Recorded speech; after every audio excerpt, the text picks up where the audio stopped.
Communication, maybe focus on the basics. Well, let's face it, being old.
Hard to ignore all the things we say. I wish I could change it.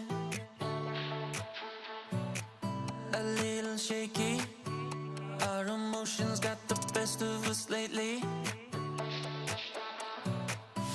I got issues, yeah, you got them too. Our feelings too bruised to fight. We can say a lot in a little bit. Pressure in our minds made us throw a fit. But got that kind of love and that ain't counterfeit. It's foolish and useless without your love.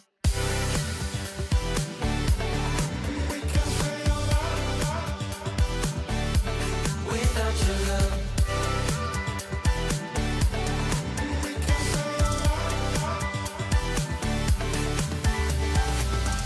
Turning pages, communication, maybe focus on the basics. Well, let's face it, being open isn't easy as they say it. I got issues, yeah, you got them too. Our feelings too bruised to fight. We can say a lot in a little bit. Pressure in our minds made us throw a fit. But got that kind of love and that ain't counterfeit. It's foolish and useless without your love.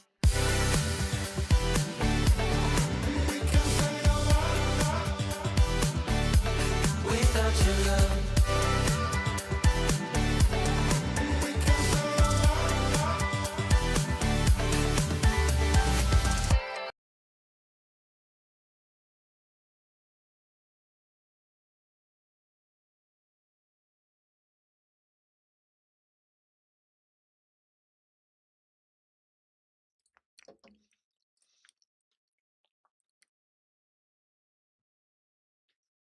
Happy Tuesday! Happy Tuesday, everyone. Happy Tuesday. How is everyone doing out there? How's everyone?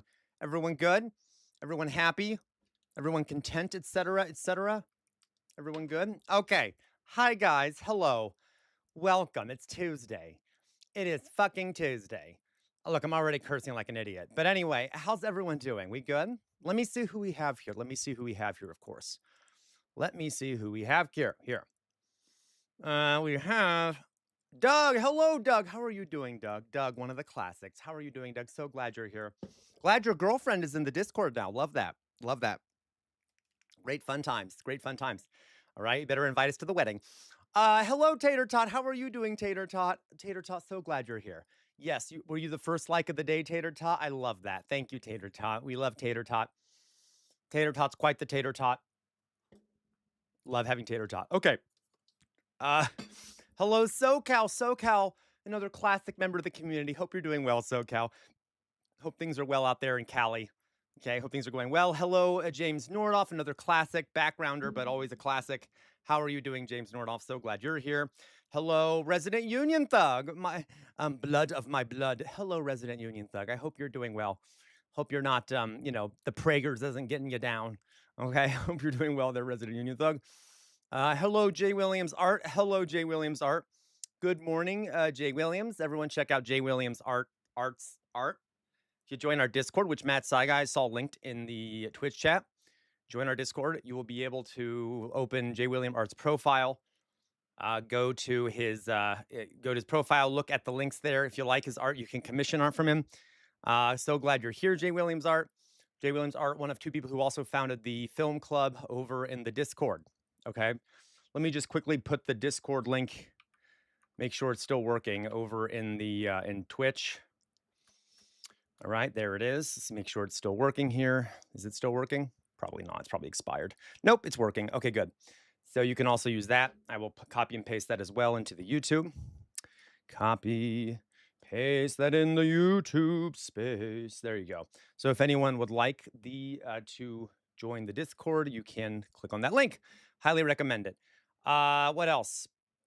Who else we have here? We have AMA Gaming, another one of the originals. How are you doing? How are you doing, ASMA? I mean, ASMA, God damn it. AMA, how are you doing? Glad to have you. AMA is another one of the originals. So glad you're here. Hello, Matt Saigai, another classic member of the community who has a great supporter of the community, does a lot for the community. Thank you so much, Matt Saigai, for everything, okay? Hello, Jonas. So glad you're here. Oh, konnichiwa to you as well, Jonas. Konnichiwa, sort of like a greeting in Japanese. All right, konnichiwa. Jonas, another class. Jonas, by the way, has now been awarded the title of honorary over in the Discord. So congratulations, Jonas. Should have been honorary long ago, really, if you think about it. But anyway, but Jonas, so glad you. Thank you, Jonas, for everything, etc., being in the community, etc. So glad you're here. Hello, Resident Union Thug. I already said hi to you. You don't get another one. Hello, Alyssa, one of the classics, one of the originals. How are you doing, Alyssa? So glad you're here, Alyssa. I know you've been having a rough time recently. I hope everything is okay with you. Okay, I know this shit has not been going well. But anyway, hope you're doing well, Alyssa. Love having you here, etc., etc. Hello, Mayflower Kid. Mayflower Kid, one of the totalitarians in the server that we love very much. Roar to you too, Mayflower Kid. Roar to you too. Everyone loves Mayflower Kid. Who fucking doesn't like Mayflower Kid? Anyway, Resident Union Thug, to jumpstart the demoralizing news, CR will inevitably share with us, Black Lung has surged to a 50-year high because Orange Dumpy has been delaying a federal rule that would limit minor exposure to silica dust and coal. Happy Tuesday. Great, Resident Union Thug. I mean, that's classic, isn't it? Don't the miners always get the worst part of the worst end of the stick in this regard? Okay, the short stick, I guess you could say. What's the fucking phrase? Whatever. Yes, Resident Union Thug. Isn't that lovely? That's fantastic. Thank you, Resident Union Thug, for that info. Great. Yeah. It's pretty awful, indeed. Right. Let's see here. Yes, if you're over on YouTube, please hit the like button. It'll help get more people in there. I would highly appreciate it. Elevator Lady, another classic. Hello, Elevator Lady. Elevator Lady, founder of the book club, one of two founders of the book club, along with Blob. Okay, along with Blob. So glad you're here, Elevator Lady. Everyone loves Elevator Lady. Of course, of course. Okay, I need to speed this shit up. Hello, Drusilla, another classic. Our friend from Norway. How are you doing, Drusilla? I'll always love having Drusilla around. Okay, it's not the same without Drusilla being sassy in my ear all the time and being a creeper. You're a creeper, Drusilla. All right. I'm a perfect angel and you're a creeper. Anyway, hello, Fetty. How are you doing, Fetty? Fetty says, good morning, everyone. I hope you're doing well. You too, Fetty. I hope you're doing well. We all love Fetty. Fetty, also another classic in the community who has gone through quite a few life changes recently, and it's quite exciting. I'm excited for you, Fetty. Let me know how things are going, okay? Love having you here, Fetty. Love your animal pictures in our pets channel and love your food that you make and shit. Okay. Uh, let's see here. Yeah, guys, it wasn't you. I just forgot. I forgot to turn on the music because I'm a piece of shit. So there you go. Okay, sorry. It wasn't your fault that the music wasn't playing. I just forgot to hit the play button, apparently. Anyway, let's see here. Hello, Chairman Barr. Yes, yuck it up, Chairman Barr. We got to yuck it up today, right? How are you doing, Chairman Barr? Always love having you here. As always, Chairman Barr, another classic member of the community, our Canadian friend here. Love having you here, Chairman Bart. Macon, Sengoku. Hello, Macon. Another classic in the community. Macon, yes, Sengoku. So we're learning about the period of Japanese history, the Sengoku Jidai. There is a game, you're right, called Sengoku. I've never played it. I heard it's pretty good though. Is it Macon? But there's a lot of Japanese games that literally take historical figures from the Sengoku period and then translate them into video game characters because it's such an important part of Japanese history. So yeah, yeah, it's just interesting. Hello, Matt. Okay, we already said hi to Matt Saigai. Forgive me, Matt Saigai, Jonas, SoCal, Drusilla, Alyssa, SoCal, Eris. Hello, Eris. How are you doing? Hello, Eris. Welcome. I'm Eris God. Yo, what are we doing? Eris, we're going to be doing an educational segment, and then we're going to look at some news. We'll probably watch a little bit of the Jubilee that what's his face was in, Tim Pool. If I can find a video of him walking out, we might watch a little bit of it or just go to the part where he walks out because that'll be really fucking funny. And I just want to see it. I haven't seen it. I have not seen it yet. Okay. All right. So Doug, shit end of the stick there, Sam. Doug, love having you here. Shit end of the stick. Oh, thank you, Doug. Thank you. You know I'm dumb, Doug. Doug has been around long enough to know I'm a little bit dumb in the head. Okay, when it comes to some things. So thank you, Doug. Yes, the shit end of the stick. Thank you. Fetty, today a couple of construction boys are here and pulled out one of the windows and replacing it. I'm so excited. Yay, Fetty, that's fantastic. All right, did I miss anyone? Okay, good. Looks like I got to everyone. So guys, this is what we're going to do, right? We are going to continue doing our unit on feudalism. That's the first thing we're going to do. It probably won't be as long as a segment as it was yesterday. I've been starting earlier. I'm sorry, if you guys have noticed, been starting around 1 or a little bit after because it's been taking me a while because this isn't an area of expertise of mine. I've been having to do deep research to make sure I'm getting all the facts right. Even then, I'm like, hello, Gwen. How are you doing, Gwen? Gwen, you go get a slip, Gwen. I'm just kidding. So glad you're here, Gwen, as always. Love having you here. Gwen is another classic member of the community. How are you doing, Gwen? Another one of our friends from the UK. 7-stream streak. Well done, Gwen. You're racking it up. Okay. So glad you're here, Gwen. So we will talk more about feudalism today. The part of the unit we're on is the Sengoku Jidai, which we're going to use as sort of just an example of a time period that can be used to understand feudalism and how it worked politically, especially not as much economically, but there's economic aspects to this, obviously, that we've talked about. But the economic basis of feudalism, of course, fuels what the politics are. So we are going to today briefly talk about Chinese feudalism, very briefly. Just because every day we do this, I'm gonna try some days to give you just a brief outline of another kind of feudalism elsewhere. Okay, because we're focusing on Japan and European feudalism mainly because of documents and my ability to know what I'm talking about. But I'm also going to give brief outlines of several other feudalisms just very briefly so that you guys can see how it's a similar system everywhere with some key differences. Much like capitalism has a key underlying component to it that then has slight variation elsewhere. Does that make sense? Okay. Yeah, Gwen, that's funny. So Gwen says, you've been watching War of the Roses, and feudalism means a lord must have provide soldiers to the king.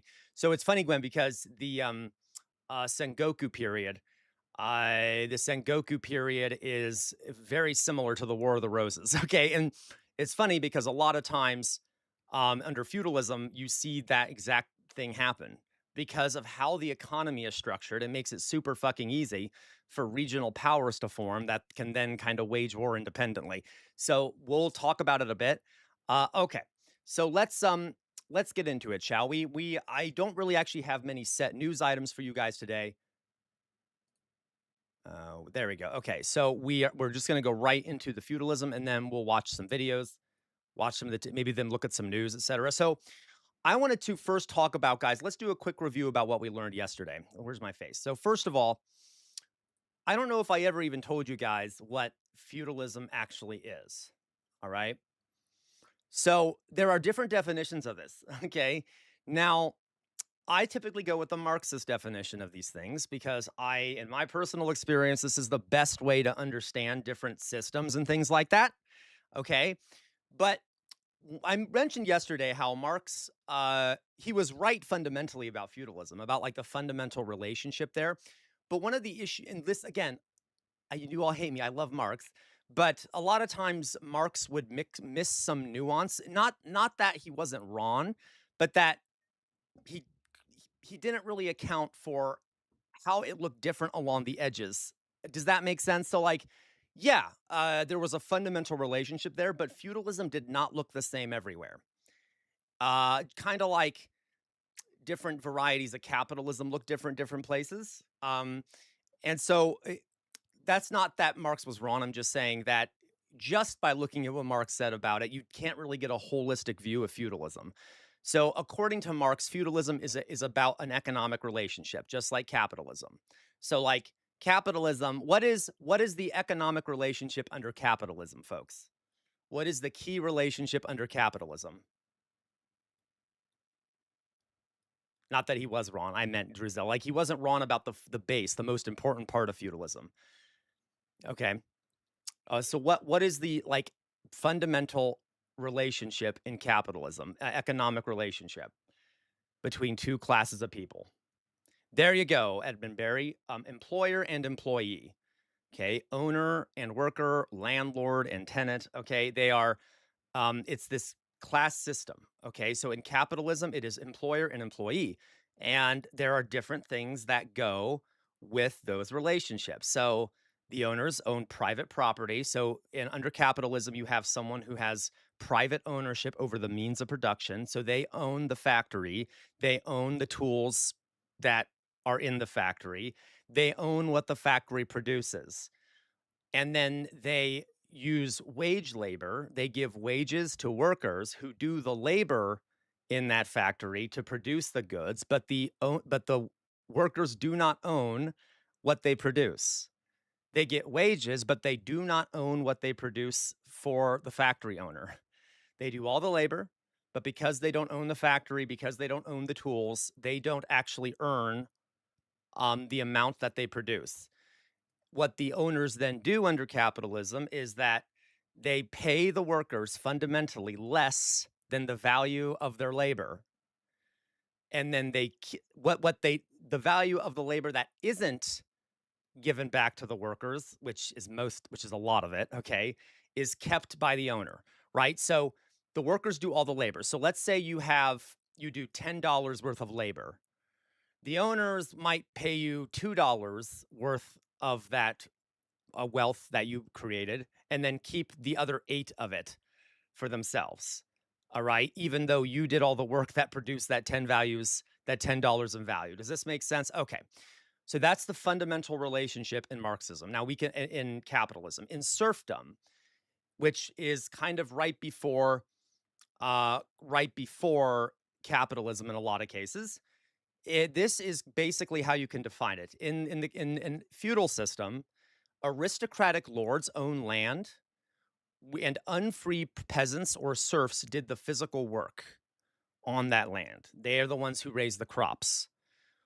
wealth comes from extracting the surplus labor of the serfs directly through physical coercion, um, customs, taxes, duties, rather than through wage contract. So instead of having a situation where you pay a wage to a worker, serfs basically have to just give a chunk of their labor directly to the owner of the land, and they're not compensated for it. Okay, so like if you're a serf working on a farming estate of one of the daimyos of Japan, 50% of the crops you produce go to the daimyo, and then you get to keep the other half for yourself to feed yourself and your family and things like that. Okay, you don't really get anything in return. Now, in theory, and if you don't give it up, you're gonna get threatened with violence. You're gonna be threatened with violence. All right, or you're gonna experience violence. So it's basically enforced through violence. Now, this works because one of the reasons why this works is because those landowners typically use the surplus value that they get from the peasants or the serfs. They get that surplus value and they use it to become warriors, to create weapons, and to train militarily. All the time that they should be working, that the peasants are doing for them, they spend training for war. So then they are much better at combat than you are, right? So, okay. Now, in Europe, for example, and some cases in Japan, there was this assumed relationship where then the lord would protect the peasants or the serfs in exchange for them getting this money, but they barely did, and it was mainly just forced extraction.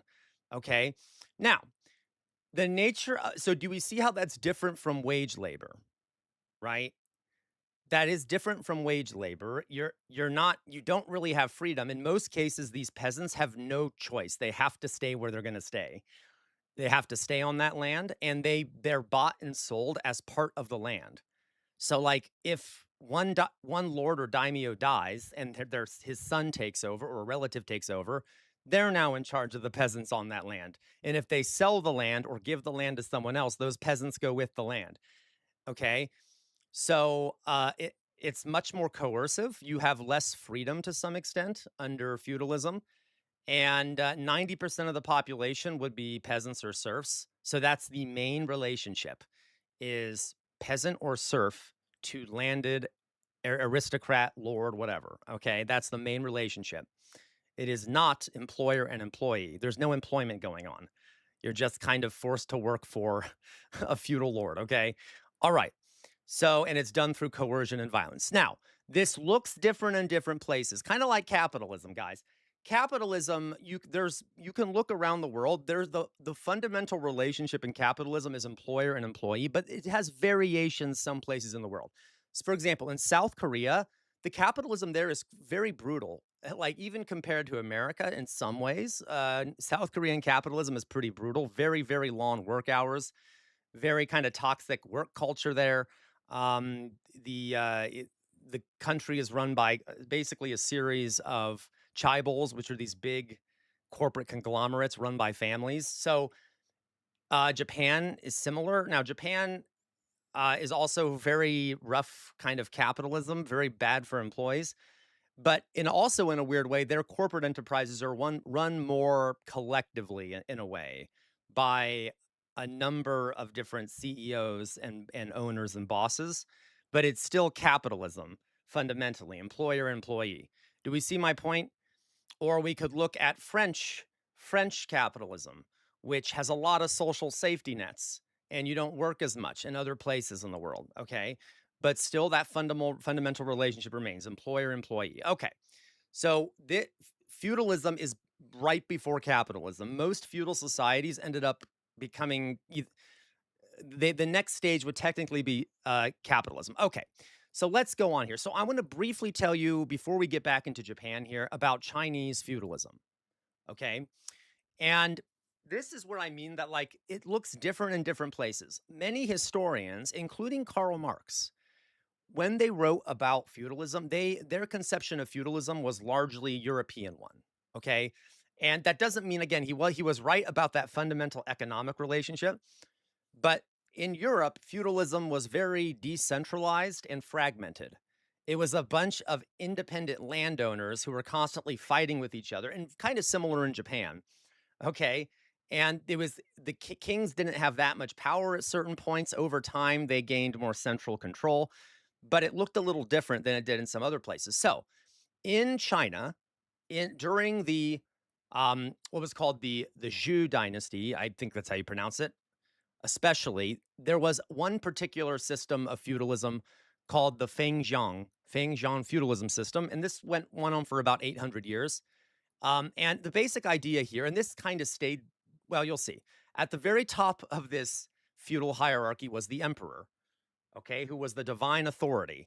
Um, Basically, and he ruled through this ideology called the mandate of heaven, which was the idea that basically the forces of heaven and earth and nature wanted you to be in charge there. You're there because there's a spiritual component to this. There's a political component to this. You had a mandate to be there. Very similar to the divine right of kings. Okay, that a king is there because God put them there. Yeah, exactly, Jonas. Like it's like the version of a king, but it's very much like a Buddhist version or a Confucian version of this. This is different in China. China had kind of a different. They had this sense of Taoism and Confucianism, but regardless, very similar, right? Okay. And by the way, throughout a large chunk of Chinese history, the emperor viewed themselves as the emperor of the world. And whenever a trade mission would come from a foreign country, it was viewed as a tributary mission. So the emperors viewed, like, let's say, like Marco Polo showed up in the Chinese court with a trade caravan or something. Okay. The emperor would view this as tribute, that they were being offered tribute from a foreign land because they're the emperor. They weren't fools. It's not like they believed that they had direct control, but they viewed this as, well, yeah, you need to bring me tribute. And then as a way of thanking that foreign ruler for the tribute, they would offer things in return. So from the perspective of the trader, they were just doing a trade, an economic trade, but from the perspective of the emperor, they were receiving tribute and then gifting and giving a gift in return for that tribute. So they viewed themselves as emperor of the world. And oftentimes in neighboring states around China, they would demand direct tribute. So the states around China, their governments would have to directly give tributary contributions in order to not be attacked essentially by China, okay, or to be treated fairly, okay. So that was, anyway, so at the top of this hierarchy was the emperor. Uh, Beneath the emperor, during the Fengjian period, which was a period that was very similar to European feudalism and Japanese feudalism, there were the nobles and the scholars. So during the Shu dynasty, there was a lot of, they were having trouble kind of, there was a lot of internal turmoil. So the emperor started handing out swaths of land and estates to nobles, to to the Shi, to these nobles who would then be able to kind of run these regions of China independently. Okay. And that ended up causing, and it was very much like Japan or Europe. They could then extract value from the peasantry in these areas, and oftentimes very fucking high taxes. This caused problems because the emperor very soon realized that, oops, we can't keep control of China if we do this, because it broke into something called the Warring States period, where all these independent little lords and kings, I mean, and landowners started fighting with each other for power. Because if you have your own economic base, you can produce your own surplus value and then use that own surplus value to create a military that you can then use to fight other lords. So the emperor started losing a lot of power after they started dishing out this land and then allowing local nobles to extract resources. Yeah. Now, this is what we would normally expect under feudalism, because that's kind of the model we have in mind for like Europe and Japan. There are some differences. One is that a lot of these feudal relationships were not based off contracts. there wasn't like a contract idea here of like the emperor gives you land and then in response you provide military forces, though that would happen. It was more based off of a notion of field piety, filial piety, where a lot of times these people that he would hand out land to were relatives of his, and it was the idea you should be obedient. Yeah, you should be obedient to the emperor who is your better and is your relative. Okay. So it was based off this Confucian idea of filial piety and loyalty to your elders and your betters. Okay. There was obviously an economic component to that too, but that was part of it. And then if you broke that filial piety, you would be punished for that. Okay. Um, okay. Now, which by the way is partially kind of like what chivalry was or Bushido. But anyway, so what ends up happening here is that as all these different groups of Chinese landowners start becoming warlords and start fighting with each other, okay, over time they gain more and more power. One of these warlords essentially became massively successful over the rest of all the other warlords, and his name was King Shi Huan. Okay, and for those who know who Qin Shi Huang was, he went and he was around from 259 BC.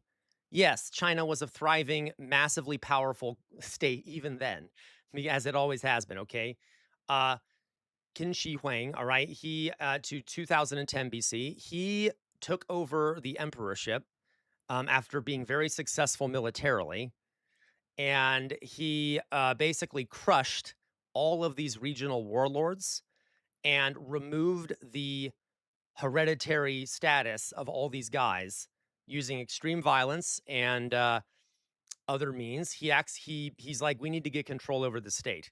So he crushed all those landowners and he replaced them with scholars who would have to take a test to determine basically state officials, bureaucrats who were responsible to the emperor and who no longer really owned those territories personally, but were basically employees, okay, of the emperor who would oversee different regions and collect taxes and do other things.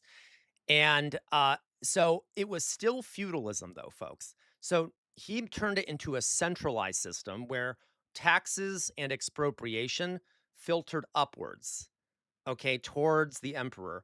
And these independent land overseers didn't really necessarily have as much private control over their land, but it was still feudalism because even though the people, basically extracting resources from the peasantry were not these feudal lords, it was just the central government doing it instead.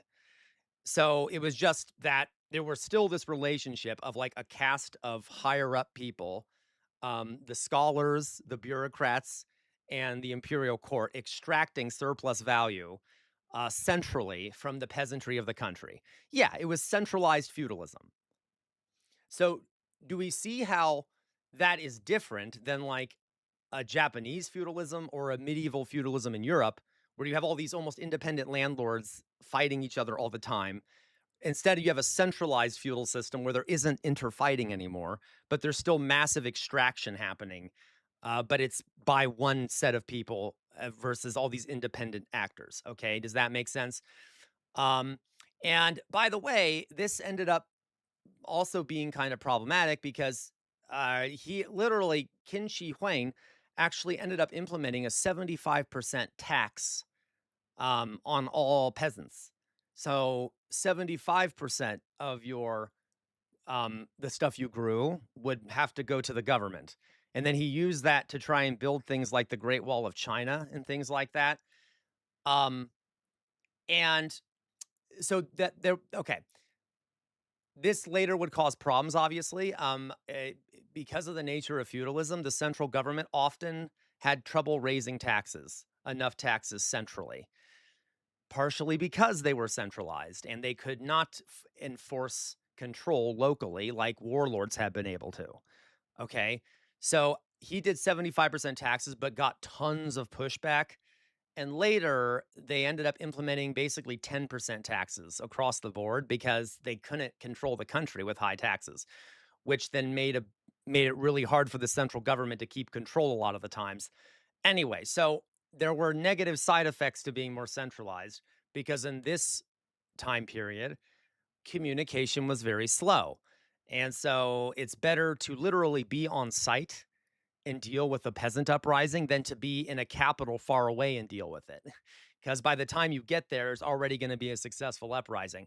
So that's one of the reasons why decentralized rule in a lot of feudal places sometimes actually works better, even if it's really unpleasant and causes lots of problems. It's complicated, but you can see how this system is flawed, right? Jonas, but they had a serious threat because of the Mongols. Yes, they did. They did. But that's the issue, though, is like the nature of how funds were raised is that if you're raising 75% of all crops are going to you, the peasantry are not going to be too happy with that, even if it's in desperation, right? Also, can I also point out that under feudalism, guys, it doesn't always mean that a peasant is just and a serious threat of 75% taxes. That doesn't mean that the peasantry is always just giving you what they're producing. Oftentimes in feudal system, there is literally a work levy where the peasants are expected to leave their farms and go work for the state for a set period of time and then are released back to their farms, and they're required to do this. It's called the corvée system. So, King Shi Hui implemented a corvée system too, where he would literally force peasantry off their land and then to go work on the Great Wall for extended periods of time, and then he would send them back to their homes to continue farming as part of their tribute. Okay, so it can either be direct labor that peasants contribute, it can be military service, it can be direct contributions of agriculture, and you don't have a say in this. Otherwise, you'll get killed or imprisoned for saying no. Okay, do you see my point? So, anyway, so that's another example of feudalism, and that system kind of stayed in place with different changes in taxes for a long up until very late in Chinese history during the modern era, um, before the during the Industrial Revolution and things like that. Okay, all right. So that's just one more example of feudalism, so you can see how it looks slightly different elsewhere. Okay. It is, Matty Holmes. That goes way back, and you know this, Matty Holmes, to like even ancient Egypt, or like Mesopotamian stuff, public works projects. Right. So, okay, we get what I mean? All right. So there you go. That is, by the way, here's King Shi Huang. Qin Shi Huang. I really like Chinese art is beautiful. Like here's an image of him from the time. You can also, we're going to see some pictures of from Japan too, as well. All right. So that's just a different kind of feudalism. So remember what feudalism is economically. It is where you have one class of like landowners who use force or threats of violence to extract surplus value without wages. Okay. There you go, Matty Holmes. But you're also not a slave. You're not directly owned because you still have some independent produce, right? You still own a large chunk of what you produce, but you have to give a lot of it up to a lord or the government or whatever. Okay. Now let's go back to Japan, shall we? So there we go. That's another example. All right. And also in China, 90% of the population were peasants. Okay. Let's go on here. So the Onin War, we are talking about feudal Japan. Let's do a little review here. What is the let's see here. Tell me some things about the environment of Japan. The what it looks like topographically, what does it look like climatologically? What does it look like, etc. Tell me some things about the islands of Japan. Okay, what do we know about those islands? What did I tell you about yesterday? Let's do a little review. Mountainous, very mountainous. Correct, Jonas. These islands are very mountainous. What else? What else, folks? Mountainous. What else do we learn about Japan? What about yeah, tectonic plates, correct. Lots of earthquakes, lots of tsunamis, okay? Kind of unpredictable when you're gonna get an earthquake. So mountains lies on tectonic plates, therefore earthquakes. Um, what about climate? What about climate? Do we remember me talking about climate? Remember me talking about climate? So a lot of variable climates in Japan. The north, Hokkaido, is very cold or is more cold. Okay. The very south is subtropical. You have, yeah, the north is, there you go, Maddie Holmes. Not a load of agricultural land. Most of Japan, a lot of mountain, not much arable agricultural land. Okay, the north is cold and snowy, correct. The south is subtropical. So there's a lot of variation in climate. And now, so okay. So now that we talked about that, what who at the top of this hierarchy in Japanese society, who was at the very top of it? Who was at the very top of this? Yes, and they relied on rice agriculture, correct, Jonas? Who was at the very top of the social political hierarchy in Japan? Um, the emperor, correct, Gwen, the emperor. Now, did the emperor actually have power? Right? Did the emperor actually have power? Or was it like were they like a real power player at this point that we're talking about in history? Earlier they did, but not at this point, right? Yeah. The shogun had the power, okay? So the minister, so the basically the emperor was at this point in history, it depends on like when you're looking at Japanese, but the time we're talking about, as we said, okay, is as we said earlier, which is uh the the Sengoku Jidai and the starting with the Onin War, the emperor was basically a figurehead. The guy beneath the emperor was the shogun, who had, in theory, the most power when there was one, and when that shogun was actually competent, which you're going to see becomes a problem. Okay. Then who was below? Who were the figures that lied beneath the shogun? Okay, the military ruler of Japan, basically the king. Do we remember their names? Because the daimyos, correct, Jonas. And these were landed feudal lords who we're going to talk about it because the nature of a daimyo changes, especially during the period we're talking about. So we'll talk about that. And they had private estates where they would extract value from peasants, especially rice farming peasants, wheat, barley farming peasants. They would extract value from those. Okay. Sometimes they would also control other resources and then extract rice tax from those resources. Okay, so those were sort of the main, um, the landed lords. Okay, then what percentage? What then? Who were the warriors that served both the daimyo, the aristocratic warriors that served both the daimyo and the the shogun, the samurais? Okay, the samurai who are also landed aristocrats who would be granted a plot of land by daimyos or the shogun in exchange for military service. So society was governed in this time by these basically contractual arrangements, okay, and these bonds of loyalty and oaths of loyalty, and filial piety as well, okay. Um, that was society, and 90% of the rest of society were peasants. Okay, peasants, craftsmen, merchants, mainly peasants. All right. What were the three kind of main religious ideological systems that helped reinforce the system and also challenged it? What were the three main ideological components in Japanese society at this time that were kind of instrumental in reinforcing and challenging the system? Let's tell me. A couple of them came from China, literally spread from China. Confucianism. Yep.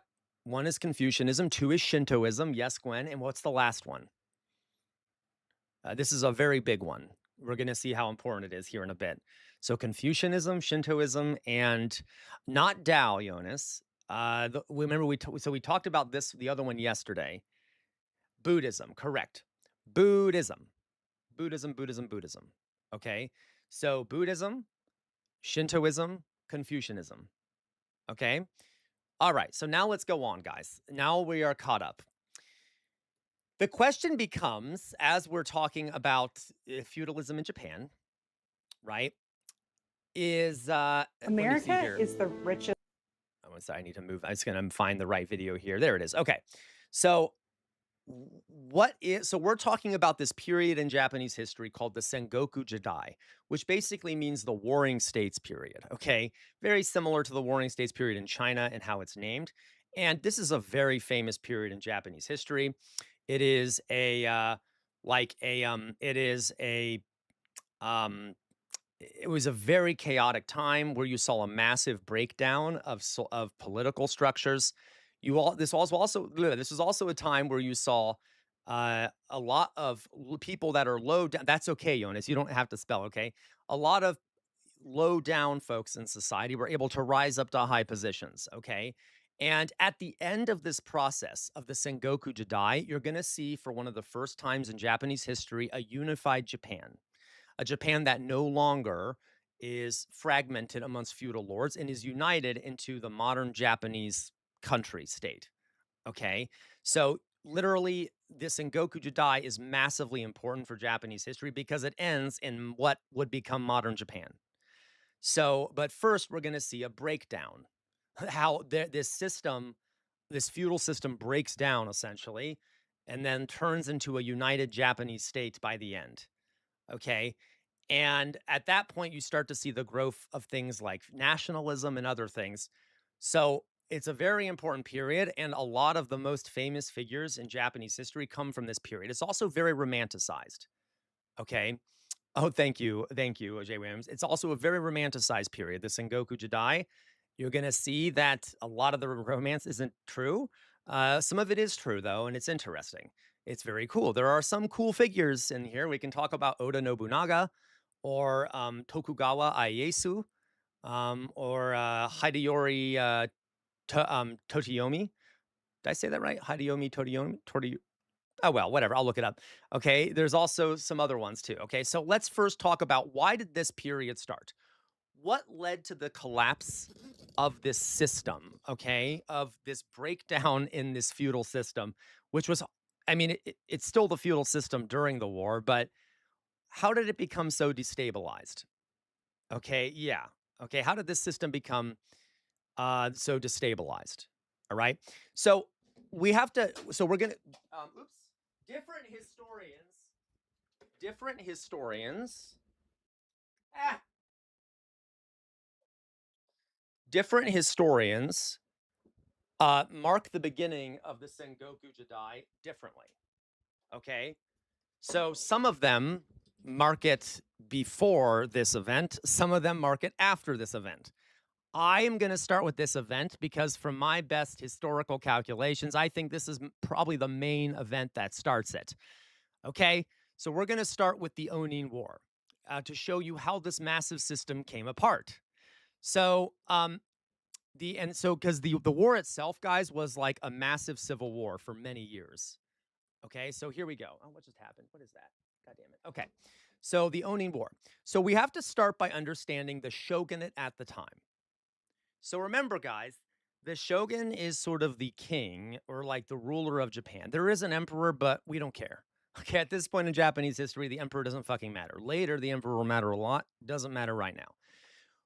There's a certain word I'm going to use when I'm talking about the shogunate's government.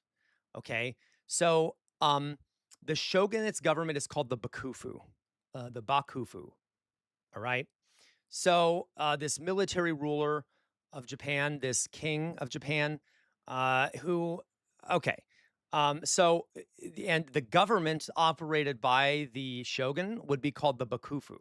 All right. So if I'm referring specifically to the shogun's government, I will say the bakufu. All right. So, all right. So the shogunate at this time was the Ashikaga shogunate. Okay. When you hear Ashikaga, that is basically like a last name. That'll help you. It's kind of like saying the Tudor dynasty or something like that. So the rulers, the family, the bloodline that was currently ruling Japan was the Ashikaga, all right, which was a clan. And the current shogun during this time was a guy named Ashikaga Yoshimasa. Okay. And you don't need to know that, but in Japanese, the first name that you read is like the last name, is the family name, is the clan name. So it would be Ashikaga Yoshimasa. So Yoshimasa is his personal name. Ashikaga is the last name, but what we would call the last name. Okay. So the family is Ashikaga. His name is Yoshimasa. Okay, it does regardless. It doesn't matter too much. Okay, so at this time period, the shogun still had a fair amount of power. Okay, most other daimyos, most of the regional controllers of the land had been appointed by the Ashikaga shogunate. All right. And as a matter of fact, you didn't really have landed lords as much as normal. So at this time, the Ashikaga shogunate had appointed shugu, okay, I'm sorry, shugo, which were officials who were basically like responsible for suppressing suppressing the peasantry. Their job was to punish murders, and later under Yoshimasa, they were given a jurisdiction to control the land over the territories they controlled. So the Shugu were a part of the Bakufu. Their job was to oversee chunks of Japan and to suppress rebellions locally because it would be hard to quickly suppress them if you had to suppress them all the way from the capital, kind of like in China or Europe because things move slowly, right? And originally, they were just kind of officials who were supposed to suppress the peasantry, raise guards for the lands owned by the emperor. I mean, by the shogun, because technically the shogun owned everything. Okay. Punish murders. But then it became really hard for them to function because they couldn't really raise funds on their own. So the Ashikaga shogunate granted them jurisdiction over the land they were on. So now you have a bunch of landed administrators who basically are feudal lords because they control the land that they're supposed to be administering. All right. And they can decide what to do with it. They can collect taxes from it and give it to start forming their own samurai. And very quickly, these shugu started getting a lot of independent power. Okay. To extract taxes and things like that. Okay. Now, uh, this is where we start to see some big fucking problems with feudalism, okay? Because you can see that there's always this tension between needing to keep local control over the peasantry, but not giving too much control to local officials that do that control keeping. Do you see what I mean? Okay, because it's really hard to control a big country when information moves really slowly and shit. So you kind of need local rulers, but at the same time, they can get too much power. But they need to have power to suppress the peasantry. Okay, you get the idea. It's a mess. So this Shogun Yoshimasa, he was not he was not, yeah, too many middlemen, Jonas. He was not a great guy. He was not a great ruler. There had been a lot of conflict during his reign. He was not really suited to rule. He was not. Here's an image of him. This is Yoshimasa. Okay, he was renowned for loving poetry. He really wasn't that interested in ruling. Um, and he loved doing poetry. He loved architectural projects. He started building this thing called the Silver Palace in Kyoto, which is the capital, which you're going to hear about. Kyoto was a very important city at this time. This was the capital where the emperor hung out and where the shogun would hang out. Okay. And he wasn't really interested in ruling that much. So, and he was tired because there had been some conflicts and peasant uprisings he had to put down. So, at one point, at the beginning of the hello, Crimini, how are you doing, Crimini? So glad to see you here. Okay, he sought to abdicate the shogunate. Okay, yeah, he was burnt out, Resident Unit Thug, and also just not a great ruler. So he was burnt out and he sought to abdicate the chrysanthemum throne. Well, not the chrysanthemum throne, that's the emperor. He sought to abdicate his position as shogun, but he had no heirs. Now, you're going to see of this problem popping up in many feudal states because come on guys, I told you it's basically rule by gain and like family. So of course, like it's basically rule by nepotism. You're gonna if you're you love your kids, you're not gonna trust anyone that much. Even close family members can't be trusted that much. So the best people you can put in power are people who you have raised directly and who rely on you for their power, which would be your children. And it's just there's also an emotional connection there that makes it less likely you'll be betrayed amongst other things. So, in many, many feudal societies, both in China, India, Europe, and Japan, you're going to start seeing hereditary titles that get passed down in families. Okay. Um, there are a number of reasons why you would do this because, again, you can't trust really anyone because people have lots of independent power. Yeah, even if a leader is initially great, they often become corrupt, inept, or disinterested in leading. Correct, Jonas. Okay. So, and some of them are uniquely bad. Like he was just kind of bad at this. Okay. So this kind of just happens normally. Um, Cremini, you say, oh gosh, Cremini. Okay. You say, hey, I also like history and would like to know if you know about Professor Jiang from Predictive History. And what are your thoughts about him? Love your explanation. That's okay, Creamer. So Professor Jane is not great. I got to tell you, he is. I actually did a whole presentation on him. He doesn't know about what he's talking about a lot of the time, and he often says things that are demonstrably untrue. And he's not a professor. He lies when he says he's a professor. He's not a professor. Okay, I think he works at a high school or something. Um, and a lot of the stuff he promotes is conspiratorial and doesn't have any kind of factual basis to it.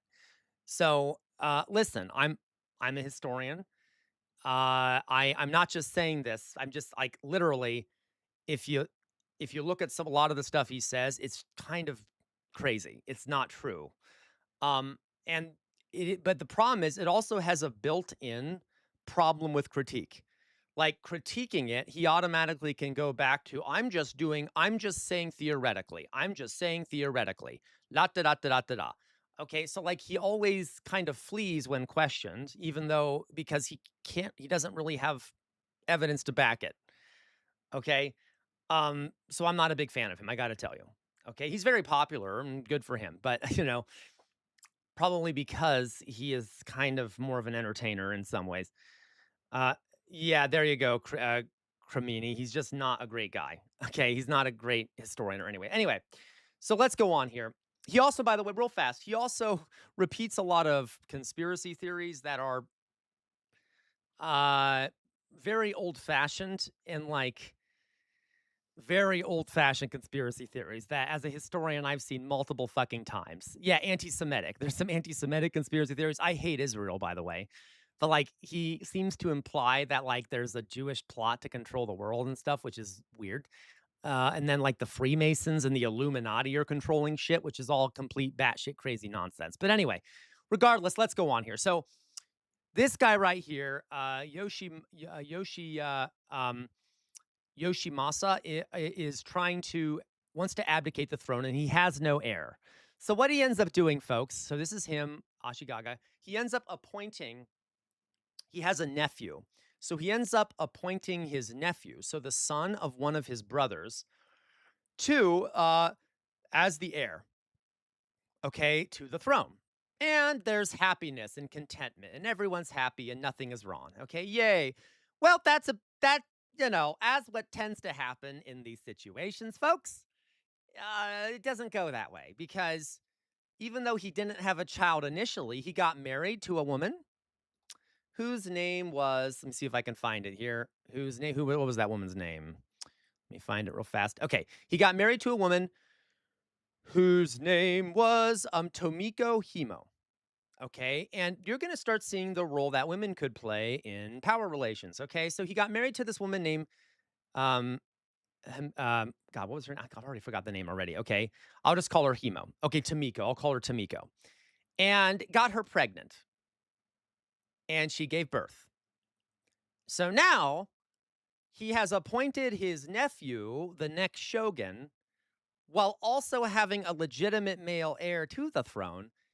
And Himiko was, yeah, whoops, Himiko, one of the positions that women would have in court is that they could accumulate a lot of power if they were the relative of a ruler or a noble.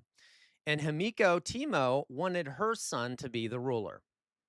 So behind the shogun's back, she started plotting and allying forces against the shogun. And it's not like she was able to ally these forces out of nowhere. There were already tensions going on within Japan at the time because a lot of these local shogu, which remember I told you guys about, yeah, not European, Gwen. That would not normally happen, though it did happen sometimes in Europe. If you look at Eleanor of Aquitaine and things like that, okay.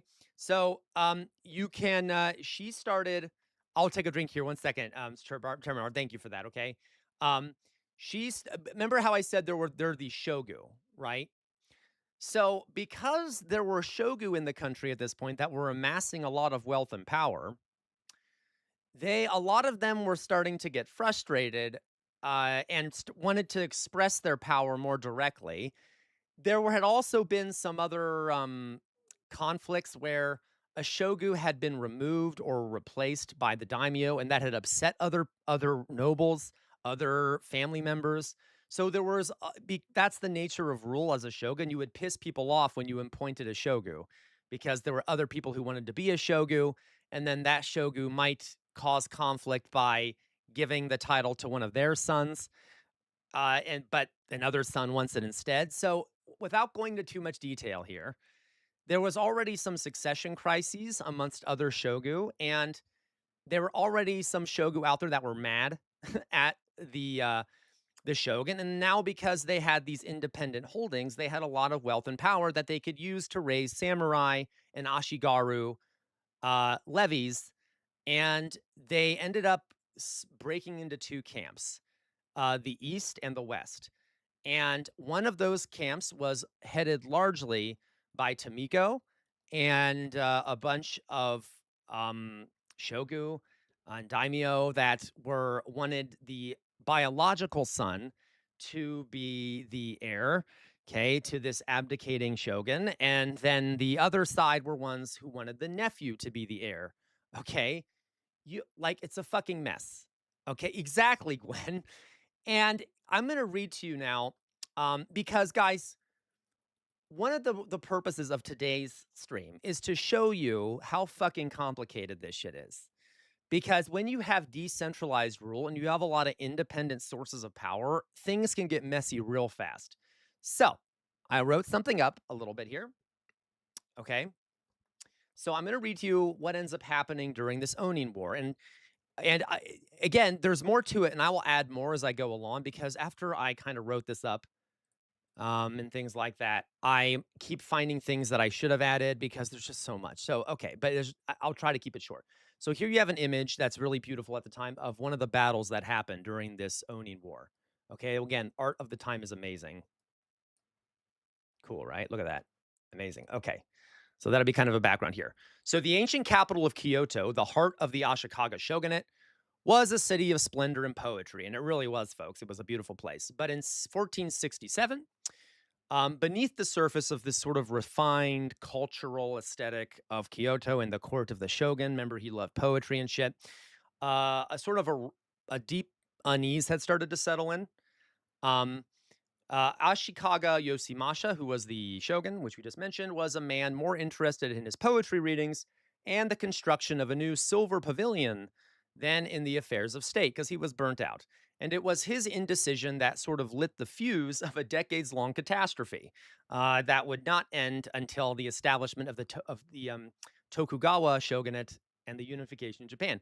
So Yoshimasha had no heirs, and he convinced his younger brother Yoshimi to leave a monastery. Okay.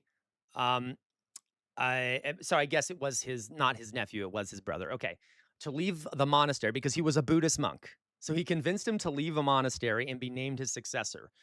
But a year later, Yoshisha, which was a different child, was born to the shogun. The shogun flippantly renounced his promise and declared the newborn son his heir. Okay. This succession dispute was the spark that ignited the powder keg of two powerful and ancient rival families. See, I keep getting things mixed up. The Yamana and the Hosokawa. So those were two clans that had a lot of power regionally, and it kind of divided the country into these two clans, okay? At the helm of this rivalry were two formidable men. Yamana Sozan, who was a fearsome warrior priest known as the Red Monk, which is kind of based, right? And he threw his support behind the infant, along with Hino Tomiko, who was the mother. Okay, Hino had previous. By the way, this stuff is, real life is better than fiction sometimes, folks. Before this child had been born, Tomiko had actually pushed a concubine that was pregnant with the shogun's child down a flight of stairs to make sure that that baby wouldn't be born so that her son would be the heir. So again, like real life is sometimes stranger than fiction. Anyway, so yeah, Tomiko had previously actually pushed a concubine down a set of stairs to abort that baby so that her baby would be the one who took over. But anyway, that's a different story. Okay. um, opposing him was his own son-in-law, um, Hosokawa Katsumoto, who backed the spurned brother Yoshima. What began as a political squabble escalated into a military mobilization. Yamana amassed an army of 80,000 men, while Hosokawa gathered 85,000, and both marched on Kyoto, which is the capital. The city became an armed camp, with two great armies staring each other down, frozen in a tense stalemate, each waiting for the other to be branded the rebel by the shogun, who had long since checked out. And that's true. The shogun really didn't want to get involved in this fucking dispute. Now, what does that say about the shogun's power, folks? If you're like, I can't really do anything about this, I'm just going to let these two sides fight it out, okay? And you're not deciding what's about to happen. Does that show strength on the side of the shogun or not, or show weakness? If you're letting these two sides fight it out over who is your heir. Uh, Weakness, absolute weakness. And this was a structural problem. This shows you how powerful regional warlords have become, that like the fucking shogun could barely do anything to stop these two powerful factions from like coming to his capital and like fighting each other in the middle of the fucking capital. Okay. All right. Um Going on here, okay? So, okay. Regardless, the deadlock was broken on a summer day in 1467 when the Hosokawa mansion was burnt down. So inside of Kyoto, folks, these factions started building up. They had mansions there, like the heads of these factions. They started turning them into castles in the middle of the city and like were holding them like so. Different parts of the city were being occupied by these armies, and they were setting up castles there and like and standing off with each other. Okay, well, one of these mansions that were being turned into a castle was the Hosokawa mansion, and the other side, the Yamana, burnt it down. Now, it is unclear if which was the first act of aggression, essentially of this conflict. Some historians would say that the Hosokawa burned it down themselves as an excuse to start going to war against the Yamana. Okay, that's unclear because again, guys, sometimes fact is stranger than fiction. Okay, and it's very possible that they burnt down their own palace so that they had a reason to go to war because they had a larger military force and they wanted an excuse. And if they had been the ones aggressed upon, they could claim that the other side were illegal rebels. So it's very possible that the Hosokawa basically are like, let's burn our own palace and then blame the other side, and then we can go kill them. Okay. Creamini, sir, hi, sir. I'm actually new to your channel, and I would like to know the days you take class and I can interact with you. Yeah, so I stream every single day except for Wednesdays and Sundays, and we typically do an educational segment at the very beginning, every most days. Okay, so come back any day except for Wednesdays and Sundays, and we'll be doing educational segments. Okay, and join our Discord because you can get more info there. Okay, so now we have a problem, folks. So now there's violence that's going to break out in the middle of the fucking capital, okay, which is the seat of the Bakufu, the seat of the shogun's power.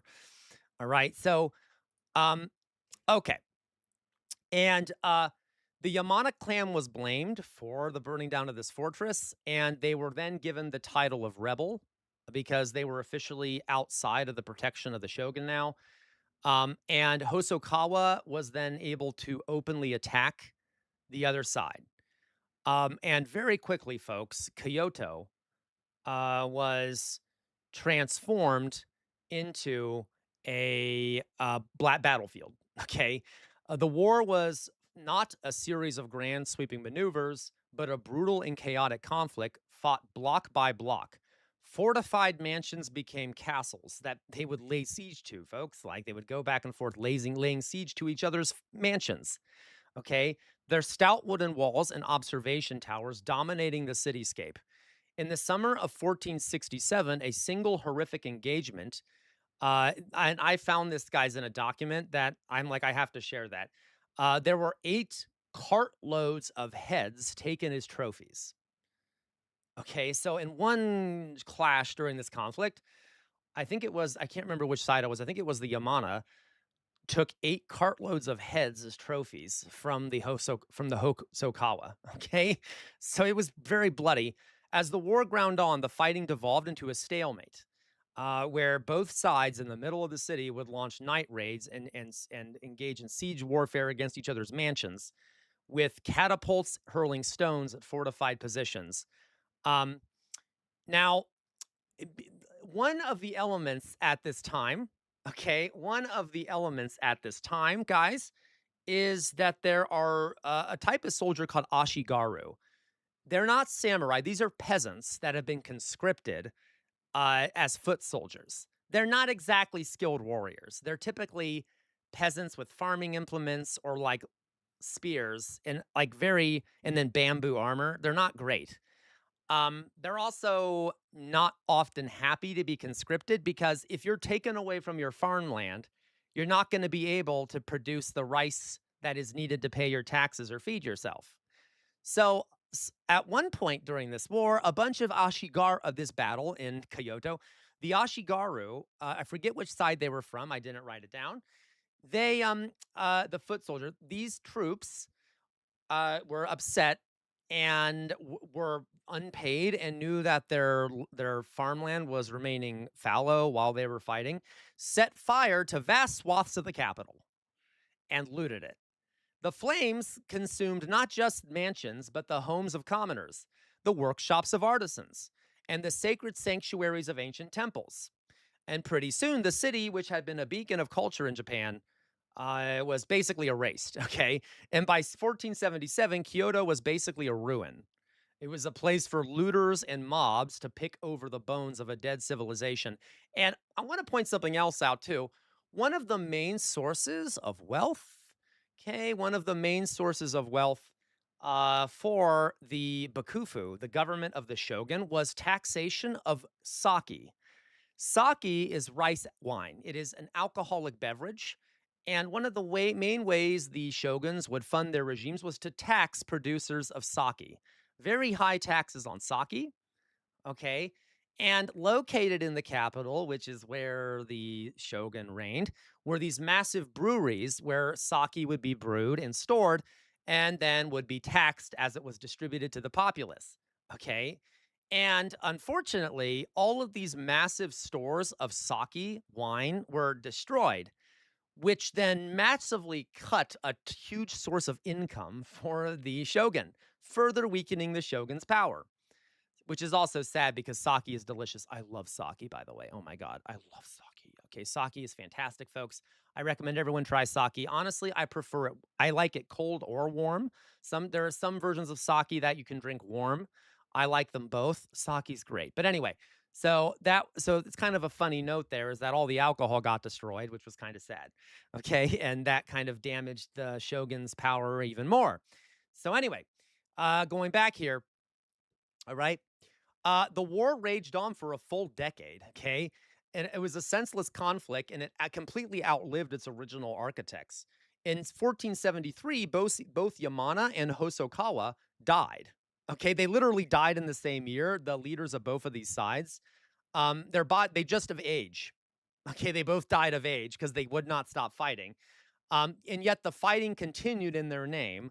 Ultimately, neither side ended up really winning. It just kind of fizzled out. And by 1477, the Yamana general burned his own section of the city, which was one of the few that weren't burned yet, and withdrew his forces. And neither side had achieved its goals. They had only succeeded in killing each other and destroying the city that they were fighting to control. All right. So, by the way, while this battle was happening, the shogun was like, I don't give a fuck. He literally left the capital and went uh, and retreated to a country villa of his and basically sat there continuing to plan his silver pavilion while this capital was being burnt down by people fighting over his succession, and he didn't do anything. Okay. Um, and what this signaled, guys, is that these lords were able to get away with this without any intervention from the side of the shogun. And it sent a signal to all the other shogu and shogun in the and daimyos in the country that they could do whatever the fuck they want, and no one's going to intervene. And not only that, a lot of these military forces of these armies meant that these rulers and these armies had been away from the lands that they owned, which meant that there were power vacuums in parts of the country where these armies hadn't been for a long time because they had been fighting in Kyoto. So you suddenly see a complete collapse of the shogun's power, where suddenly it's like anarchy because suddenly all these daimyos, all these shogu across the country are basically like, oh, okay, well, I'm my own lord now because the shogun has no power. And the next few shoguns that come to power are basically powerless. They're figureheads that are controlled by one clan or another of these daimyos. Okay. So the war ended inconclusively. But it completely destroyed the power of the shogun and basically was the spark of this massive decades long civil war between all these different clans and families. So let me quickly go here. One second. Okay. So it replaced the war had sanctioned private wars. Loyalty to the Ashikaga shogun vanished, and provincial deputies and local lords across Japan seized power for themselves. Those shogu I told you about suddenly appointed themselves feudal lords and started raising their own armies. Okay. There were places where peasants rose up and started and overthrew their lords and formed their own communities, which I'll talk about here in a second. Okay. The war did not bring any kind of peace. It actually created a vacuum of power, and it marked a definitive end of the shogunate's authority and the beginning of the Sengoku period, the age of the warring states. So basically, the rule of law was gone, and it became basically the rule of the sword, okay, of force. And it was a chaotic and violent epoch that would last over a century. Okay, it lasted over 100 years until the ambitions of three great unifiers, who we'll talk about, Oda Nobunaga, Toyotomi Hideyoshi, and Tokugawa Ieyasu, would finally bring Japan back from the brink and kind of reunify Japan. Okay. In practice, if you want to talk literally, Tomiko Himo won. Okay, so her son ended up becoming the next shogun, but in practice, she was in charge of the shogunate because she was the mother of this underage child. Okay, but again, she was dependent on these feudal lords, so she really didn't have much power. Okay, but the mom won. Okay, Cersei Lannister won. But again, it was kind of irrelevant. Okay, do you get that? Okay, now um, I'm not sure. Yes, it is. It is, I think, Louise, like that. Okay. So, all right. Before I show you a brief video about this, because how I explained it was overly simplified, but you're going to see that this is like fucking Game of Thrones. And it's going to very quickly become like Game of Thrones. And honestly, Game of Thrones is partially based off the Sengoku period. It's also based off the War of the Roses. I've heard interviews with J.R.R. Martin about this. It's mainly based off the War of the Roses, but he also was partly inspired by the Sengoku period. Because look what happened for those who have seen Game of Thrones, right? There used to be these single powerful leaders who were a family of people who had dragon's blood, who could basically keep all the lords in line. And as over time they lost power, and after that central rule was lost, all these independent feudal families across Westeros started fighting each other for rulership. And that's exactly what's going to happen in Japan. Okay. So let me talk about something else that happened. Okay. So here's, by the way, one of these battles. This guy in the center right here is the warrior monk, the red warrior monk I told you about. And you can see that these are a bunch of samurai slaughtering each other, okay, for the sake of whatever side they're on, okay? So what does this mean? Okay, I wanted to because this will be sort of the start of the Sengoku period. First of all, I wanted to point out one little thing here. I told you about the Iki. which were independent, almost communes of samurai, peasants, and Buddhists, sometimes overmixing, that popped up. As this power vacuum formed, there were some places in the country that were suffering greatly because there weren't the peasants weren't allowed on the land. Okay, so they weren't able to farm as much. The militaries were demanding higher taxes to pay for the forces that were in the field. So the feudal lords, the daimios, were demanding higher taxes. So you start seeing a lot of peasant rebellions and Buddhist monk rebellions. Okay, one of these happened during the Onin War, right after it, called the Yamashiro Iki, which was a province very near to Kyoto, where a bunch of samurai, local samurai lords, and villages of peasants rose up together and overthrew the local nobility and established a constitution. I'm not even fucking joking. And it was almost like there was some hierarchy there, but very little. It was a horizontally structured society. It was a confederacy of a bunch of peasant villages and samurai estates and Buddhist monk temples working collectively to protect themselves and basically collect their own taxes and communally run things together. Okay.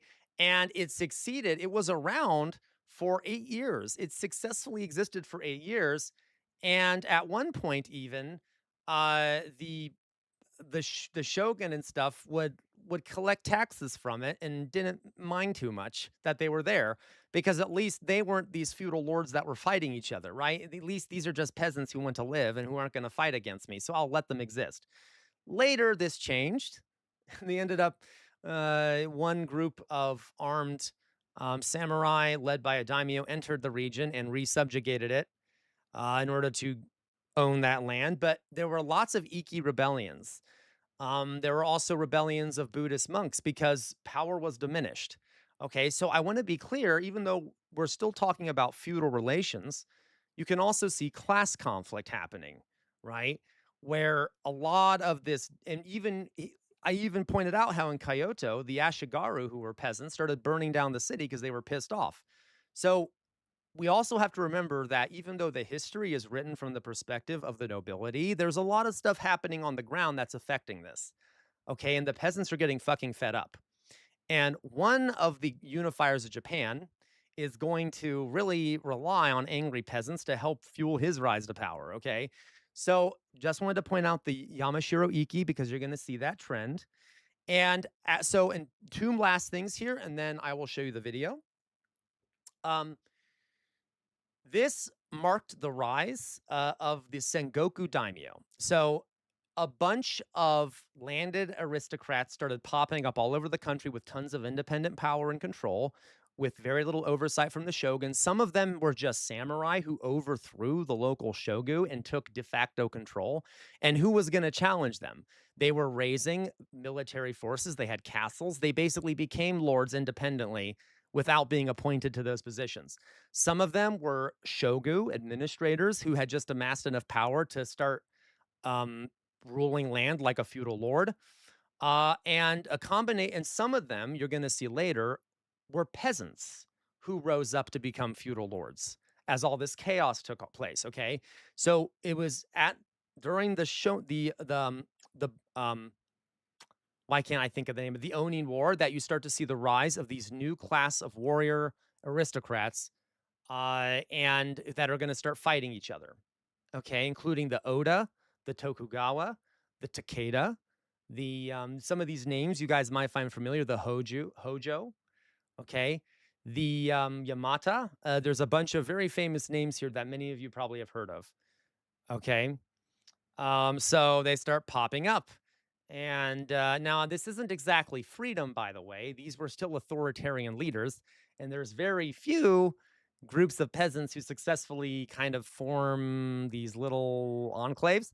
But yeah, this still did happen, and you see this birth of these new classes, which are now going to start fighting each other for control of the whole of Japan.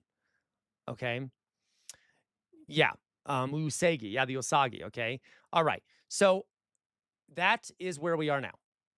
So And we're going to then get into the process by which these unifiers unified Japan under this feudal system. But before we go on to some other stuff, okay? To do as he pleased with the other member of the OD. I am going to show you, and listen, this is not everyone's cup of tea. Put this here, okay?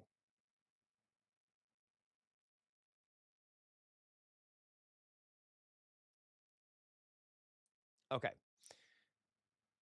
What is this? The Onin War? Does it say it here? Onin War. Good, good, good, good. Okay. So I wanted to show you guys how complicated this is. And you're not going to be able to follow along with this very well. Okay, you're literally not going to be able to follow along with it. It's going to be very confusing. But I want you to listen to it anyway, because it'll help you understand the dynamics of feudalism and how regional power, because of how the economic system was, where you had regional lords with a lot of surplus they could use. Imagine if like capitalist enterprises operated independently and like weren't centrally controlled. That would be a big fucking problem, wouldn't it? They'd be fighting with each other all the time and shit. Okay, so let's watch this. This is just an explanation of the Onin War, and you can also visualize it. Again, if you get bored, please keep listening. I want you to be confused so you get my struggles. In the 16th century, Japan was a united country only in theory. The shogun and the emperor's power had waned significantly, and the daimyo ruled the land, hence the name Sengoku for the era, which took its name from the 100 States period of ancient China. While the process of land reunification began in the mid-16th century, mainly under Oda Nobunaga and his successors, Toyotomi Hideyoshi and Tokugawa Ieyasu, the splintering started in the latter half of the 15th century.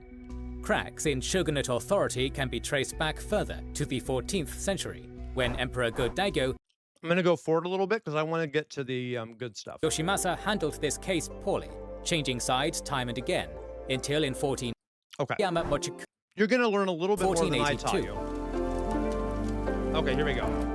Another clan conflict was the Hatakeyama Succession War, which occurred in 1454, under circumstances that would eerily resemble Yoshimasa's future. Hatakeyama Mochikuni, who had served as the shogun's deputy, has long been childless, so he had adopted his nephew Masunaga to be his... This is a different clan than the one we just talked about, and notice how similar the conflict is there. So this is the Hatakeyama, or the Hatakeyama clan, and this is before the Onin War. The problem was that in 1437, he had a son, Yoshinari, and before dying in 1455, he went back on his promise, making Yoshinari his heir, with Yoshimasa blessing the decision. However, Masunaga had powerful allies in Yamada Shozen and Hosokawa Katsumoto. The two Shugo persuaded Yoshimasa, who had initially sided with Yoshinari, to reaffirm Masunaga as the rightful successor. To make a long story short, Yoshimasa handled this case poorly, changing sides time and again, until in 1460, he definitively sided with Masunaga. This is why Yoshimasa was not a great shogun. Did you hear that? He was like going back and forth. He's like, I'll side with this side. Now I'll go back to the other side. I'll side with this side. Him to vanquish Yoshinari. Masunaga, with his forces, laid siege to Takayama Castle, where Yoshinari had sought refuge, but had underestimated the defenders' abilities, and the siege dragged on for years, before Masunaga cut off their supply routes and forced Yoshinari to flee to Yoshino. Masunaga returned to Kyoto victorious as the head of the Hatakeyama. Yoshinari had lost the fight, but his staunch defense of Takayama and skill in military affairs had earned him an admirer. Yamada Shozen, impressed with the young man's abilities... Okay, so listen, I'm just trying to show you how like fiction is weirder than reality is weirder than fiction. So this guy here, Shoten, who had initially in this civil war in Hatakeyama, the succession war, had initially sided with Masayada or whatever this other guy is, okay? But then he ended up, and he had been fighting against Yoshinari, and then he suddenly switches sides. He's like, I kind of prefer the other side now. Extended a friendly hand. Shozen's changed stance towards Yoshinari was, without a doubt, born of his personal ambition to elevate the Yamana clan. While Hosokawa Katsumoto was his son-in-law, there was much rivalry between the two, and Shozen didn't hesitate to look for allies and premises to confront Katsumoto and weaken his position. Of course, the same can be said for Katsumoto. In 1458, he appointed Akamatsu Masanori as Shugo of Kaga province, weakening Shozen's position. And recently, another point of conflict had broken out between the two men, the Ashikaga succession dispute. Okay, now this is the part we talked about. When he first became shogun, Yoshimasa showed a genuine interest in state affairs and was keen to restore the Bakufu to its former glory. However, the years of governance had taken a toll on him. The peasant uprisings, the failing economy, and the succession wars between the warrior families had exhausted him. For many years, like many of us, he desired to retire and enjoy life in his new personal villa, the Silver Pavilion, which he had already planned in 1460. However, Yoshimasa faced the same predicament Hatakeyama Mochikuni had, for in all those years he had failed to produce an heir. So in 1464, he persuaded his brother, Ashikaga Yoshimi, to abandon the monastic life he had chosen and become... Remember, guys, feudalism is based off these personal relationships, okay? These almost like contractual arrangements between ruled and ruler. So if you die, where do all the personal relationships you've developed go? They go poof. So it becomes really hard. To maintain the power of a family after you have died if you're the one that made all those personal relationships. So yeah, just appointing your son isn't going to guarantee it's going to succeed because that son might not have the same personal relationships that you do. Become his deputy and heir. Yoshimi was reluctant at first to step into the pit of vipers, but after Yoshimasa reassured him that he would not shun him even if he had a son in the future, Yoshimi agreed. He also enjoyed Katsumoto's support, which was also a factor in convincing him to leave behind the Jodo monastery he had secluded himself in. For after all, Katsumoto was a robust and reliable figure in Japan's political landscape. All seemed well for roughly a year, until So notice that Yoshimi, who's the brother of who we talked about, of Yoshimasa, did get a feudal alliance or a feudal relationship with Katsumoto, another powerful lord. So he's trying to build his own power connections, but he might not have enough. In 1465, Yoshimasa's wife, Hino Tomiko, gave birth to a son who would be named Yoshihisa. Talk about bad timing. And like every mum would do in her place, Tomoko would move mountains to make sure it would be her son, not Yoshimi. She's kind of based. I kind of like Tomiko. Succeed Yoshimasa. In a weird way, like Cersei Lannister's kind of cool. I know she's a fucking lunatic, but she really did care about her kids a whole fucking bunch, like in a weird psychotic sort of way, right? In the shogun's office. Since Yoshimi enjoyed Hosokawa Katsumoto's support, she naturally turned to the other powerful political pole of the capital, Yamana Shozen. Shozen, who saw this as another opportunity to elevate his position, threw his support behind Tomoko and her son. It was rather fitting, as Shozen was already turning his support for the Hatakeyama succession over to Yoshinari, thereby supporting the biological sons in both disputes, while Hosokawa was supporting the adopted sons and original heirs. Despite being arch rivals, Shozen and Katsumoto worked together when the political circumstances suited both. Such was the situation over yet another clan succession crisis, this time of the Shiba family. In midsummer of 1466, Yoshimasa, on the behest of his aides, replaced Shiba Yoshikado as head of the clan and appointed Yoshitoshi. One of the men behind Yoshimasa's decision was Issei Sadachika, who was sort of like Yoshihisa's foster father. Roughly around that time, Sadachika, to promote Yoshihisa to the position of the shogun, also circulated a rumor that Yoshimi was planning a coup against Yoshimasa. This prompted all this backstabbing and shit, circulating a fake rumor. Katsumoto to step in to protect Yoshimi. Shozen also intervened, as Shiba Yoshitoshi was in Sadachika's camp, and for Shozen, being related to the deposed Yoshikado meant he was an enemy of Yoshitoshi by proxy. In the end, Sadachika's rumors proved false, and he, along with Yoshitoshi and Akamatsu Masanori, was ousted from the capital. Okay, here we go. The year, however, was still hiding another big surprise for the residents of the capital. For in the last month of 1466, Hatakeyama Yoshinari, leading a large force, entered Kyoto and took residence at the Senbon Sakado Temple. In the early days of the following year, Shozen convinced Yoshimasa to pardon Yoshinari, and the latter was invited to the shogun's palace without Yoshimasa first consulting Katsumoto or Masanaga, Yeah, who at that Venomous, right? time was acting as the shogun's deputy. As if to add further insult to the injury, Yoshimasa cancelled the traditional New Year's visit to his deputy and instead attended a banquet thrown in his honor by Yamana Shozen and reappointed Yoshinari as the head of the Hatakeyama, asking Masanaga to hand over his residence at Kasuga Marinokoji, as well as removing him from his position, which Shiba Yoshikado would later occupy. Naturally, Katsumoto could not stand idle and watch his political ally being reduced, so he planned on moving his troops to the shogun's palace and forcing him to declare Yoshinari a rebel. However, as we have already stated, Katsumoto's wife, fearing for her father, leaked this information to him. Thus, the Yamana side moved first.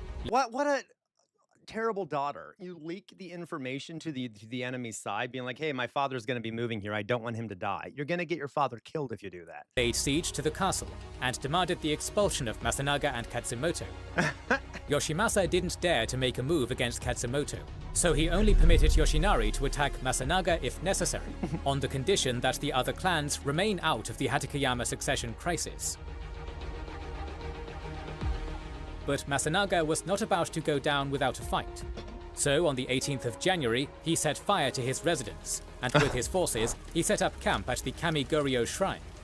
There he welcomed Yoshinari's attack, who assaulted the temple complex with the support of Shiba Yoshikado, Asakura Takakage, and Yamana Masatoyo. I've seen images of this battle where like it's a burning temple and like samurai fighting on the steps of this burning temple. It's kind of badass. It's really dark and depressing, but it's also kind of badass looking.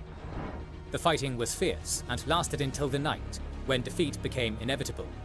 Masanaga set fire to the shrine, and, using the flames as cover, escaped and sought refuge in Katsumoto's villa.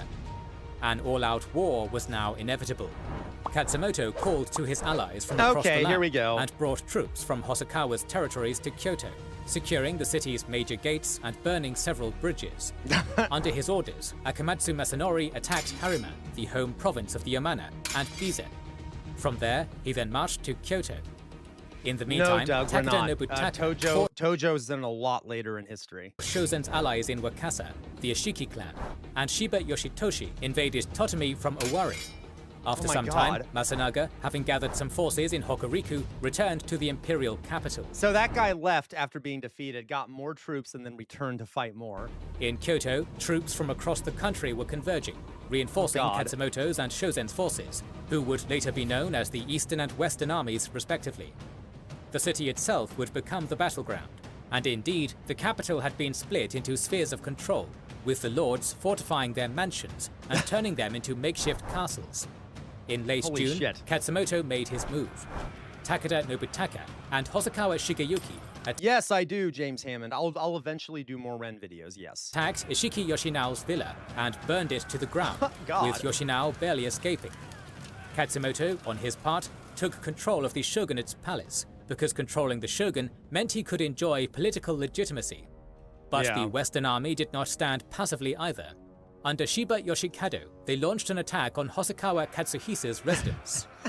The defenders were reinforced from the east with forces led by Kyogoku Mochikiyo, but Yoshikado's men were... what the fuck is happening? They're literally, now they're just taking personal issues they have with each other, using this war as an excuse to like weaken each other's position and kill each other so that they can get more power. Able to rout them as well. The Western army pressed its advantage, burning Katsuhisa's mansion and attacking the villa of Hosokawa Shigeyuki. Only the timely intervention of Akamatsu Masanori's forces prevented total disaster, forcing the Western army back and allowing his allies to recover. Following this, both sides, exhausted from the battle, retreated. These attacks were not limited to the mansions of the lords. Temples, and generally any building complex that could house troops, were also attacked. And since fire was extensively used on both sides... Guys, and remember, speaking about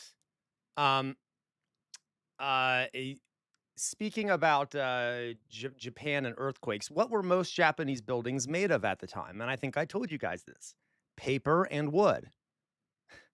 So it was pretty easy to burn down a city. If you just start a fire, suddenly the whole fucking city's going to be in flames. And that happened quite frequently. Okay, so and castles were basically the only places that weren't fully just wood. They'd be stone too. There might be some other things that are stone, but like very few. So yeah. Neighboring buildings also fell victim to the conflict. A few days after the outbreak of the all-out war, Katsumoto was able to secure the shogun's banner and had Ashikaga Yoshimi appointed as commander-in-chief. There you go, Lacroix. With that, his troops now projected significant legitimacy to their cause, which could sway to his side many lords who stood on the fence. Bolstered by that, the eastern forces under Masanori fought and defeated Yamana Noriyuki at Ichijo Omiya and then laid siege to Shiba Yoshikado's own residence. See, this is where the emperor is. But remember, the emperor doesn't really matter, but symbolically he matters, because if you control the emperor, you can claim that you're, the god has chosen you or whatever, even though he has no fucking real power.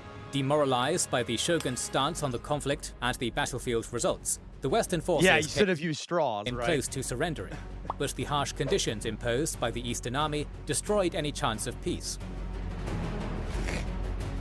The fate of the Yamana camp looked bleak, but at the first light of the 23rd day of the 9th month, Yamana Shozen looked to the west, and there was Uechi Masahiro at the head of a large force, coming to his rescue. The only key mentioned... That's like the Gandalf moment from the Two Towers when he comes riding down into Helm's Deep. 10,000 men. But, Wow. as with the other regiments, this figure is likely a gross exaggeration. Yeah. Still, his forces must have been considerable in strength, for the situation on the battlefield changed radically, and the Western Army secured much of the city.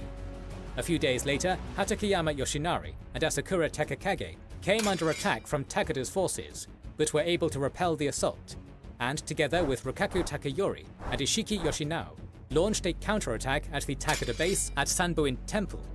Facing superior numbers and the fierce determination of the Western forces, the Takeda withdrew. After burning the temple complex, the Western troops marched and occupied the imperial palace without capturing the emperor, since the imperial family had long been transferred to the shogun's residence. Increasingly fearing for his safety, Ashikaga Yoshimi fled Kyoto, seeking refuge in Ise province. This was a blow to the Eastern Army's morale, which was already on the back foot. Even Akamatsu Masanori was unable to recover northern Kyoto, and defeated, he redeployed his forces in the eastern part of the city, at Higashi Iwakura. On the 16th of October, the Uchi attacked his position from the direction of the Nazenji Temple. God damn it. Akamatsu's defenses were hastily constructed, and therefore shouldn't have been a serious obstacle. However, the attackers failed to coordinate their movements, and instead attacked each position in turn, allowing Idiots. the defenders to move their troops and repel each assault. Despite their unexpected victory at Iwakura, the Eastern Army was still losing. On the last day of October, the forces of Hatakeyama Yoshinari and Asakura Takakage attacked those of Takeda Nobukado, who had set up their camp at Shokokuji. What? Before launching the attack, they bribed a temple complex monk to start a fire. A large and bloody fight between the two armies broke out amidst the inferno, with Yoshinari's men emerging victorious, but at a significant cost of their own as well. The site would change hands a few days later when Hatakeyama Masanaga retook it by using a phalanx-like dense group of spearmen against Yoshinari's cavalry. Yoshinari countered by similarly using his own spearmen, ousting Masanaga's troops eventually, though the Western Army abandoned the burned temple complex since it offered no tactical advantage whatsoever. During the winter, there wasn't much movement, besides the occasional raid at each other's bases, which by that time had grown to be full-blown castles. But as the weather conditions became more favorable, action resumed. On the 13th of April, My God, the how Western long does it forces go? attacked and destroyed some irregular troops of the Eastern Army under Honekawa Doken at Inariyama. In the following months, the Eastern military launched its own offensives, but they were not very successful. They were, however, successful on the political chessboard, as in the summer of 1468, Shiba Yoshikado had lost his position as Kanrei, after Yoshimasa became aware of a letter Yoshikado had sent to Ashikaga Shigeuji requesting reconciliation. Oh. In autumn, roughly a year after he had left the city, Yoshimi was persuaded by Katsumoto and Yoshimasa to return. However, a conflict soon arose between the two brothers when Yoshimasa refused Yoshimi's request to expel Hino Katsumitsu and then reinstated Issei Sadachika. What? The assassination of Yoshimi's close friend, Arima Motoie, was the straw that broke the camel's back. and so Yoshimi sided with the Western Army, which proclaimed him shogun. With the end of 1468, the war... So, Vitamos, you say, where did they get all their manpower? Well, from what I remember reading, the Onin War, how many troops were used? Troops, I think it was like, was it 100,000 troops on both side? Troops, Onin War. Because they had a lot of rice surplus and stuff, Onin War, and they had gotten rich. Let's see here. It was, around 160,000 troops against 116,000. Now, to be clear, these were not all available at once. They would have to raise new troops. But when you have all these factions putting their troops together, it's a pretty large number of troops that they had. Okay. So yeah, they had a lot of fucking troops just slaughtering each other for what? Like, what the fuck are they fighting for at this point? I don't even remember. They're just like, okay. Within the imperial capital died out. Fighting in the streets of Kyoto continued, of course, but it was not as intense and bloody as during the first 2 years. The conflict gradually moved to the provinces, as the two sides vied for supremacy in the 9 years of war that followed. Yoshimasa, facing the fact that his own brother had turned against him, was forced in 1469 to proclaim his son, Yoshihisa, as his heir. Yeah. That same year, the Otomo and the Shoni clans attacked the Uchi's home province, but were defeated by Masanori's generals, so he remained with his forces. See, because now that everyone's fighting in the middle of the country, all these other little conflicts are breaking out everywhere because there's no centralized authority. Is in Kyoto. His presence in the capital proved a considerable factor in the course of the war, for he continued to fan the flames, even as Shozen and Katsumoto grew tired and sought a peaceful resolution. Not even their deaths in 1473 moved Masahiro to come to terms with Yoshimasa, and he entered a new round of skirmishes around the capital with Hatakeyama Masanaga. That same year, Yoshimasa officially abdicated in favor of Yoshihisa, but since the boy was only 8 years old, the retired shogun still held the real power. Masahiro continued his fight with Well, Tomito also did, the wife, the mother. Naga until the mid-autumn of 1476, when he agreed to enter negotiations with Yoshimasa. A year later, and almost to the day, Yoshinari took his army and left the capital to attack his hated rival Masanaga at Kawachi. He continued the fight throughout November until news reached him in the middle of December that Uchi Masahiro had agreed to Yoshimasa's generous terms and had evacuated his army from Kyoto. The Onin War was officially over. On that same day, Yoshimi, along with his eldest son, left Kyoto and headed to Mino province, where they were sheltered for a while by the Saito clan. Still, the two brothers would eventually reconcile, and Yoshimi, in later years, would return to Kyoto, and his son, Yoshitane, would become shogun in 1493. With the end of the war, Yoshimasa would finally be able to step down, seclude himself, and enjoy his retirement, which he so much craved. As for Yoshinari and Masanaga, they fought for decades, with the conflict between the two sides outlasting them and lasting until 1499. Jesus. The war that had lasted for 9 years had not only destroyed the capital, but had brought the total collapse of the Ashikaga shogunate. Yep. From then on, the Ashikaga shoguns were essentially puppets of the Hosokawa clan, yes, and later the Miyoshi, with conflicts arising between clans over who would control them. With the shogun and the shugo weakened, the road to the fragmentation of the land into quasi-independent states had opened, and soon warlords would carve their fiefdoms, defying shogunate authority. Okay, so that you guys get the idea. We'll stop there. Okay, like, I know it's dark, but it's also kind of silly, isn't it? Isn't it kind of silly?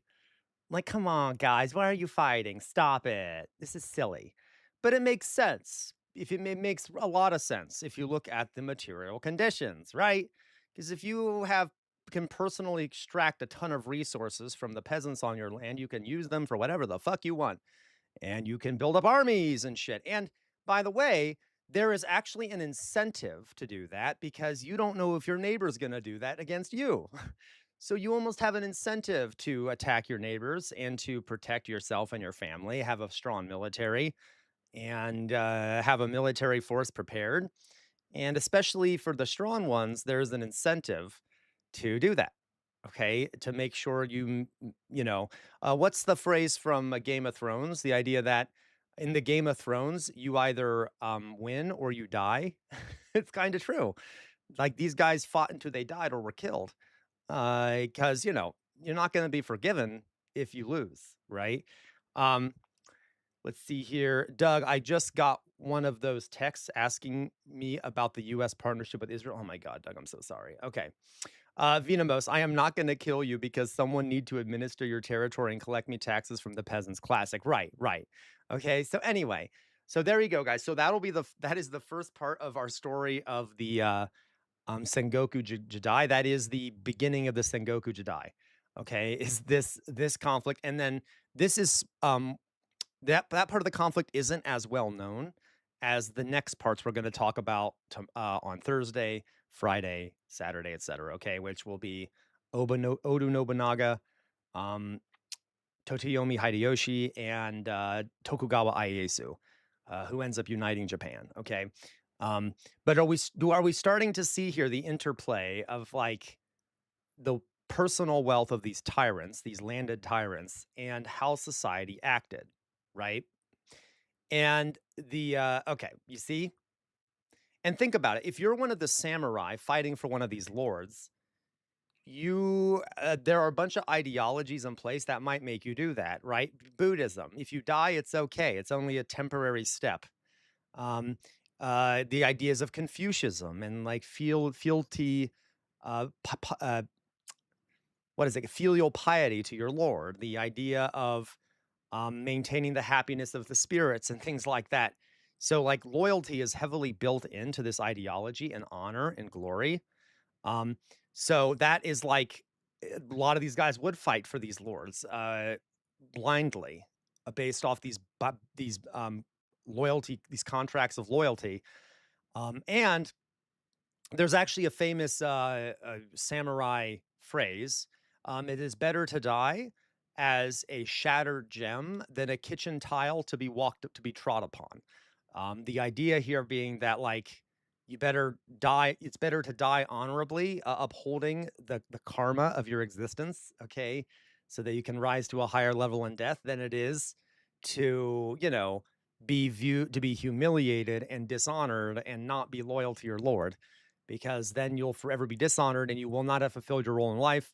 Okay, that's also part of the reason why there's this idea of ritualistic suicide that we'll talk about perhaps next time more. Seppuku. A lot of samurai started adopting this notion of suicide in defeat. Now, there also, by the way, are because it's better to die at a high point, like a point of fighting, like even if you're about to lose, rather than live in defeat and dishonor. Okay, because it's better karma to die at that high point. But there's also an ideological reason for this, folks, because more and more samurai and daimyos would commit suicide throughout the war, the Sengoku Jidai, because it became ideologically beneficial so that you wouldn't have to fight the losers again. Because as you saw in this battle, some of these folks kept fighting even after the war ended. Maybe it's better if they just kill themselves and we move on, because otherwise we're never going to have stability. So a lot of the some of the later rulers of Japan, some of the later like Hideyori and Tokugawa Ieyasu kind of heavily promoted the suicide culture because they wanted their enemies to die, so they didn't have to deal with them again. All right.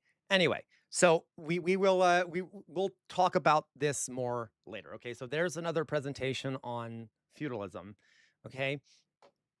All right. It's kind of silly. Isn't it kind of silly? Kind of silly. I think it's kind of silly. Isn't it kind of silly? Okay. Put my face up here for a second. Boop. Where's my face? Where's my face? La, da, da, da, da. Okay. How's everyone doing out there? Did we learn something? Did we learn something? How's everyone doing out there? How's everyone doing out there? Everyone good? Everyone good? We all happy out there? We all happy? Feedback. Where's my feedback? I need feedback. You all know I have a parasocial relationship with all of you. I need feedback. What is it? How's everyone doing out there? We good? All right, doing good. It was interesting. Thank you, Louise. Thank you, Louise. Okay. War is oh, it is Venamos. It really fucking is, right? It's really fucking pointless. That's why we need to construct a society in a way where we don't do this shit. Okay. We don't need to have like, thank you, Fetty. We don't need to have this like incentives for people to slaughter each other, such as landed estates that require more land in order to get wealthier and be safer and shit. Okay, it's so stupid. All right. Of course, right now there is the incentive is for war between states, not within states. Sometimes there are within states. Okay, so anyway, I really like medieval history. Yes, yeah, Louise, it isn't super. It's super interesting. All right. Okay, guys. So I'm gonna go pee really fast. I'll be right back. Then we'll watch some other things. We'll watch the clip of Tim Pool being humiliated. That'll be fun. We have some other things to watch as well. So I'm gonna go pee really fast because you know me, I have a very small bladder. So I'll be right back. Give me 1 second, okay?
All right, all right, all right. I gotta find this Tim Pool clip. How's everyone? Good. Okay, let me find the Tim Pool clip. Okay, I have not seen it yet.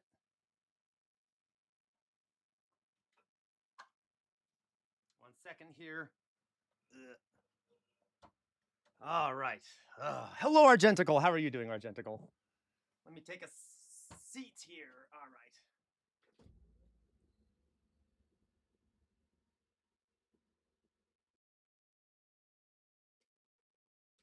Okay. So, from what I've heard, folks, from what I've heard, I know probably most of you have seen it right now because I'm late to the game on it, but we can't I don't think we can't watch the whole Jubilee video because it's way too long and YouTube really hates people watching the Jubilee videos. So let's just find the humiliating part because I can't stand Tim Pool. And I'm sure we all agree with this.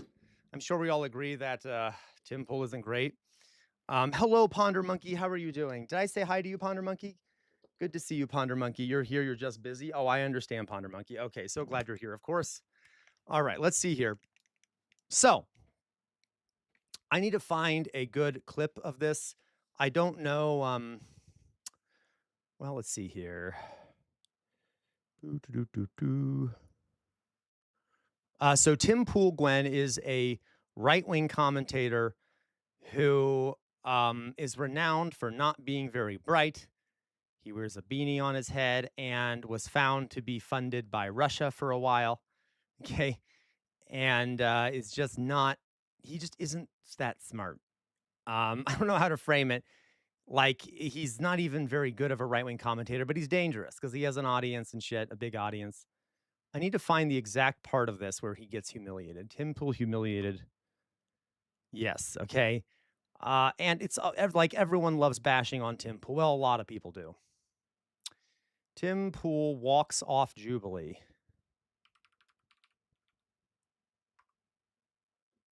All right. Ooh, Tim Pool rage quits Jubilee. Tim Pool.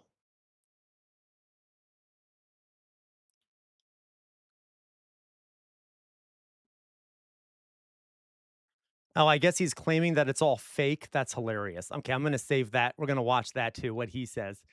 Excuse me, he's a moderate. I know he's a fucking liar. Do you have a lot of politicians? You know what? Let's do this. Let's just watch some of it and then I will try and find the part where he rage quits, but we'll watch as much as we can before YouTube warns me that I can't watch anymore, okay? So, by the way, well, okay, so let's watch a little bit of it. On the Democrat side who got behind authority. Okay, so, God damn it. I kind of want to find the part where he but like there's appears to be multiple portions where there's the guy that practices during COVID. I'm not going to support those individuals. So, I will say, Okay. 1 second. Where's my face? So I listen. I don't know if I ever on my streams want to debate people. I have fun yelling at trolls, but oftentimes debates, they are not. It's who's better at doing a performance. As it doesn't matter how much. A lot of the times the facts don't matter as much during a debate because there are three things important during a debate: logos, pathos, and ethos. And people are more convinced by emotion than they are by logic in the confines of the debate and normally. So like debating, it can be fun if you're really good at it. You can humiliate people that deserve to be humiliated. But at the same time, there are people who are right academic or like intellectually, but can still get humiliated and lose a debate. You see what I mean? Regardless, I am very happy to see Tim Pool humiliated because I doubt he's a great debater to begin with. Authoritarian practices. Sometimes it can be, other times it shouldn't be. Anyway, but it is simply not true that the left does more violence. If anything, the mainstream right wing promotes systemic violence on a level that far outdoes any kind of extra legal violence you can think of. So regardless of who does more extra legal violence, structurally speaking, the violence still happens. And it happens within institutions. The police are really fucking violent. The military is really fucking violent. Our prison system is really fucking violent. Okay? And who supports increasing all of those and doing more violence? The right wing. Who supports disenfranchising more people from voting and doing economic violence to people where you withhold their health care till they die, and you make it so their lives are a living hell essentially, and you keep them in poverty, and you do violence. And literally, poverty is linked to decreased life expectancy. Is that not a kind of violence? So by far, the right wing are the kings and queens and envies, okay, of violence. It's just not violence that is viewed as violence, okay? But even when it comes to extra legal violence, the right wing is also king. Okay, thank you, Argenticle. Let's take a look here. Yeah, look at this. The right wing, look at that.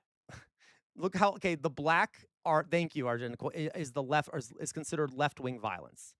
Compare that to the red, which is right-wing violence. And again, this is only extra legal violence, violence done that is not part of the system, is not violence inherent to the system. Okay? So like there you go. All right? This doesn't even include structural violence that the right perpetrates all the fucking time. Okay? And by the way, it also depends on how do you view left or right, because is the Democratic Party right wing or left wing? Well, I can tell you, most of the Democratic Party is right wing. So, like, but if you're trying to measure this, do they say that you're a Democrat if you do, like, you see what I mean? Like, there's so many fucking problems with this. Okay, let's go back.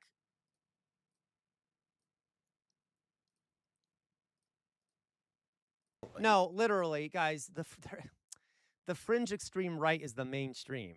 Like, okay, yeah, there are still some like even more fringe right wing groups, but we do know that the current right wing MAGA is far right. It literally, you can track the history of it. You can track the history of the ideas of MAGA moving from the fringe right to the center, or not to the center, but to the mainstream. And there's still some groups that are even farther right, but when he says the fringe right, MAGA is like far right. Okay. And a lot of that, okay, you guys, this is bullshit, obviously. Do we know what segment it is that he walks off because he gets defeated? I don't know if I want to sit through the whole thing, nor do I think I can, because I think I will be copyrighted. But I would like to know. I want to get near to the point where he walks off, because that's what we're here for folks. I know, right? Another solitarian. I want to hear when he gets fucking kicked off. That's the fun part. I just like watching him suffer. Okay, I know that kind of makes me a sadist, but hey, I'm okay with it. Up. Is that it? Do, bro. That's it. There it is. I found it. Okay, let's go back a little bit. Let's see what leads to that. So what claim the United States is tracking towards a civil war. So we'll watch this segment.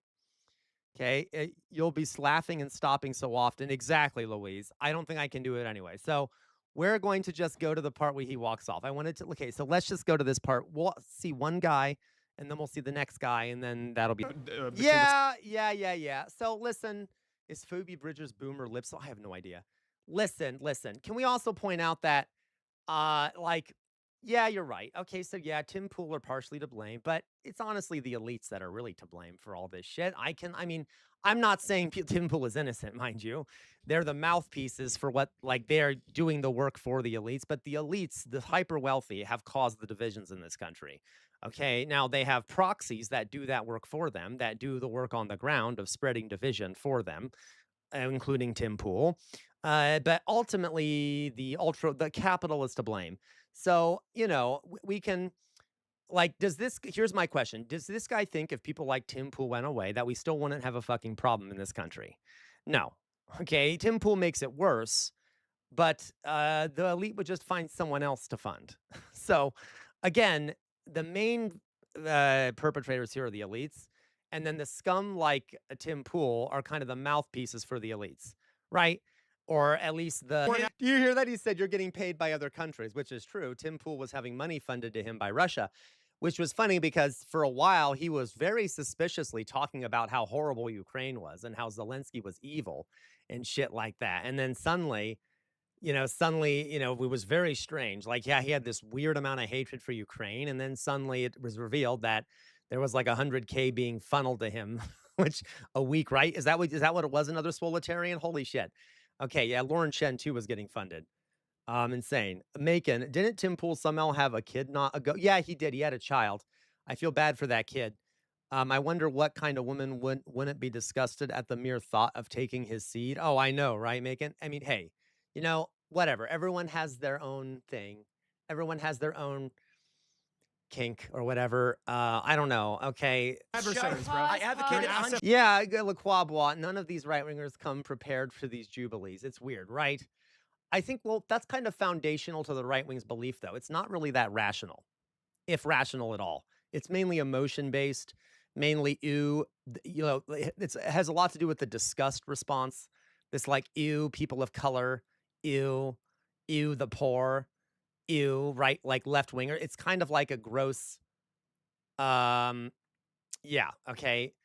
Argentical, I understand a lot of media uses problematic, but you can't avoid it. But I think you understand how and why problematic. Yeah, I agree, Argentical. You have to be able to. You're 100%. I completely agree with you, Argentical. Is my point. Okay. Joe Rogan show against ivermectin. David, can you please address the claim? I think America is getting closer Oh to my civil war. God. It's all Can we also point out? You're right. We got to address the beanie. We got to address the beanie in the room. because of people like Tim. One Pool. Thank you for agreeing with me. There we go. The beanie. Now, folks, listen. Men. Yes, I'm mainly talking about men. Sure, NBs too. Whatever. It's fine. It's okay to be bald. It's okay to be bald. Right? Like, just because society is makes it seem like you have to have hair to be sexy or whatever. No, you fucking don't. Okay? It doesn't matter. It's okay to be bald. You don't have to be scared of like showing your head and being like covering it up like fucking Tim Pool does, because all of his masculinity is linked up with the amount of hair follicles on his head for some reason. It's actually something quite sexy about the confidence of being willing to reveal your head, right? So it's okay to be bald. By the way, listen. Can we also clarify that when you try to conceal certain traits about yourself because you're afraid about how either the opposite sex or the same sex will view you, you're eventually going to have to reveal that, right? Okay, like, you know what I mean? Like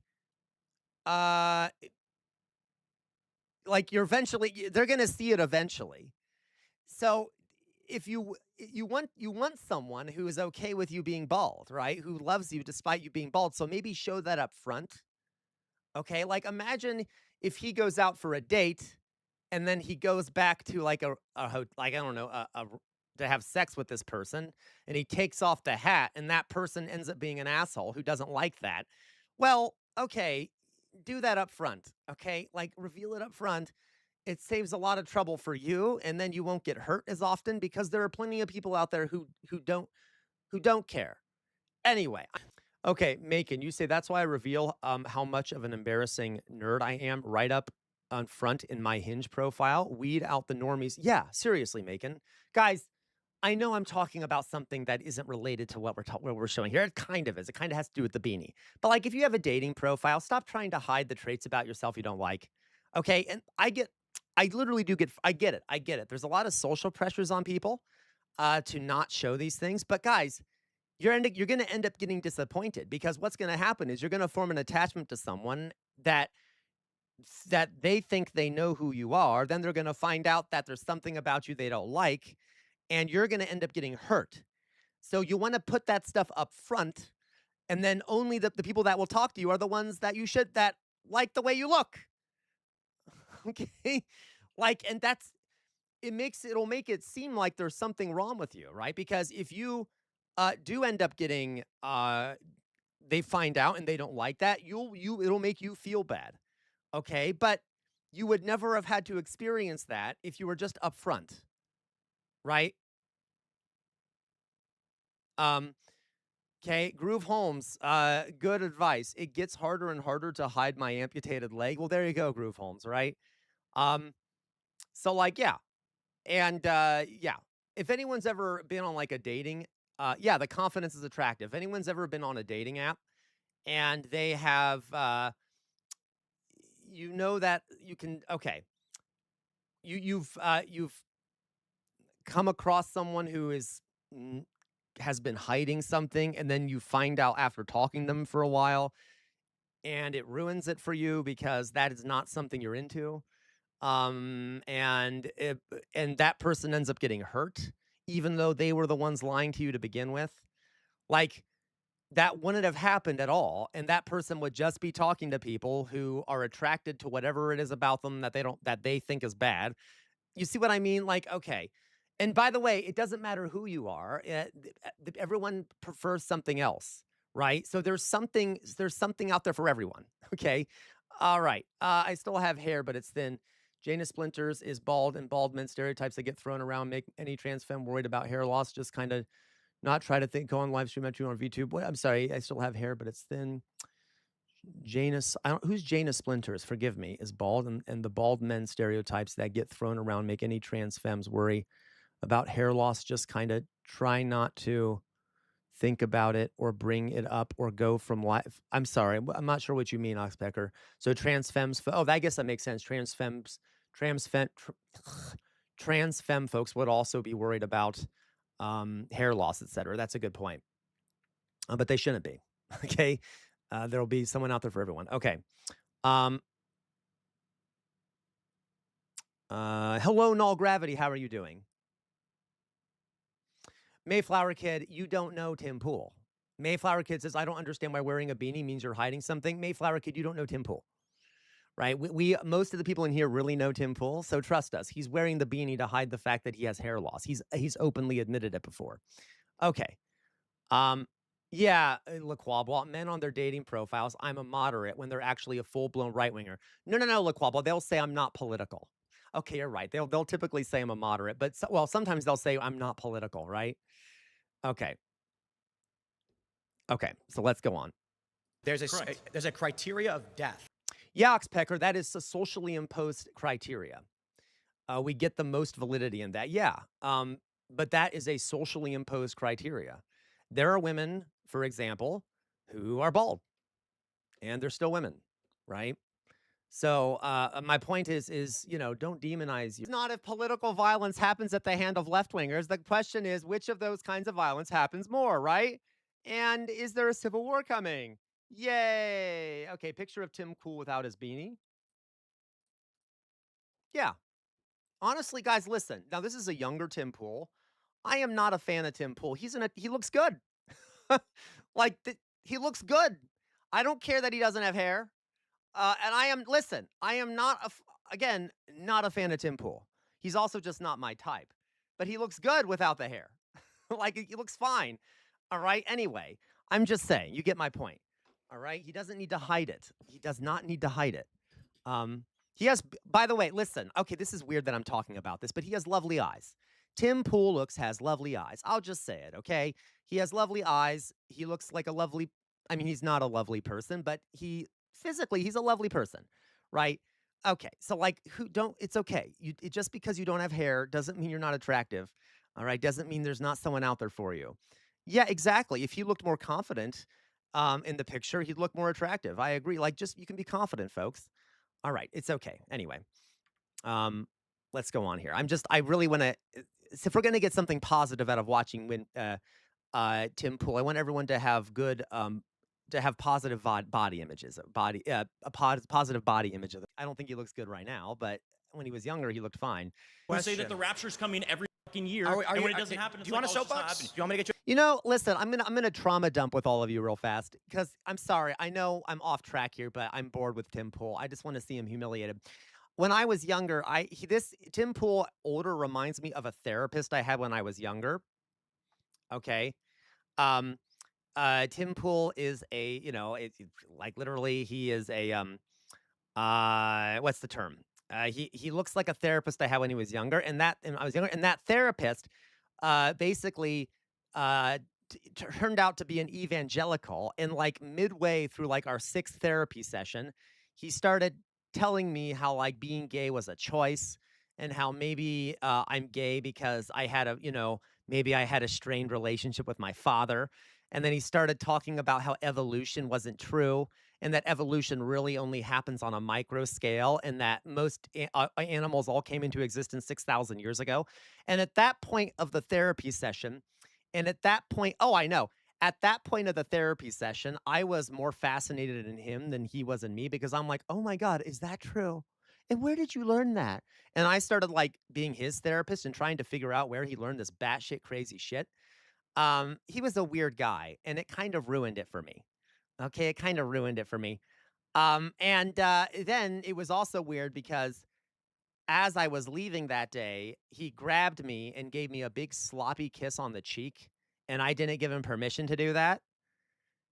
And he was a friendly guy, and I don't expect he meant anything bad by it, but it was really fucking weird. After he had just talked about me being gay and, like, then just, like, grabs me and kisses me without, like, permission or anything, and he's a professional, and it's like, "What the fuck are you doing?"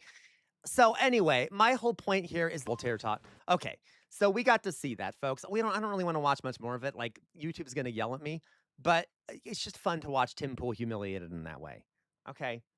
He's just really bad at, like, all of this. He's humiliating. He's embarrassing. He's so embarrassing. Doesn't he know how embarrassing he is? I hope his child never has to see videos of this. Yeah, anything for the money, right? Null gravity.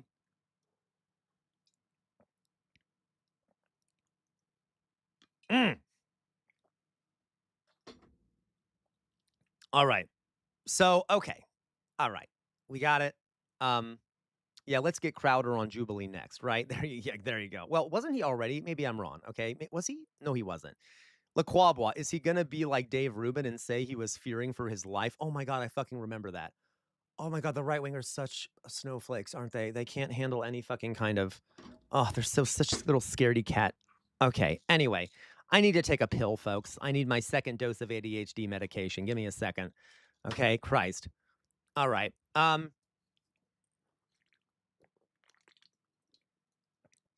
I'll tell you what, folks. I'm gonna speak because looking at Tim Pool reminded me of my ex. That scared the shit out of me, Peck on Bad. Jesus Christ. Thank you, Peck on Bad. Da da da da da da. Na. Thank you, Peck on Bad. You're an angel. You're perfect in every single way. Okay. I mean, not every single way. You can be kind of a dick sometimes, Peck on Bad, but you're the best. Okay. Um, yeah, Gwen. All right. So guys, let us no Peck on Bed. I'm joking. I loved it. Okay. Let's yeah, he literally just released a video on why fascism is good. I'm gonna put my face up for a second. Just on a note on since we were talking about Tim Pool and I talked about a former therapist of mine, it is a common thing, by the way, for for queer people to be touched inappropriately by other people. Okay. Like I could guarantee you that if anyone in here, any queer people in here, you know exactly what I mean. Where a lot of times queer people are viewed as objects, whether you're trans, gay, lesbian, okay. I would say mainly, I don't know this for sure, but people who are men who are more effeminate in their expression of gender will often be more likely to be touched because they are there's something sexualized about that in our society. Okay. I'm not even joking.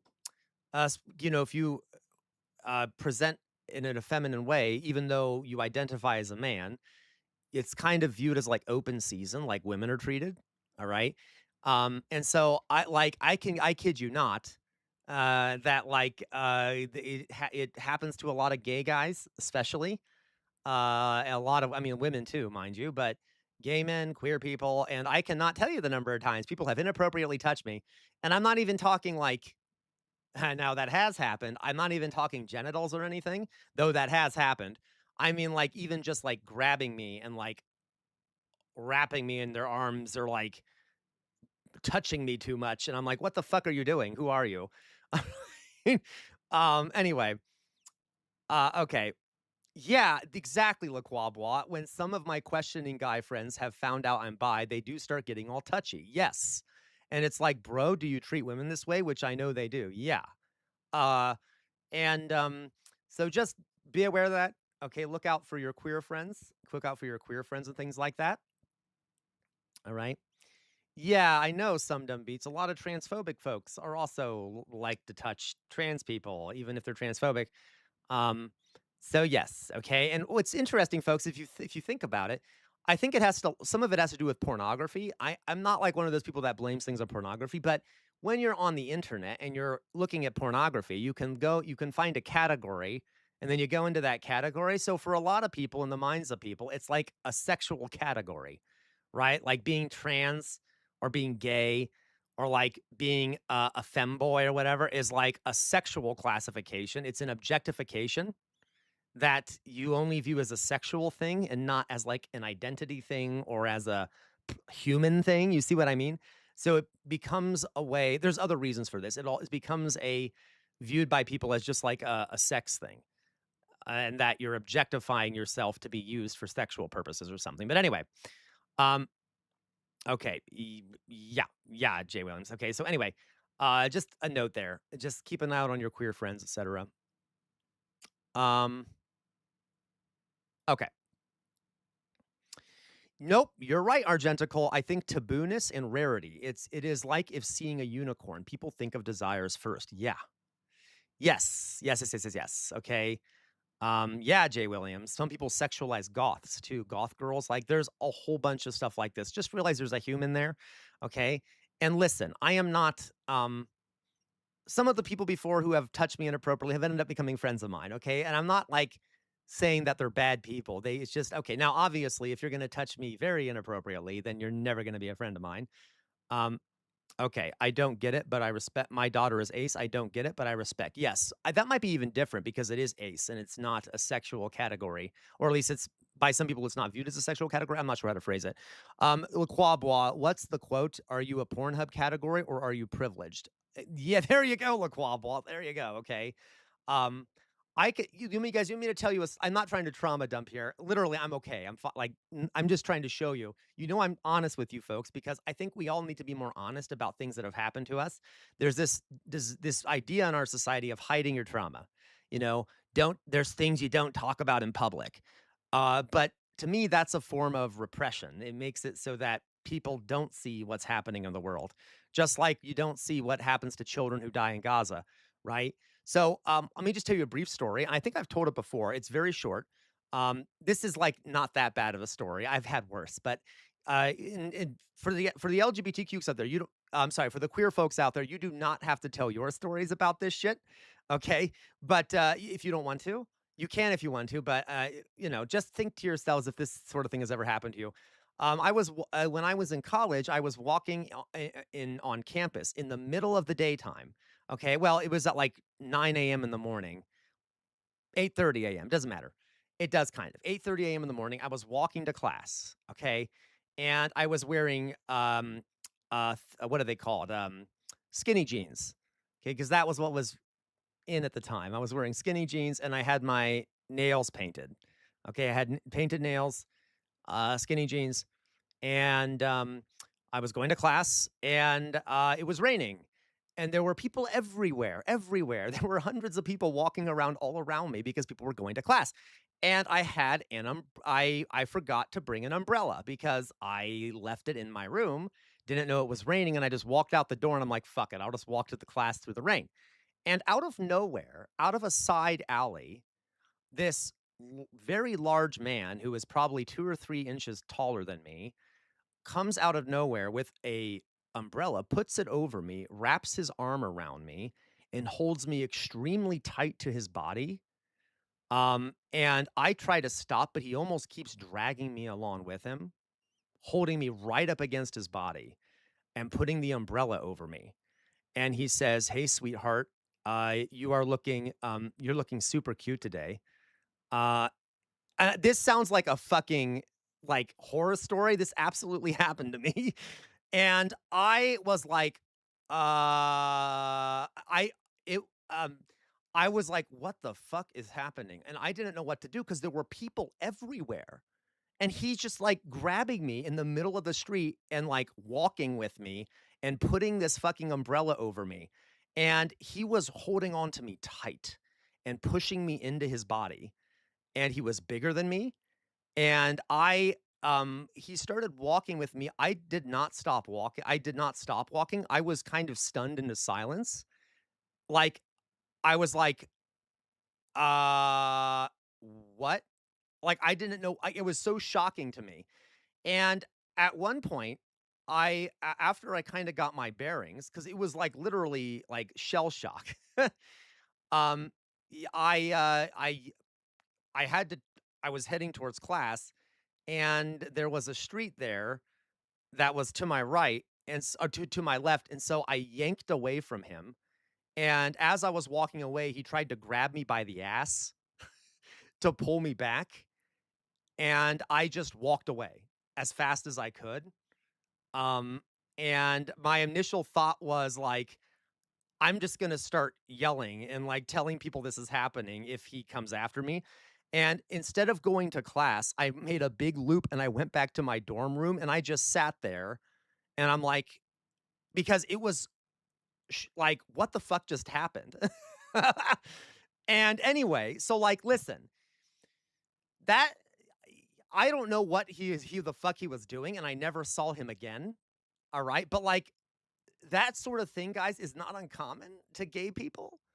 Like it happens to gay people where people think they can just walk up to you and like hit on you and touch you inappropriately and then like control your body and things like that. And it's really fucking weird. Oh, I would have too, LaQuabble. I would have too. Okay. So like anyway, that's kind of a nicer story, but like you can see really fucking weird shit.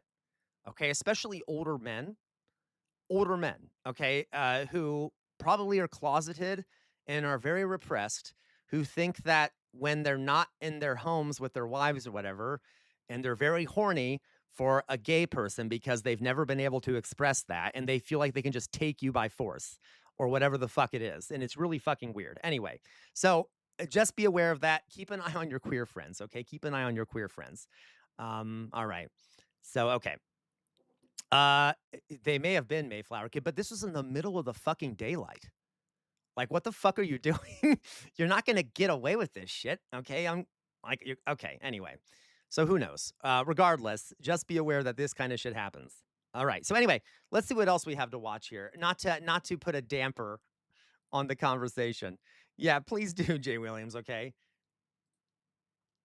An art teacher wanted my partner. Oh my fucking god, Tater Tot. That's so awful. True. So many old men are on Grindr looking for young gays and are very pushy. Yeah, they are. Very fucking pushy. Okay. Bruh moment. Have you seen Mysterious Skins here? I have not. Because a story and film deal with the oh no, I have not seen it, bruh moment. I'm sure I would like to see it. That'd be interesting. America is the richest Okay. So let's see here. country in the There is also, while I'm finding the next video I want to show you guys, there's also a sense amongst the police and also other people generally that gay men aren't like that. First of all, gay men are sexually degenerate. And so anything that happens to them really is their fault because they're overly sexual. And that was, because gay people are always screwing each other anyway. So what do you mean? That wasn't really an assault. Okay. There's also the notion that men can't be assaulted for some people, or like that men, it's not as bad as what affects men. So there also gay people have to deal with that shit too, where like you might go to the police and the police will assume, well, you're just gay. So, I mean, isn't that what you all do in a club anyway? Like kind of a deal. All right. Anyway, so let's see here. I do want to see Let's here. jump to the internet. You know what? Let's watch this. So speaking of Tim Pool, I want to see this. He only published this 6 hours ago. So how did he explain this Jubilee debate? Okay. What does he say happened? Okay, so let's quickly see what he said happened. I just want to see how he lies, and then we'll move on to something different. Drama that is me. I saved this for later in the show because I don't want to lead a show just off myself, but I did a surrounded Tim Pool versus 20 progressives. And I just want to say right off the bat, I'm accused of rage quitting. Tim Pool you say BS, you did. You get money. Tim Pool storms out of debate with 20 progressives. It's actually not You real. did. It's a fake headline. It's a fake headline. No, you literally stormed out. Got up and walked 10 feet away, stood next to the camera for 10 seconds, and then walked back and sat back down because the After they told you that they wouldn't pay you. whole thing is fake. But I'll The whole thing is fake. Don't worry, guys. Don't believe your lying eyes. explain everything in greater detail. But let me just say, The Jubilee crew was extremely professional. They were very nice. I believe they were very fair. They're getting a lot of heat for calling me a moderate because they just asked, like, how do I consider myself? And I said, moderate. And they're like, okay, that was really it. And I think if you watch it, it's patently obvious I am. One guy actually sat down. He's like, if we agree on all of these things, why are you here? And I was just like, I guess that's a question for production. But this is what they don't understand. They can actually have a guy sit down and be like, we agree on a lot of things. You're also not a moderate. But let's talk about the clip that went Because he's not a moderate.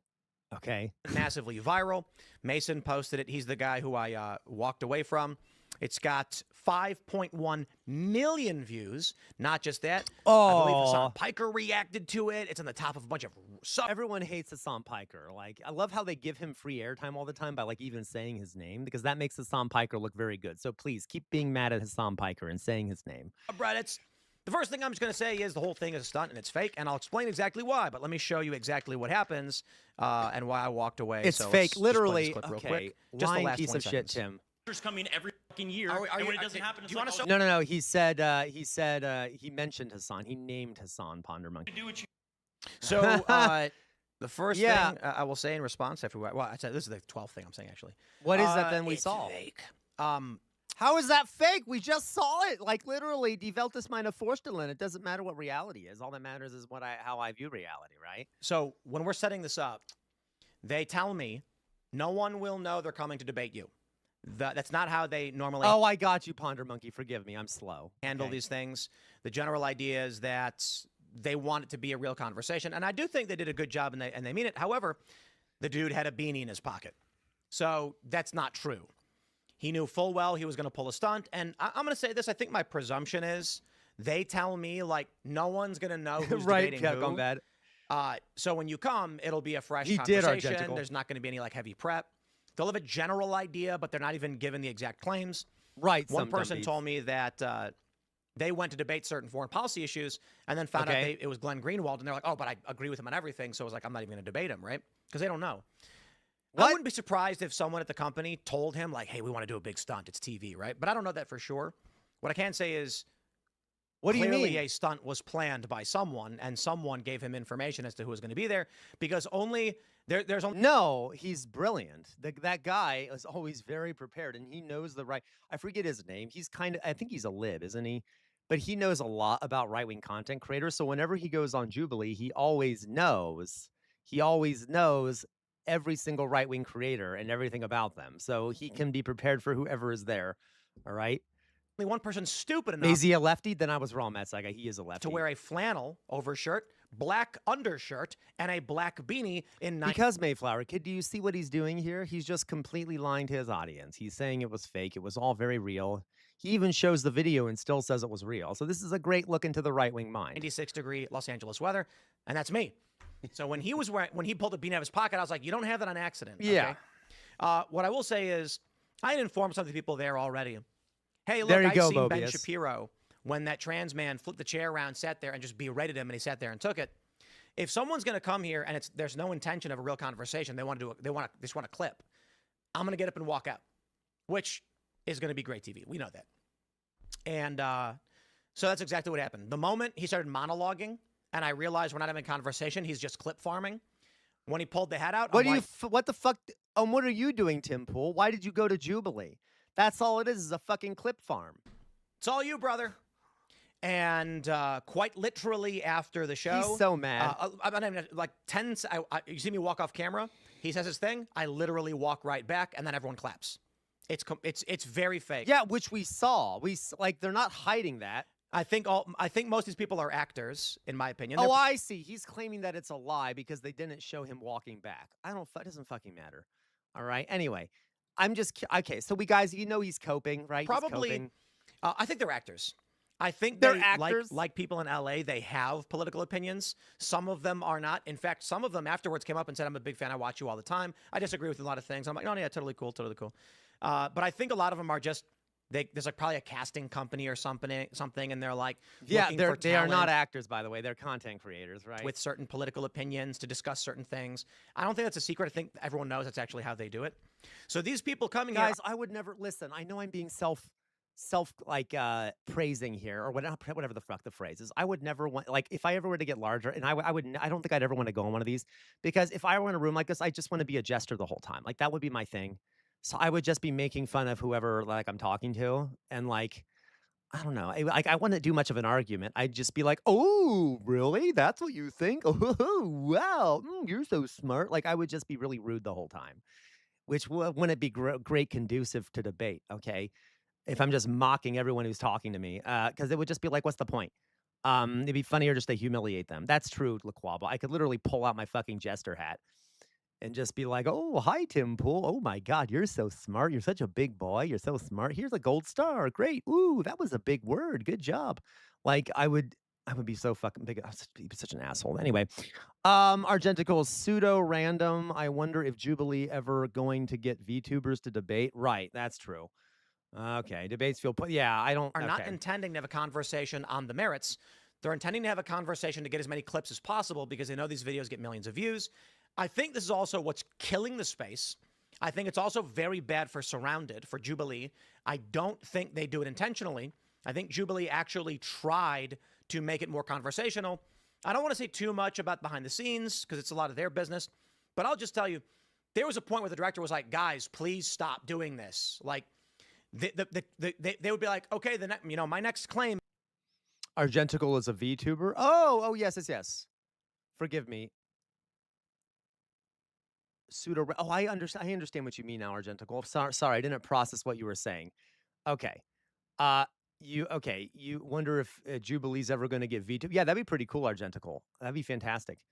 Those are what I call a Mr. Trenchfoot. Those types would bother me more than they do, but it's only when I can't inquire information about them or when they see they're discreet that I don't let them push interaction. And if they say they're straight or gay, but creeping around my hips the way This thing.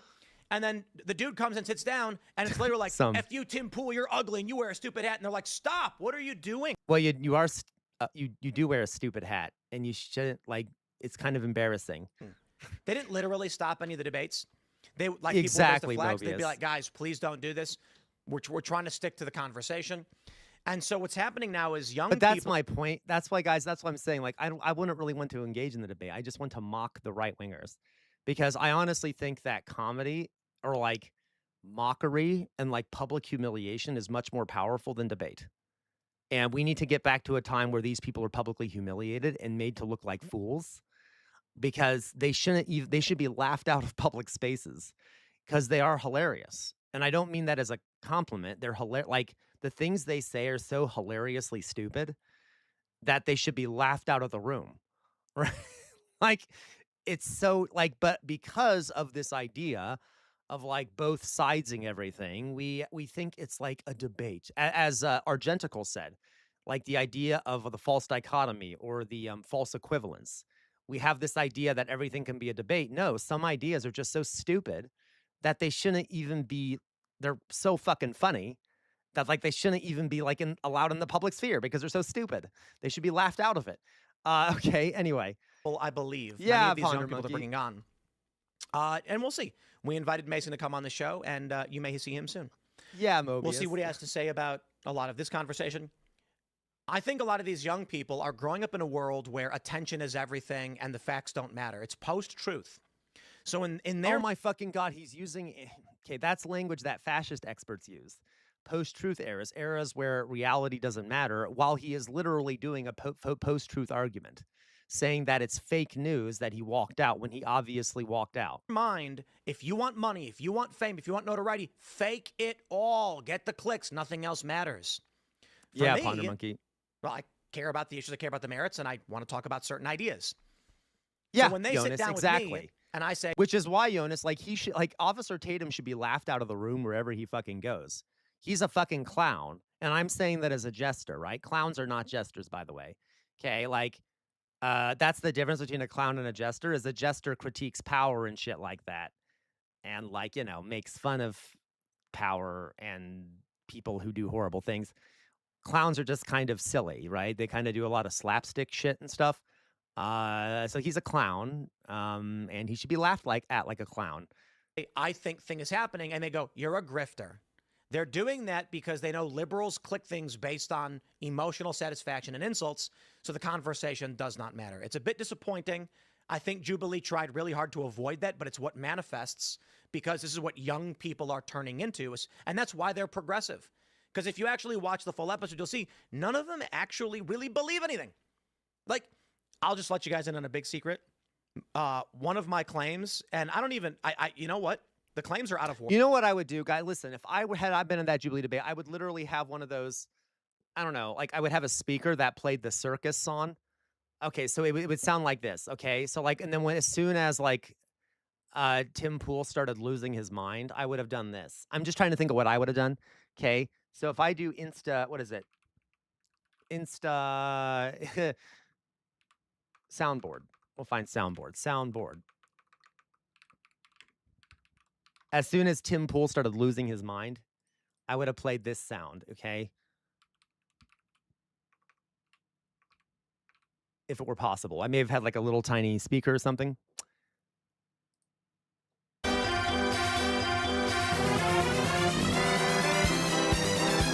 That would have been content, folks. That would have been content.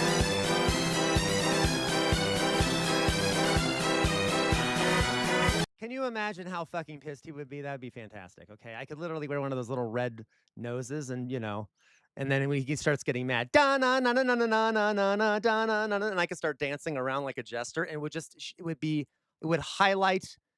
absolutely highlight the absurdity of the situation. Anyway, okay, whatever, it's fine, we get it. We'll finish listening to him complain. And I warned them about You're this. right, Ponder Monkey. When we filmed this. It goes like this. My first claim is yeah, X. Dodongo. My next claim is X. And my last claim is X. You say, and I mean X as a literal variable, meaning I don't just say my first claim is that the Democrats are more violent.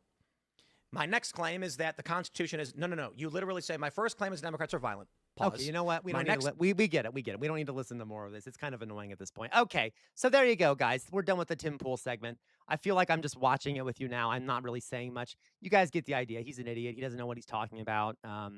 He should be excised from the public. He should be laughed out of every room. Okay, so that was fun. I like watching him suffer, though. That's always enjoyable. Okay, it's always enjoyable to watch Tim Pool suffer. All right, which is easy to do because he seems to be very emotionally brittle. Okay, let's see here. Let's see what we have here. So people have sent me some other stuff to look at.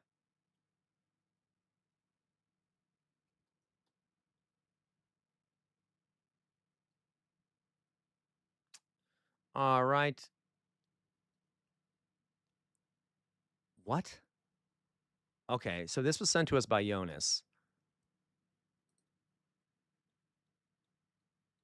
Oh, Christ. You forcefully... Oh, my fucking God. Okay. Civil rights lawyer. Cops arrest paraplegic in wheelchair for kicking down woman's door and fleeing on foot. Fucking A-cab. Fucking A-cab. Hello, Matt Sci Guy. What do you want, Matt Sci Guy? Okay. Mobius. Yeah, it's a miracle. Mobius 363. So Mobius. Let's call you Mobius. Tim would be so much happier if he just stopped talking about politics and stuck to skateboarding. I agree, Mobius. He'd probably be better that way. Hello, Matt Sci Guy. Okay. All right. He's intellectually sloppy. Okay. I don't think we need to watch. Honestly, I don't know if I want to watch this right now. But we get the idea, right? He's gonna be a fucking the A-cab, fuck the police. They're a bunch of brutal thugs who just like beating up people and doing violence for the sake of the state and capital. All right. And this is like too much. This is going to be too much for me to deal with right now. So they're fucking assholes. You cry, Matt. So I got your tears bring me joy. Anyway, so we're not going to watch it, but just so you can see the video, just so you can see what the name of the video is. Cops arrest paraplegic in wheelchair for kicking down a woman's door and fleeing on foot. How fucking funny. 5 more streams are going to talk about Tim Pool. Yeah, exactly. Okay. Cops can't bother themselves to do it. Of course they can. Of course they can. Remember that video we watched, guys, of the cop pulling that black paraplegic man out of the car and throwing him to the ground, even though he literally couldn't move? Like, absolute horrific human beings. All right. So as always, fuck the police. And we need to get rid of the police and create a new system of doing things because they're so fucking corrupt at this point. It's going to take a lot, though. There's lots of other steps we need to do first. So we better get on that, which we're not seem to be doing. Okay, let's see what else we have here. We have,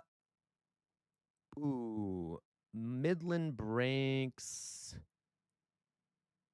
We saw that one. Okay, this one was sent to us by Jonas again. So since I didn't watch that one, this was sent to us by Jonas. This is called Colorism and Black Erasure. So today, y'all, we're going to be talking about colorism and Black Erasure. Okay.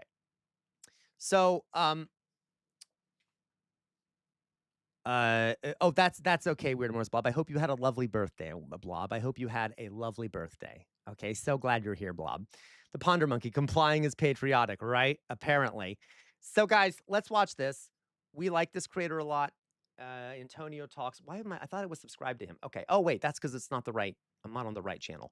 Okay. So today, y'all, we'll watch about what this colorism guy. Yeah, so, colorism and Black Erasure. So, colorism, guys, is ranking people in terms of their value based off how dark their skin is, right? Colorism, in different shades, sometimes even within what are called racial categories, right? So like you have these racial categories that are made up and are not real, but then even within these racial categories, there will be a ranking somewhat based off the level of coloration in your skin, the amount of melanin. There's more to it than this. Let's see what he has to say. I'll let him speak. Okay. So today, y'all, we're going to be talking about colorism and the erasure of black people. Now, colorism is something that I touched up on, but there never you made go, it a full Mobius. video. Here you go, Mobius. That's a very extreme example, but you're right. The Hutu and the Tutsi, the Rwandan genocide, very true. If you don't know what it is, Jonas, I didn't say anything, Jonas. Listen, Jonas, I wanted to, but I didn't because I'm a good person. Okay, Jonas says, by the way, Sam, he's married, so please don't sexualize him. Well, I don't know. Is it a man or a woman? Is it an open relationship? So that doesn't mean a fucking thing. First of all. Second of all, I wasn't going to say anything. Okay. This is where you treat people of... What, Matt Sai guy? What? Hello, Dodongo. Dodongo says, I used to not think of even debating, but trying to have a conversation with Donald Trump, I knew I would own him, but probably disappear. But that's true, Dodongo. Okay. I'm going to go back a little bit since I was rudely interrupted by Matt Saigai. So today, y'all, we're going to be talking about colorism and the erasure of black people. Now, colorism is something that I touched up on but never made it a full video. Quickly, if you don't know what it is where you treat people of lighter skin tones better than the darker ones. Now, we see things like this in pretty much every group of people in the world. Hispanic people, East Asians, Southeast Asians, and the black community is no different. A lot of this stems from proximity to whiteness. And with them being the dominant culture in this society, being lighter and looking more like them gets you treated better in some aspects. We're gonna kick this video off by talking about the failed rapper turned streamer Blueface, because he's been having a whole load of, colorist statements come out. I'm not saying you doing what you're doing is bad. I'm just saying for him to be a little boy, it's gonna make him soft. What? Blueface tells Nevia that Superior is going to be soft, then proceeds to use a dark boy to prove his point. Why he had to use color to prove a point. What? What's going to make him soft? And when he come up, let me tell you what's going to happen. Let me tell you what's going to happen. When he get his first little thing, listen, let me finish. So when you see this happen, you'll be like, damn, he did tell me this. What? When he meet a little dark-skinned little boy, and he's slapping the fuck out of her. Listen, let me finish. What are we taught? What?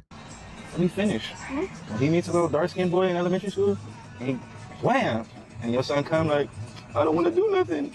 You're gonna be like, you're gonna be mad at yourself. I'm gonna just cut him. Oh, that's so gross. That is so fucking gross. Okay. Come off, bro. I don't even. Why do people watch this bullshit? Yeah. Why does he have viewers? But do y'all see what he did, right? I guess he's trying to say his son is soft, and when the aggressive dark-skinned little boy come up to him, like that. That's like that's colorism. That's racism. I don't know. Okay. Because dark-skinned people are more aggressive, right? You see how he's talking? It sounds just like them white folks. When a little dark-skinned boy come up and try to bully him because he's lighter and jealous of him, that's basically what he's saying. He's literally that. I'm sorry, I know I keep interrupting this guy, but that he's literally buying into the media narrative. I don't get it. I don't fucking get why you'd buy into the media narrative that people with dark skin are violent and like brutish. Like that's like what he's saying, and he's saying it like it's a good thing, if one thing, that's the narrative. What the fuck? Okay, gross, absolutely gross. Type shit, bro. Y'all, this should be so weird to me. By the way, also very helpful to white supremacy to be like, oh, well, your skin isn't as dark as mine, so even though we're both oppressed, you are weaker than I am, and things like that. Well, that's not gonna really help. Maybe you should have some solidarity. They always use dark as aggressive and scary and bad, and then light is pure Yes. goodness. And then her ass gonna say, he stay fighting dark-skinned niggas at school. I don't even think she's black. But yeah, that's just one clip from Blueface. I want to show a different person and then go back to— Well, okay, listen, though, listen. It is kind of also weird to say, I don't even think she's black. How do you know? She could be black. Maybe she's black. Black is a racial category, right? So by many white people standards, right? Like by many outsiders' perspectives, because it's an invented category, she might be treated like she's black. Just because her skin might not be as dark as some people who are ranked as black doesn't mean she won't be treated as society like she's a black person, right? So like, okay. It's whatever. All right. to Blueface clips. Yeah, Jonas. The whole idea that light-skinned men were softer, considered light-skinned black men were attractive, whereas dark-skinned is attractive, but we're also aggressive and angry. Right, Jonas. This video right here kind of plays into colorism, but look at the caption. He says, it's just baby hair. It'll change. And I'm guessing he's flexing off his baby not having 4C curly hair. You know what I'm saying? The best type of hairstyle, in my opinion. He's showing off, I guess, his biracial baby as a flex. It's very sad, you know what I'm saying? And someone in the comments said, black people conversations. Literally, this stuff that we hear. I've never had my family say this, but I've heard people, you know, say their family members or say things like, so-and-so got this good hair. We don't got this type of yada, yada, yada. Like, why is our hair bad and the other hair good? You know what I'm saying? Type right. Shit. Someone else commented, at this point, nobody like being black. Someone said, translation, she got good hair. Woo, thank God. It didn't turn kinky. Oh my God, I hate that. Oh my God, I hate that phrase. The kinky, when they, okay, no. No. Getting coily like they said it would. I'm confused on the point of this video. The point of this video was to show off his baby having the wider features. They hate themselves. Ew. It's so many like this that hate themselves. Now right here we have the same premise of that last video, but instead it's perpetrated by a black woman. This right here is the dad, and he's going to make a comment on his biracial son's hair. You're too urban. Urban? No. With that hair. Oh my God, don't do that. What the fuck is wrong with you? You piece of shit. That's your child. That haircut, that hair is too urban. Are you fucking kidding me? Oh my God. For those who don't know, in the United States especially, the word urban is often coded language for black. So yeah, especially in like white middle class neighborhoods, you will hear people say, oh, it's a very urban neighborhood. And that's kind of a way of saying has a lot of black folks in it. Biracial boy proud, like that is he has beautiful hair. Like, what are we doing? Anyway, biracial boy proudly showed off his fresh haircut only for his white dad to immediately say it looked too urban. Oh my fucking God. Your skin is lighter than mine. No, it's not. Yes, it is. I don't care. Good. You are Caucasian. Are you Caucasian? No, he's not. Like, this is... So there's a whole... this is going to make me lose my mind. It is not easy to be, for example, a biracial person in this country, because this is a perfect example of this, folks. Because oftentimes neither group will accept you as part of their group. So like this boy, amongst a lot of white folks won't be accepted as white. And then amongst a lot of black folks will not be accepted as black. And then this, in a society that is very much racialized, it can cause issues. It could also mean that you're the victim of both sides of that spectrum. Like okay. You will be viewed as an oppressor in black circles and oppressed, or as someone who should be oppressed in white circles. So like you get the shit end of the stick. Yeah, like, okay, this is just so gross. It's just, he's a person, right? This is why racial categories are so stupid, because it does not, they don't exist. So if someone doesn't fit one of these fake categories, suddenly they don't have an identity. Maybe we should just do away with race-based identities. Maybe we're all just fucking human, right? Okay. What are you? You heard Yeah. me giggling and shit. Like, this is very weird. Like I stated before, And why is this? I'm sorry, I'm not trying to go after the mother, but this isn't fucking funny. She needs to have okay. She should be asking the kids to leave the room, and she should be tearing her husband out. Okay, and being like, "What the fuck are you doing?" Okay, listen, it's not her responsibility. That it's the dad who's the blame. But I don't think this is like a silly, fun thing that's happening here. Hear out the black mom, white dad thing is different from a black man with a white woman, but no, it's the same damn thing. Y'all all some fucking raccoons. I'm black. Yeah. Next. You hear that? I'm not gonna. I was gonna do something.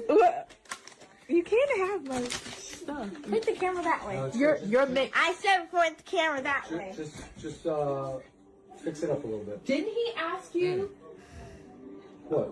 the other day for a DNA test? Yeah, I mean, look at his hair. It looks nothing like you. It's not about you, you piece of shit. It's not fucking about you. Who the fuck cares? Like, I hate parents who have a kid because of what they want, right? I want that kid to be my kid. I want that kid to be me, right? It's about me, me, me, me, me. No, that's another human being. Okay, love them. They're your kid and stuff, but you're not there. They're not an object for you. They're not like a accessory. They are independent individuals, okay? And you need to foster whatever they want to do and what they want and things like that, all right? All right. Poor kiddo, so fucked up. Yeah, exactly. Parents who vicariously live through their children, right? I was once dating a well, I don't want to give you guys too many details. I once knew someone who would say how he wanted to he was bisexual and he was kind of homophobic. Literally, he would say that he would never want to marry a gay man because he wants a wife so that he can have a kid so that he can raise the kid to be a football player. And this is like not a good way to look at raising a child, right? If you're having a kid so that you can raise someone in the image that you want them to be in, that's kind of gross, right? If you just want a kid because you want to raise a football player, you're going to get disappointed. I can almost guarantee you're going to get disappointed, right? Okay. Yeah, kids already have a lot of pressure. Le Quabois, yeah, exactly. Okay. And like, yeah, you can expose them to different things, but maybe the kid doesn't want to be a football player. That doesn't mean there's anything wrong with them. It's because your mama's black, right? Yeah. So once again, mix me with the black mom is different from a white biracial mom thing. It all comes from self-hate. Now this right here gonna be the last colorism clip. Yeah, Oxpecker. And this right here is a brother that lives in the UK. But he's listening to a music video, right? And I believe he got like a black girl on the side of him being a white girl. And just listen to the lyrics. I'm gonna probably have to like kind of mute it in a way, but let me show you. Go for the Ghana feed and half us can't go saying I'm blunt. But I found me a snowflake thing cause the black one hurt my head too much, that's yuck. But basically, as you can see, he got the white girl next to him and the black girl. He was like, I'm black, something, yada, yada, black. Okay, so, wait. And then he pointed to the white girl and was like, I don't want black, that's yuck. And black... That's what the rapper said? I don't want black, that's yuck? Dude, by the way, bro. And basically in this video, this brother was like, man, who was in the studio with you that let you get this lyric off? Like, I'm pretty sure it's all black dudes. Y'all mothers are black. Your sisters are black. Yeah. Jay Williams, I don't want to share too much, but yeah, some members of your family don't want, are trying to control your nephew. They don't let him watch girly cartoons and already have him signed up for baseball. Oh my fucking God, Jay Williams. Okay. You talk down on the same women that you know what I'm saying, you came from. And like, once again, this comes from these niggas being self-hating. Already being self-hating because y'all banging against each other. Y'all killing other black people. So already you're self-hating. And then they talk down on this. You know, it's very weird. But okay. So a couple things about this. He's doing it. This is a great video. So some dumb beats. What did you say? Some dumb beats. You said there is also a material reward system. There are many black parents that would also push these ideas, thinking they helping kids. Okay, some dumb beats. You're stealing my thunder. Okay, you're absolutely right. I want to be clear, folks. I personally am not going to blame other black people who do this, right? Because there is a system here in place that incentivizes whiteness. All right. If we want this kind of favoritism, this colorism to end, we need to end white supremacy, right? We need to. There are literally, as some dumb beats said, we need to end this economic favoring because in the minds of some black parents, that is how you protect your kids. Is how you protect your offspring, how you protect yourself, whatever, is you align with whiteness because that's where the power is and the safety, right? So as long as that's an option, there will be people who take that option, okay? And especially when there's an opening to take that option. So if we really want to end this kind of thing once and for all, can we just end white supremacy? Ending white supremacy would be like the way to fix all these fucking problems because then it doesn't matter. If everyone is equal and there's not this race-based oppression anymore, it doesn't fucking matter if you're black or white or whatever the hell it is. You're all going to suffer equally, okay? You're all going to be assholes and struggling to survive equally. Okay, I'm joking, but you see what I mean? So like, okay, I appreciate his take on it. I'm just saying how I would frame it. Okay. Yeah, salute to this brother in the UK, because this, like I said, this is stuff we deal with worldwide, man. Now, for the rest of the video, man, we're going to be talking about black erasure. Now, in the past couple of weeks, man, I've been talking about interracial dating more. And a lot of people get offended when I say this, but I'm not a fan of interracial dating. Black love is so powerful, and it may not seem that way, but it truly is. Two black people choosing to love each other, build with each other, and embrace each other is a powerful, revolutionary act, especially in 2026. It may not sound that way, but it really is. And honestly, it's the bare minimum. Now, I feel like there has been a push. It absolutely is, Ponder Money. Monkey is absolutely a racial, it is a fake construct, which is what I said earlier. Race, it doesn't exist. It's not a real thing. Of interracial dating in movies, TV shows, commercials, and all of this gets into my theory about black erasure. Now, it may sound crazy, I might sound all eugenic, but hey, this has been done before. In Argentina, they had a huge black population, but through various tactics of basically inflooding a lot of white people. I don't like this. I don't like this idea. This is complicated. I get his point. I'm not trying to say he's entirely wrong here. You could view, I guess, but like, that's like, eventually, so are we just going to breed within our own races for all time? And we're never going to, like, I don't know. I don't know about that. I don't think that that's like, I don't know. It just seems kind of inhuman to me. Plus, that is kind of oppressive. You're not, yeah, it's kind of eugenics, Pob. I know he just said he kind of sounds like he's doing eugenics. Well, yeah, you kind of are. He's saying that there's something different about black love. I don't know what that means because everyone is a human being. And to be clear, that's kind of oppressive towards black people. Because what if you fall in love with someone who isn't black? Okay. So like, I don't know. But Jonas says it's a valid point. White erasure is a massive scare, but black people are more likely to be erased. Yeah, but Jonas.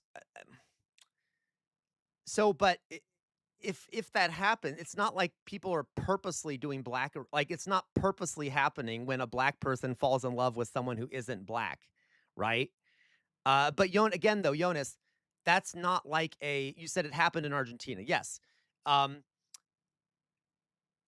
They literally, okay, but they did that on purpose in Argentina, okay? But like modern day, it's not like black folks are being forced to marry into white groups, okay?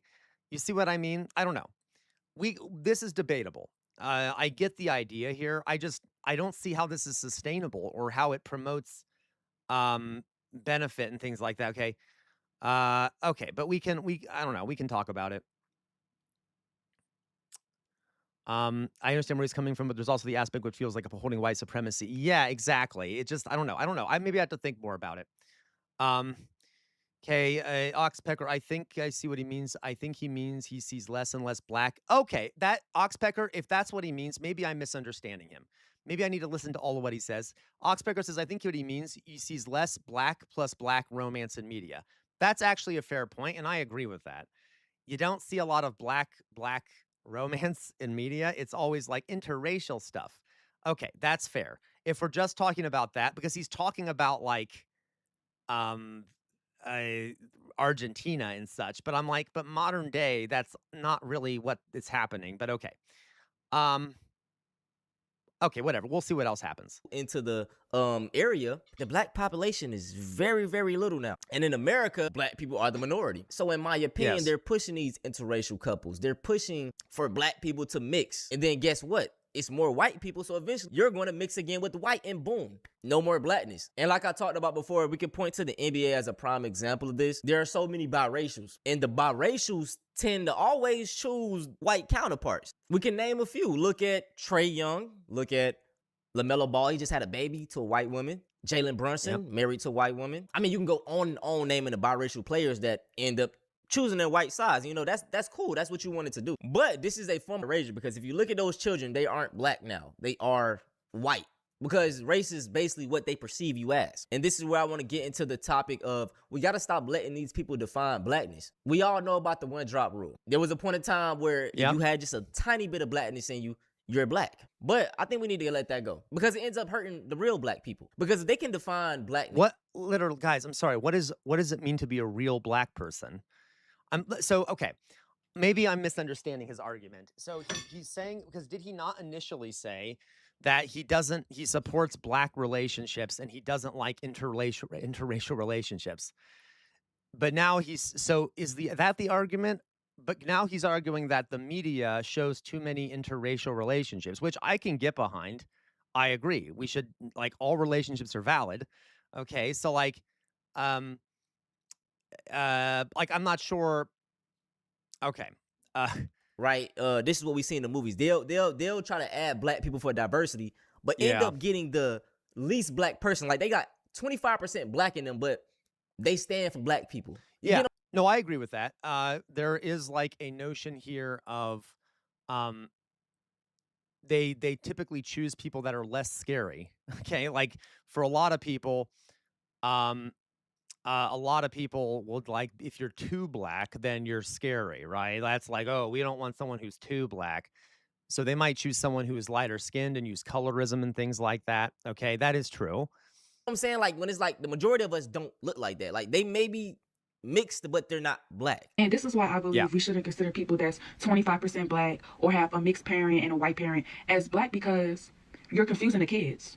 I remember seeing a story on TikTok where this daycare worker was talking about these biracial kids and these black kids, these like brown skin, dark black kids, right? And they went up to the biracial kids. They was like, "Where are y'all?" And they was like, "We're black." And the black kids was like, "How y'all black, but y'all light and we look like this?" And they was like, "Oh, it's because we're light black and y'all are burnt black." No. Hey, bro. That's some shit kids would say. But this is why I feel so hard. You know, I have 100% black kids. Now, to be fair, black Americans, they say we have about 20% admixture of European DNA, but we black. And that is what I mean. Us having that little bit of European DNA would not consider us white. So why is it the opposite? You get what I'm saying? It's because the children, the biracial children that was saying this, the creator explained that their parent was half black and the other parent was fully white. No, you look like that because you are 75% white, and them children that you're talking to is 75% or more black. Completely different, sides of the spectrum. But since your parents or your biracial parent told you that you was black because they was black, and you come from a black woman, you come from a black dad, and your grandparent was black, you now believe that you're black, but they... Yeah, no, listen, guys, I'm having troubles with some of these things because I don't know. Who are you to say who is black? Okay, like, you're talking about mixed race people. So again, then what are they? All right. Why are we excluding people who are lighter skinned but are still viewed as black because it is an invented category, right? This is not eliminating the category. This is just creating a smaller category. Well, no, we don't. Those people shouldn't be included as being black because we're the real black people. Okay, well, but those people are not included as white, and they are often treated like they're black, yeah, some of them have a sense of superiority because of white supremacy. I'm not going to deny that. But like that, I don't know. Maybe maybe I don't know. Like, again, okay. It's weird. In this weird sense of like, well, 25% black. Okay, well, but what does that mean? Being black is not about. What if you're 25% black, but you have very dark skin? Then are you not black? Like, what is that? Because if it's not a real category, it's not like, why are we talking genetics now and like percentage of like how percent? Okay, it's just, listen, okay, maybe I'm misunderstanding one of the dynamics here. Normally, I really agree with this guy, but at this point, it's kind of, I don't know. Yeah, it's like blood quantum percentages. He's like, my children are 100% black. What does that mean? Like, that's not a real category. I don't know. Okay. They teach you, yeah, you're black, but you're majority white. And like I stated, race is how people perceive you. So if you go your whole life being white passing, it's not cool for you to claim black. Nobody's seen you as black. And like I stated, if you got to show a picture of your grandparents to prove that you black, you're not black. Right. And this is why I get mad at y'all for getting mad at people who try to explain to mixed people that if you have a child with a white person, your child is not white. Ain't no more saying nigga. So, no, I partially agree with that. Again, it's an imposed category. So, like, yeah, if you're born with lighter skin, and just because you had a parent who was black, you're going to be treated like you're white. Like, society's going to assume you're white, etc., right? Because you appear to be part of that dominant racial category. That's why it doesn't matter to talk about percentages and shit. Right? Like, why are we talking about percentages? It's a matter of how society perceives you. Okay? Like, it doesn't really matter what, okay. Yeah, but yeah, exactly, Jonas. But like, that's, right. But then again, if it's lighter skinned black, you're still viewed as black, even if it's lighter skinned, right? So even if, let's say you are only 25% African ancestry or black or whatever that means, okay, you still will be viewed as being black. So who cares if you're 25%, 50%, 100%? It's kind of beside the point. Okay. All right. Ain't no more black is. Yeah, that's what I'm saying. Like, I feel like and that's why they have identity crisis. Like, I have nothing against biracial people, but it's like, you are mixed. You are not white. You are not black. You're biracial. Oh, your child is 75% white, and I hate. Jonas, but it's a more acceptable version of black. Okay, Jonas, I agree with you, but it's still black, right? It's still black. And that's my issue, right? Is that we could talk about colorism within blackness between people who are more black or darker skinned or not as dark skinned. But why are we saying that less dark skinned black people are not black? Because they are by society's bullshit judgment, okay, by this fake category we've created, right? Okay, so like, okay. When y'all try to tell us otherwise or say, if you have one black drop in you, you're black. No, because then that confuses the actual black kids. Yeah. Yeah, and once again, it's also about a white validation thing. Like, have y'all noticed, like, black people, they'll fight so hard, whether it be on social media or something, it'll be a person that's white passing, and they got a little bit of black in them, and they will rush to claim that that person is black. It's very weird to me, because there's a rise now of a lot of black people. Yeah, that's stupid. That's very stupid, obviously, okay? Just because you have a little bit of, whatever that means, a little bit of black in you. Like, again, these are fucking fake categories. It doesn't mean anything. That doesn't mean you are part of an oppressed category, right? If you look white, you're white. It's made up. Claiming that other black people not black, but then you got black people that are claiming that this light-skinned ass damn near white motherfucker is black. It's a self-hating thing to me. Because how you gonna explain to black kids that yes, she looks white, she has blonde hair and blue eyes, but she's still black? Like, no, it don't work like that. And then it could possibly have the black kids thinking, damn, how we both black, but she came out looking like this and I came out looking like Colorism. that. Well, it's because she's 75% white, honey. She's 75% white. That's it for this video, though. I hope you guys enjoyed. This was a touchy conversation, but it needed to be had. Colorism has to go. Yes. The self-hating. But that literally, that's what bothers me, is it sounds like he is doing. It sounds like he is doing colorism. That's what's bothering me, is he's saying like, well, lighter skinned black people aren't really black. Okay, but like, I get it though. There's a certain very dark skinned people who are considered black are typically more treated worse than people that are lighter skinned black people. But that doesn't mean they're not black. There is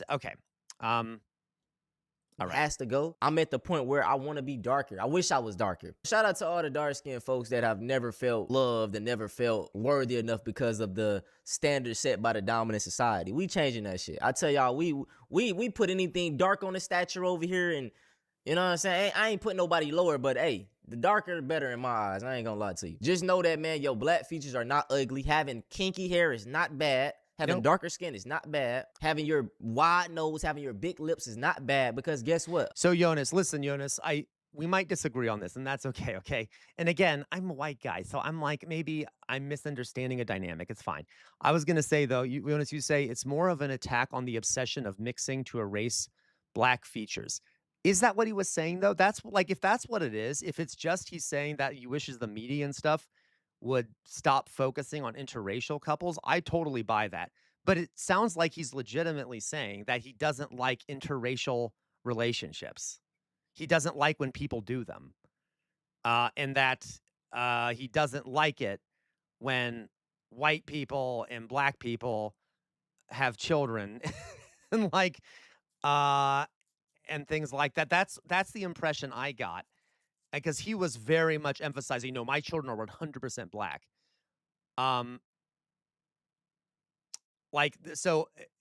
Okay. A lot of these people trying to look like that now. We got the white girls tanning their skin. We got them getting lip filler. We got the people in the age of trying to get dressed like us. Love yourself. Like I said, I'm raising 3 fully black sons. And guess what? I'm going to always teach them to love your black skin. Yeah. Love your kinky hair. Shit, in That's my great. opinion, you better because of it. Yeah. But no more talking, though. If y'all want to see something similar to this, go check out It's Not Demonic, You're Just Brainwashed. Okay. I mean, what does the hat mean? Normally, I like 100% agree with his ideas. It's just I know. I think this is more complex than he's letting it on to be. Anyway. So okay. All right. Mice is just an easier ramp for minorities to embrace white supremacist thinking. Mixed aren't. Yeah, I agree, Doug. That's my thought, is like there's an idea that like mixed race people aren't as good as purebloods. Yeah. Because listen, that's like the idea here partially, is that if you're mixed race people, guys, are often in a very sucky situation because neither side is going to accept them. Okay. But they're going to be treated like they're black a lot of the time, while also not being treated by a lot of fellow black folks like they're black. And then, okay, it's okay. And by the way, it's not their fault that they were born that way. Okay.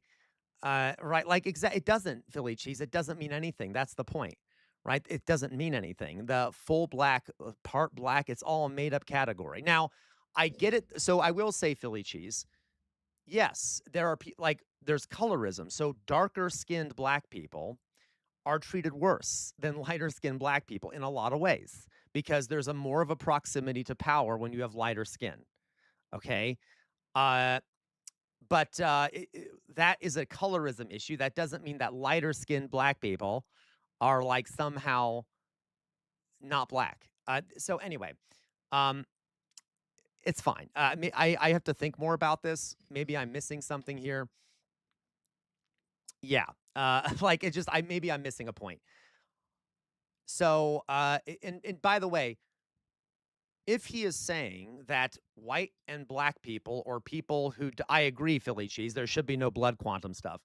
If he's saying that like we shouldn't have interracial relationships, so we should just permanently stick to our own racial groups and never as human beings, because that's like not human.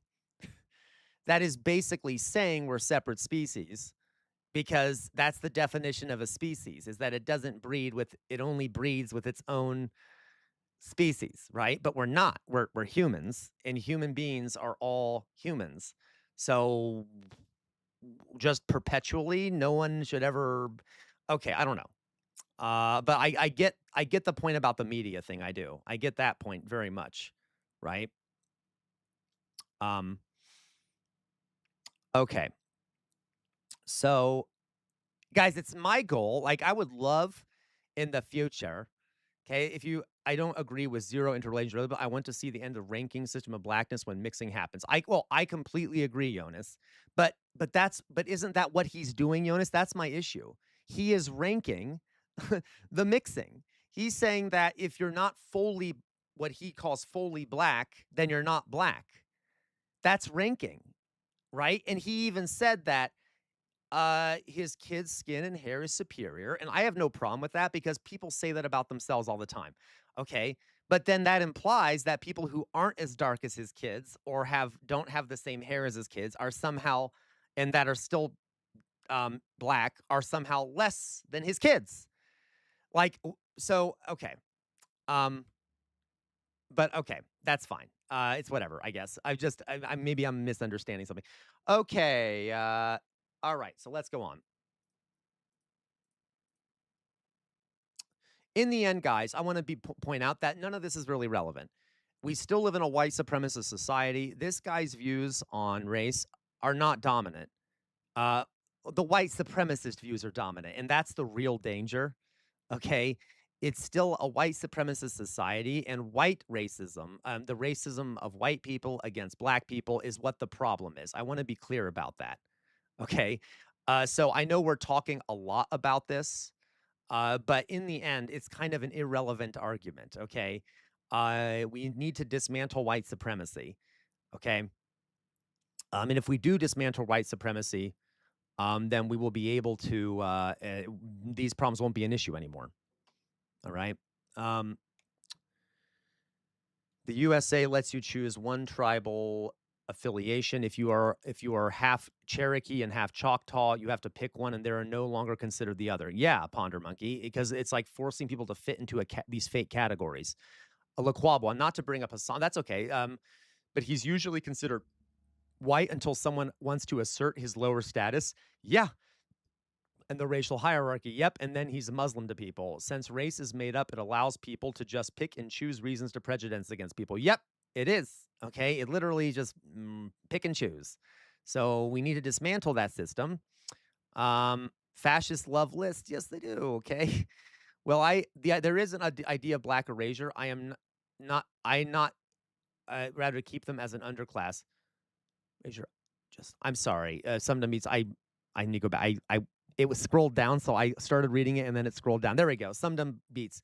Well, there is the idea of black erasure, 100%. I agree with that. And I can give you an example, guys. Let me give you an example here in a second of one major case of black erasure, especially. There's many of them. Not just U.S. trying to erase them, but rather to keep them as an underclass. Yes. So I want to point out that, like, Brazil, they literally did this, okay, where there was a, instead of helping out black people, okay, who were the ancestors of enslaved people, they purposely made categories where they could underlist the number of black people. So they would literally include mixed race people as mixed race instead of being black.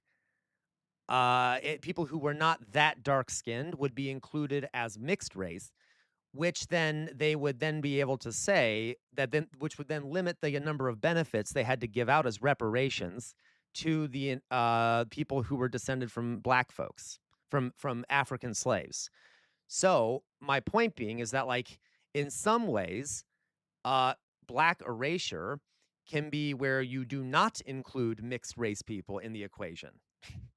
Also, so yeah, if you only count people who are a certain darkness of color, then a lot of descendants of enslaved people will not be open to reparations, for example.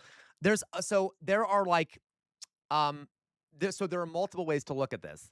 But there's also black erasure in terms of, literally not talking about or focusing on very dark-skinned black people. Okay. Yeah, Philly cheese. Weren't there like 20 something racial categories in Brazil? Yes, absolutely. And that's how they did black erasure, okay? Is that they made all these racial categories so that and then made very dark-skinned black people, and I hate even saying these things because it's all made up, being like the only people who were considered black descendants of slaves. And so that's how they did black erasure. But let me give you another example here. Barack Obama, okay? He was half white, half black. Something that does annoy me is where they will literally, for the sake of like votes or whatever, they will be like, oh, he's black, right? Now, listen, you could say he is black, okay? Because according to the one drop rule, which historically in America has exactly, it's optics, Jonas. Historically in America has been that whiteness is purity, and then one drop of black blood, which is fucking stupid because it's not a real thing, makes you black. Okay, so as in if you're pure, if you're white, and you have any kind of blackness in you, suddenly you're black because whiteness is purity. It's fucked up. So Barack Obama was called black, but he was mixed race. Now, it's okay though to call him black.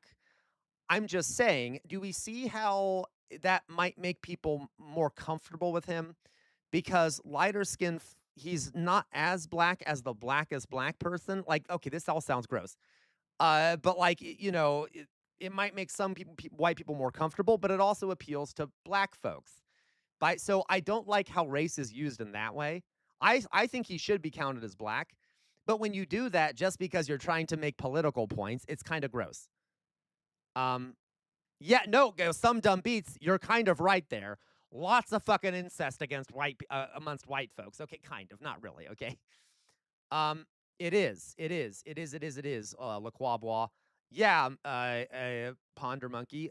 Race in Latin America is fascinating because it's so different than here in the U.S. and it's the perfect way to show how made up race is. Correct. They absolutely change no matter where they are. Okay, like racial relations do. POB. Remind the whites he is just black, etc. is just sick. Yeah, I know it's gross. I'm just saying that, like, it is weird how we talk about these things, and there is a sense of black erasure. Okay, for sure. Okay. Yeah, absolutely. Global solidarity, like race. There's racism in Northern Africa, where there, for example, a lot of the Arab peoples and other folks from North Africa have historically sometimes viewed the darker skinned people from the sub-Saharan Africa as lesser than. Like, it happens in lots of places. It's okay, Pop, I get it. Anyway, okay, I'm rambling now. Let's see what else, guys. And again, guys, I don't have a monopoly on truth in this regard. See what other people are saying too. Okay, also, I'm a white guy, okay? And I know that doesn't mean that I don't have an opinion that I'm allowed to have an opinion, but I also haven't experienced a lot of this shit, okay? Because I'm fucking Casper the Ghost. Okay? So anyway, let's see here. Okay, guys.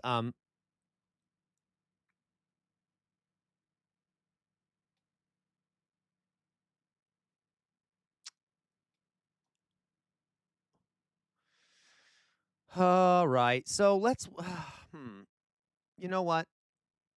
I don't fucking know. Ugh. Nothing looks good to me. Everything looks terrible. Everything looks terrible. Let's watch one of these. Let's watch one of let's just do a palette cleanser after that one. This will send this to this was sent to us by we'll do one of Jay Williams clips, okay? Okay, we'll do one of Jay Williams words, who invented words, poofed, right? Okay. Technically both are real because dictionaries exist. Words are fake. Math is real. There you go. Okay. Oxpecker, look at this link. I'm sorry, Oxpecker. Which link? I just saw your message. Let me go back up and check.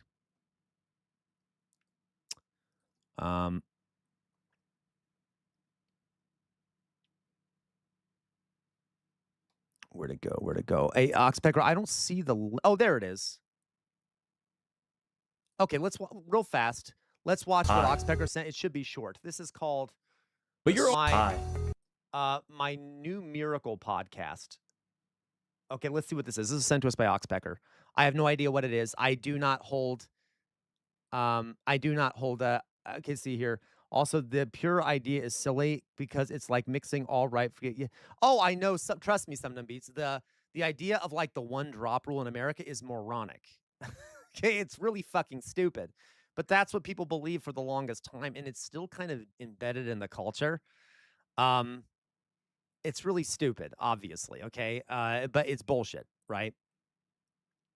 Yeah. Oh, I know some dummies. Guys, you know that white people are like from all over the place, right? Like there's Italians, there's Irish people, there is Germans, Russian. Like there are multiple different people that are white. They're not related to each other in a lot of ways just because they have white skin. So obviously this shows that these are completely made up bullshit categories because they are. Race is a made up fucking they're made up fucking categories. And there are different types of Europe white people that didn't used to be considered white. Irish people used to be considered ruddy skinned, literally. Okay, Slavs didn't used to be considered white. Italians didn't used to be considered white. And then over time, as there was a need to kind of maintain white dominance, these groups would be integrated into whiteness to ensure the majority of people would remain white. Maybe I'll do a unit sometime on the history of race in America because it's really fucking stupid and evil because it's really dark. I know it's so fucking stupid. Laquabla. Some people would say we're in a post-racial world. Such bullshit. The right wing are a bunch of liars. We're not in a post-racial world, which is unfortunate. Yeah, Ponder Monkey. So some people in India are. There's been a bit of colorism in India for a while. It's partially is linked to caste. There's also some colonialism here that is some colonialism where, white Europeans, but there is some colorism in India. Other people in India do not ascribe to it. Okay. So yes. Okay. So let's watch this. Yeah, you're right, Some Dumb Beats. You're actually right. Some Dumb Beats says, to be fair, all of Europe should be called Asia. So all of Europe, it should be called Eurasia. That's my opinion, that it's not really a separate continent. Europe is not really a separate continent, and many geographers don't refer to it as a separate continent. It is Eurasia, because it's all one giant fucking continent. So why the fuck do we separate Europe and fucking Asia? We can guess why, right? It partially makes sense it makes sense in some ways when it comes to talking about history and stuff, but like in other ways, it is kind of bizarre. Let me quickly show you this, you guys. Well, actually, let's watch this first for the sake of Oxpecker. Then I'll show you a map and I'll tell you guys something about it, okay? I'm Dr. Kamal. Are you tired of your skin being that disgusting non-white color? Tired of having to play along with your friends as they make fun of how black you are? So was I. That's why I created Self-Aid. Self-Aid is a miracle elixir that can turn any darkie into a member of the Aryan race. Oh my fucking God, this is horrible. God's race. I've been perfecting Self-Aid all my life, and I'm finally ready to release it to the world. I just started using Self-Aid, and I've already gone from black to Mexican. I mean, this was me just 3 days ago. I'm black already. I'm already grilled, so it's all good. Dr. Kamal, thank you. You really changed my life. God, I can't wait to be white. Hi. Oh my fucking God, that's dark. That's funny. Thank you, Oxpecker. Guys, you do know that this is actually serious. There are places in the world that have developed creams that suppress melanin. So if we're just talking about India. Some folks in India will apply a beauty cream that whitens your skin. Or we can talk about how in places like Japan, there's been a history of using white powder and stuff on your faces to make you whiter. Okay, so even though this is darkly funny, it is also unfortunately true, where skin whitening has become a thing in some places. Yeah, Jay Williams bathing which is so fucking sad to me. It's so fucking sad to me. so fucking sad that this happens. All right. Yeah, there you go. It's so disgusting, Refocus. In Mexico, when you marry a lighter skinned Mexican, they say you're bettering the race. Oh my God, so gross. So like, okay. So awful. All right. So real fast, I wanted to show you guys when it comes to okay, has a history with wealth, and lighter skin also has a history with wealth class since rich people don't work. Yes. Lighter skin also has a history with wealth and class. What do you mean? I'm sorry, some dumb beats. My brain is not working. Forgive me. I'm just going to ignore what you're saying, not because it's bad. I'm having trouble comprehending it. Okay, forgive me. Let's see here. So real fast, guys. When we were talking about Europe, I'll show you this real fast. But you're open to a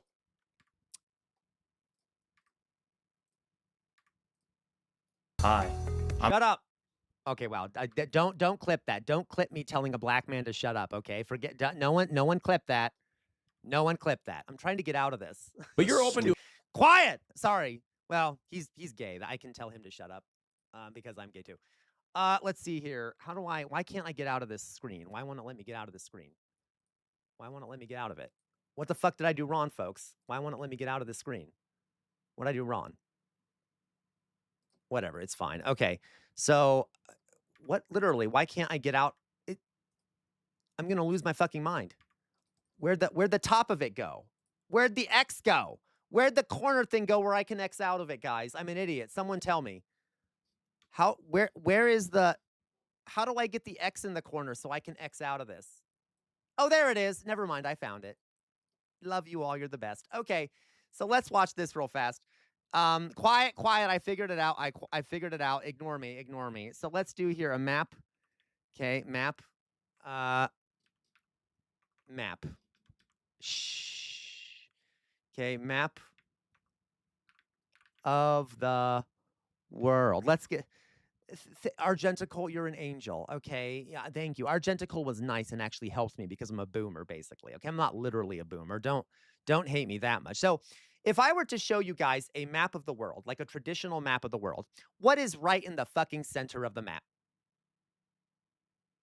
What is right in the fucking center of the map? Well, a little bit right in the center of the map. Europe. Okay.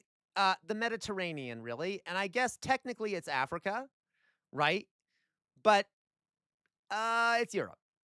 Traditionally, the map has been moved down a little bit. Okay, so the map has been moved down. When the maps were originally made, Europe was centered. And it still is to some extent. Okay, Europe is still right in the center. It's right in like the center right here, kind of, okay? But like, why? Why the fuck is it right in the center? Okay, because partially because the prime meridian goes through London, I suppose. That's true. If you look at earlier maps, Germany is in the center, not London. Over time, they've moved it to London because of the prime meridian. But of course, all of that shit, yeah, it is. Africa's smaller. Same with like Canada's much smaller. These maps are not great, right? So, but my point is, so regardless, remember, there's like literally you can see kind of ethnocentrism and European supremacy on the fucking map because to the Europeans, Europe is the center of the world and everything else is kind of on the edges of it. If you look at early Chinese maps, China is center in the world, obviously. Okay. So also what's kind of funny about this, folks, is that there is another way of looking at the map that is just as accurate. And I'm going to blow all of your minds. Okay, maybe not. Okay.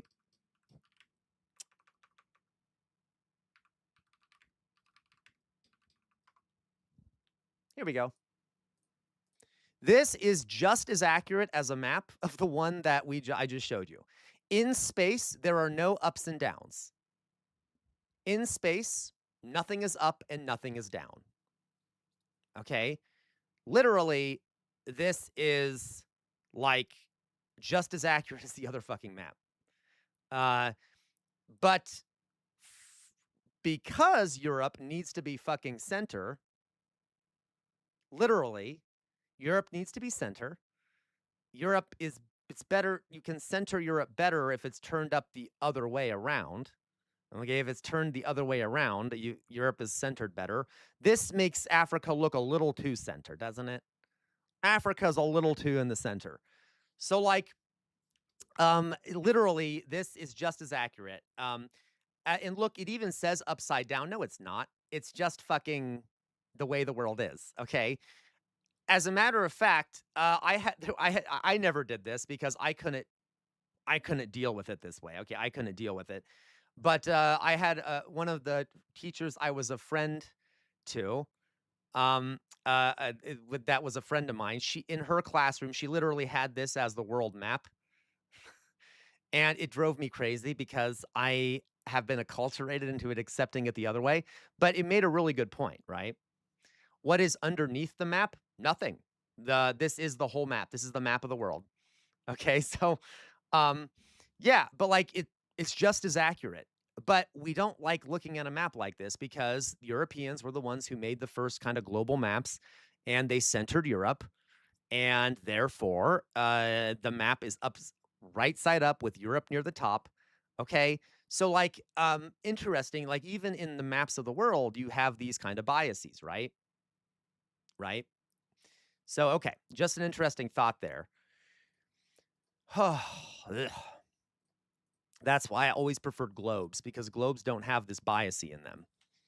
All right? Because, flat discs have two sides. I hate all of you, okay? I'll show you China's map, Pop. China literally, especially early China, would have maps where China was center in the world, which makes sense. Culturally speaking, the Chinese for a long time viewed themselves as the center of the world. To some extent, they still do. Kind of like Europeans did. China-centered map. Here you go.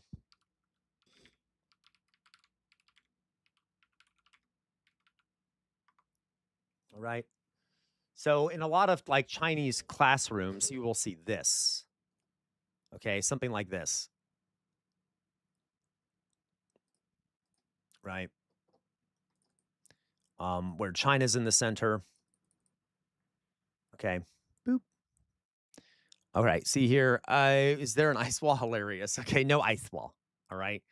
And notice that so this is not like a flat map, obviously.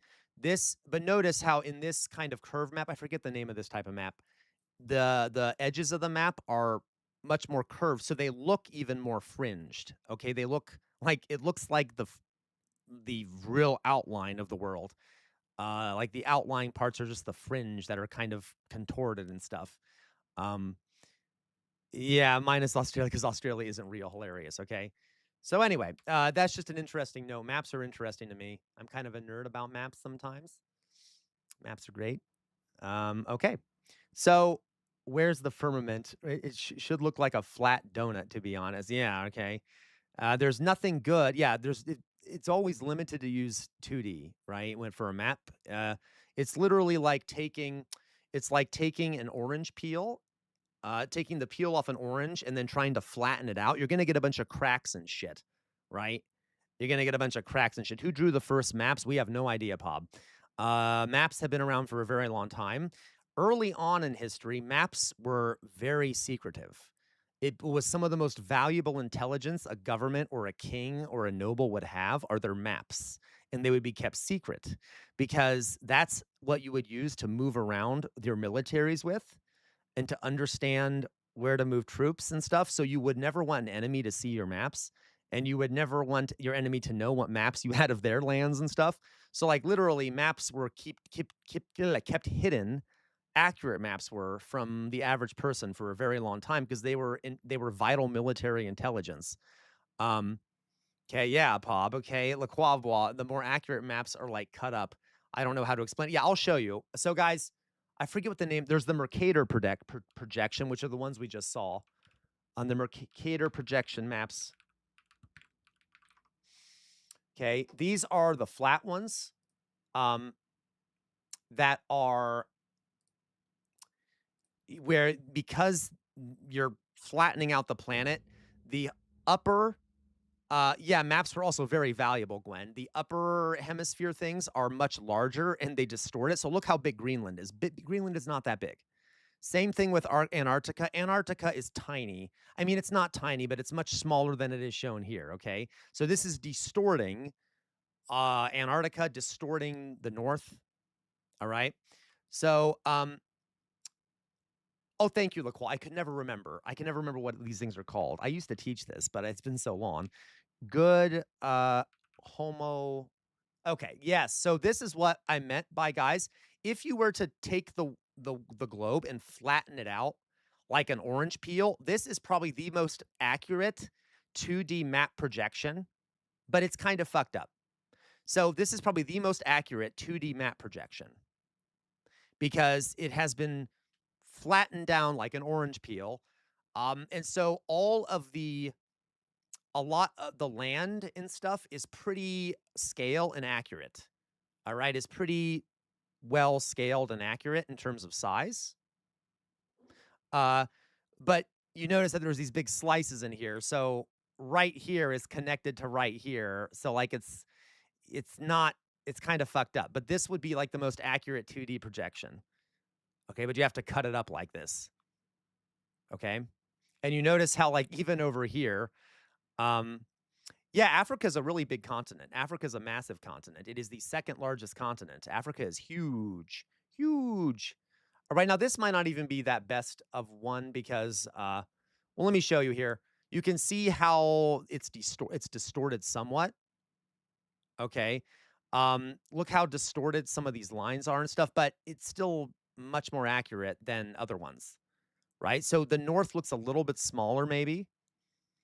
But even then, it's going to be a little bit distorted. So you notice that, like, over here, they're kind of shoved together. A lot of the lines are. So if we go back to the other map, it's kind of shoved together up here, right? Okay. But Africa is pretty accurate in this one. Africa is a huge continent, okay? Anyway, globes are the best. Globes are the best way to look at things. You guys get my point. Okay, I'm going to stop rambling about maps now, okay? All right. Oh, wow. Andrew Callahan interviews Palestinian general. That's fascinating. Regardless, I thought there was something I wanted to show you. What did I want to show you, guys? What the fuck did I want to show you? Whatever. We'll find something else to do. Let's find something else to do. So, okay, you know what? Let's watch, I'm jumping around a bunch. Let's watch the video that... But you're open to a femboy, Jay right? Willie... Well... Oh, my God. Stop it. Stop it. Let's watch the video that... Jay Williams sent us. Let's do a little palate cleanser, okay? So this is a Jay Williams segment. We love Jay Williams segment. Jay Williams segment are always silly, okay? And they're always batshit crazy, just like Jay Williams is. And I say that with all the love in the world for Jay Williams, who's probably listening right now and is seething with rage, but that's okay. So let's watch this. I'm just kidding. No, he's not. I need to know if that one guy is open to femboys. I know LaCroix, because they're always talking about femboys when that gay guy is on, that filthy, degenerate gay guy is on that show, okay? Goddamn homosexuals and their sins. Okay, the filthy sinners. Okay, so we're going to, let's watch this. This is, I don't know what the fuck this is. It's called Chinese Lovemaking Secrets. Oh my God, is this going to be racial? Oh my fucking God. Okay. All right. This is okay. By the way, I'm a gay person. I'm making a joke. Obviously, gay people aren't degenerates. Whatever. Okay. So, Kama Sutra. So we'll see. This is called Chinese Lovemaking Secrets. I'm guessing this is going to be racist. I know, Jay Williams, and I'm always seething with rage for you too. Love you, Jay Williams. Okay.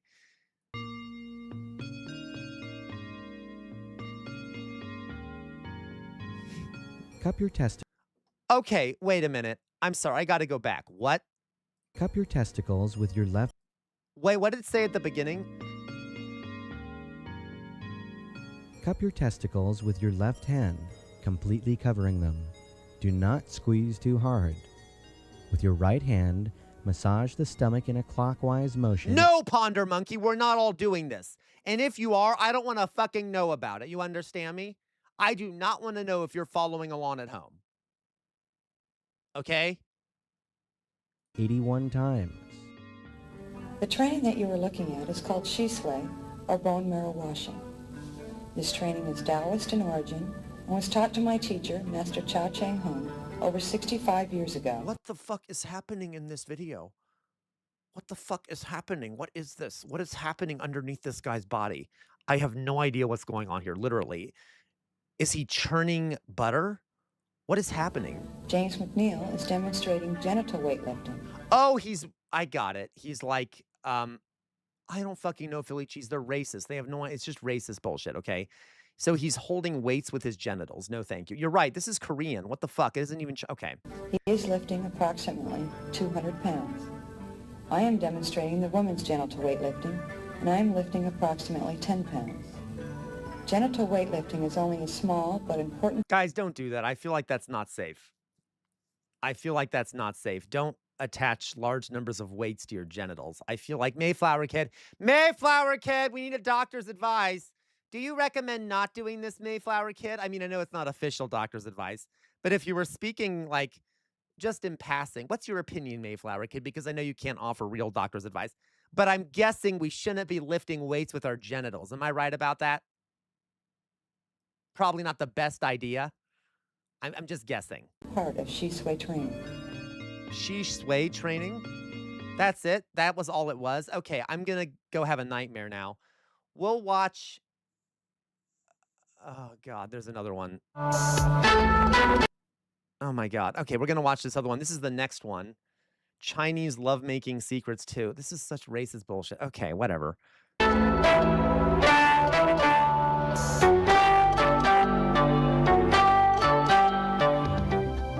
This exercise should be done 36 times to the right. Please don't do that. Please don't do that. No, Kegels are fine, LaCroix, but is that like lifting weights with your genitals? Please don't do this. You're going to lose your date pretty quickly. You're going to lose your date pretty quickly if you have to like gyrate in front of each other in a public place like this, okay? And 36 times to the left. Oh Meditation. My God. The Taoists have been practicing meditation for thousands of years. Today, meditation techniques are becoming more and more accepted by doctors and health practitioners. Yeah. You and your partner should sit. Ponder Monkey, my penile grip strength is pretty good. Oh my fucking God. Ponder Monkey, do you have like a prehensile penis or something? Like you can actually pick shit up with it or something? Jesus Christ. Okay, I'm sorry. I don't mean to talk about your junk. Forgive me. Please don't tell anyone. I'm not trying to be a sex pest. Okay, whatever. You can eat with it. Hilarious. Back to back. Regulate your breathing to that of your partner. Focus your mind on the energy. Okay, that's actually kind of nice. I like that. That's actually kind of okay.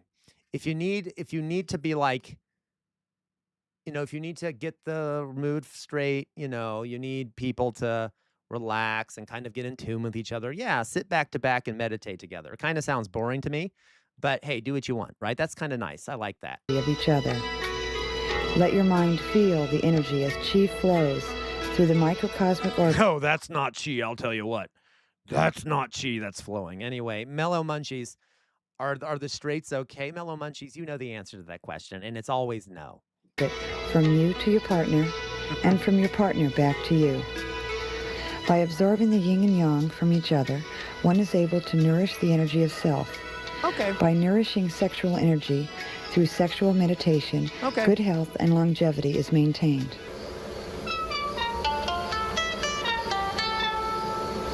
A general moving through battle lines. The penis moves right and left.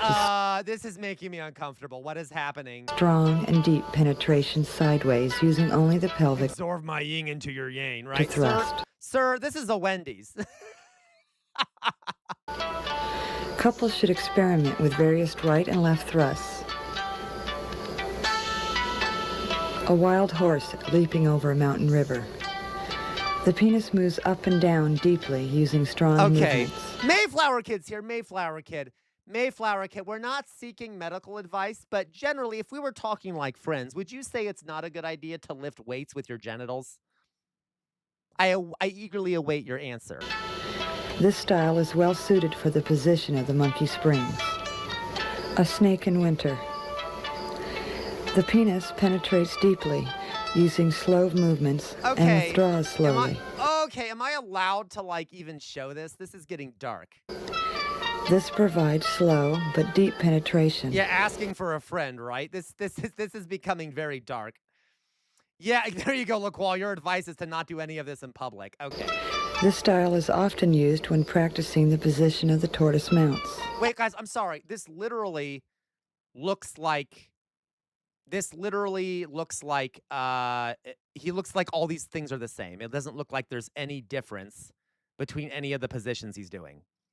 Like, I don't understand. It just looks like him kind of thrusting, whatever, in a very boring way. Listen, it's okay. Oh, Molo Munchie's partner just found a picture of the Dymaxion projection map. It kind of looks like that's really cool. Yes, I've seen that before, Molo Munchie's. It is cool. Okay, it's just, it's not, this isn't real. It's just them pretending like it's this Orientalism.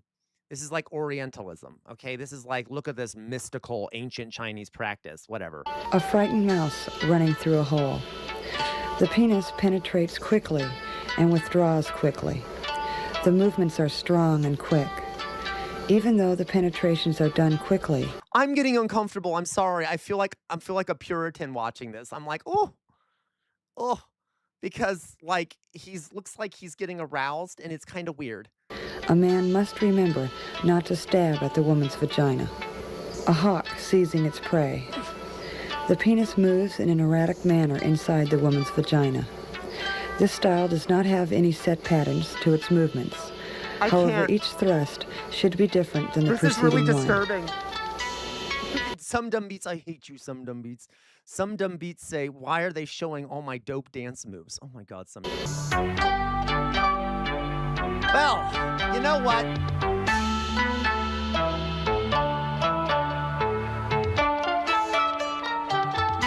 Is that literally someone's name, Cooter Pie? I'm sorry, what? Is that literally someone's name, Cooter Pie? Yeah, it probably was demonetized, Mellow Munchies.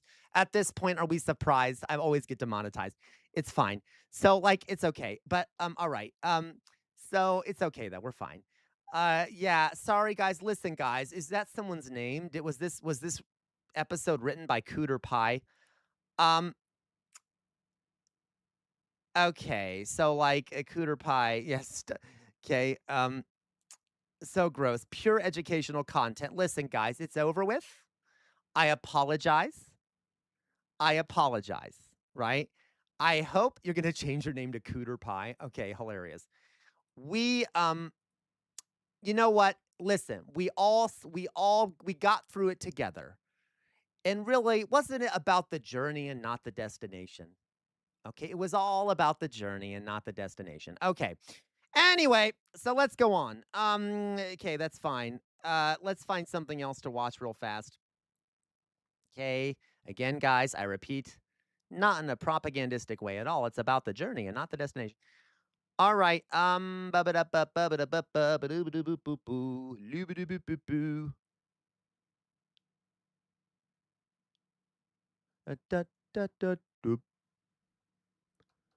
Ooh, let's find something else to watch.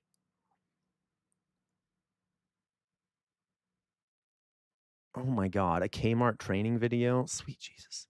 Okay, let's watch this. This is... Say hello to Tony. Okay. This was sent... I don't know who sent this. I can't remember. I'm too... Yeah, listen, guys, I'm not blaming people who... By the way, to be clear, I'm not trying to demonize anyone who enjoys trying different...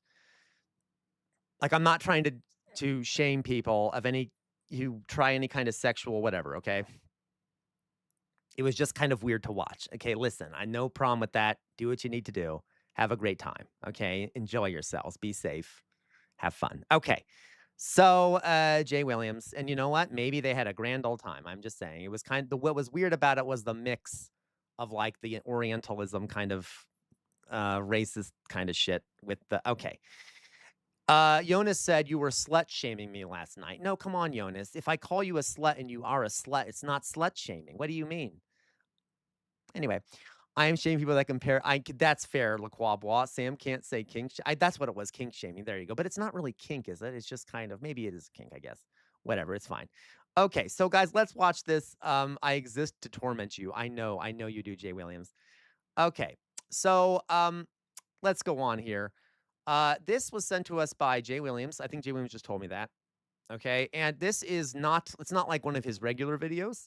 I mean, he sends a lot of good videos, so this is not one of the, but okay. Take a slap. There you go. There you go. That's right. Cry, Jonas. All right. Yodi, I'm sorry. Jonas, I can't speak. Cody says, Sam, in the greatest proverbs of me, takes a slut to know a slut. Cody, I swear to God. Cody, I swear to God, I'll come after you to understand me, Cody. Okay, Anyway, let's watch. This was sent to us. I don't know what it is. It said the TikTok stalker obsessed with Peter Pan. All right, the TikTok stalker obsessed with Peter Pan. Now, okay, we'll see if I don't end up liking it, we'll stop, but we'll watch. Okay, let's see what it is. Tony is a TikToker who has recently gone viral for her extreme obsession over the Disney character Peter Pan, particularly the many actors who play him at Disney's official parks. Tony is what's known as a Disney adult. That term is used to describe individuals who are avidly obsessed with the Disney franchise and parks, constantly going without kids, buying extensive amounts of merch, paying for annual passes, etc. So listen, well, okay, we'll keep watching it. At these parks, you frequently see actors who are playing iconic characters from their franchises, such as Peter Pan in this instance. Tony has a specific infatuation with this character, and it goes as far back as January 6, 2015, where Tony says in a video uploaded just last year that it was the day she met the lost boy who changed her life, whatever that means. While Tony never really Isn't Peter Pan like young?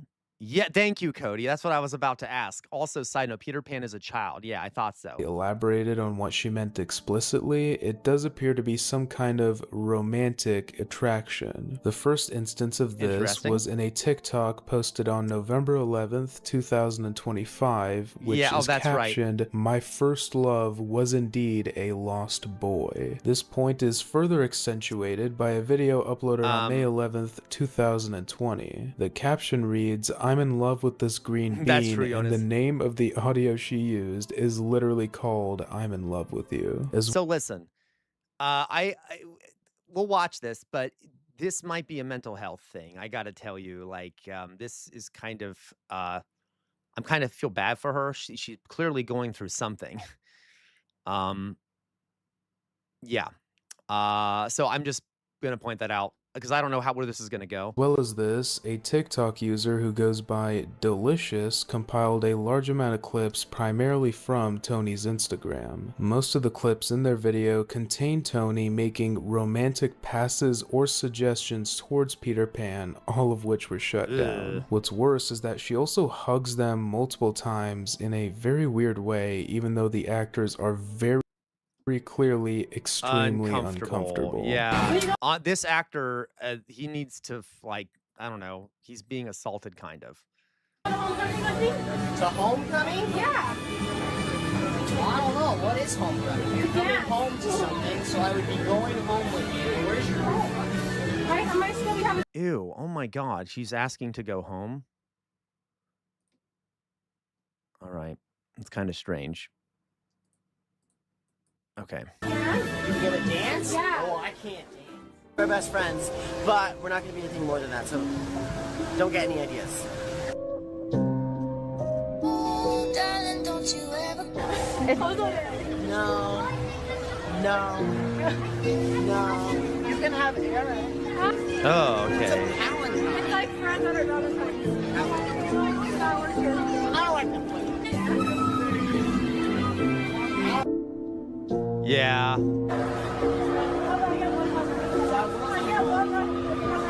Yeah, where is security? Like, this poor employee is being harassed. No, that's not a quick hug. Okay. You look at my face all the time. I know you stare at me.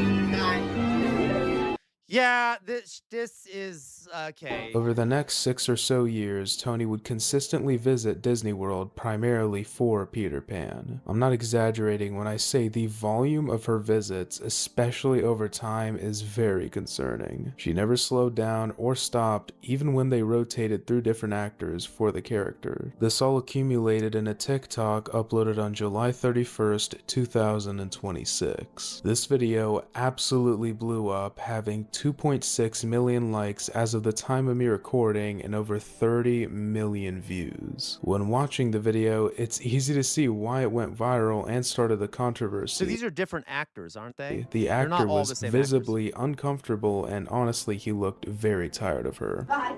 Bye. What? Whoa! Where did you get this? I made it. No, you didn't. I made it. This is really nice. Yeah, that's a lot of Disney tickets, right? Thanks. What am I supposed to do with it? I want to take a picture of you with it. Okay. Oh, you guys look just like each other. If you were a duck. Hey. Perfection. Oh, if I was a duck? Yeah. I guess you're right. Amazing. So would your duck By the way, I want to point out that these folks, because I've read a lot about the actors and stuff at Disney, because I was looking into the Queen when she lost her job. Anyway, because I think it's interesting. Disney is a douche company, and I shouldn't use that term. Was an asshole. Is an asshole company. Who would have thought? They're expected to maintain character. Like they are fucking expected to maintain character, even if they feel uncomfortable. All right. Even if they are feeling uncomfortable, they are expected to remove themselves from the situation while maintaining character.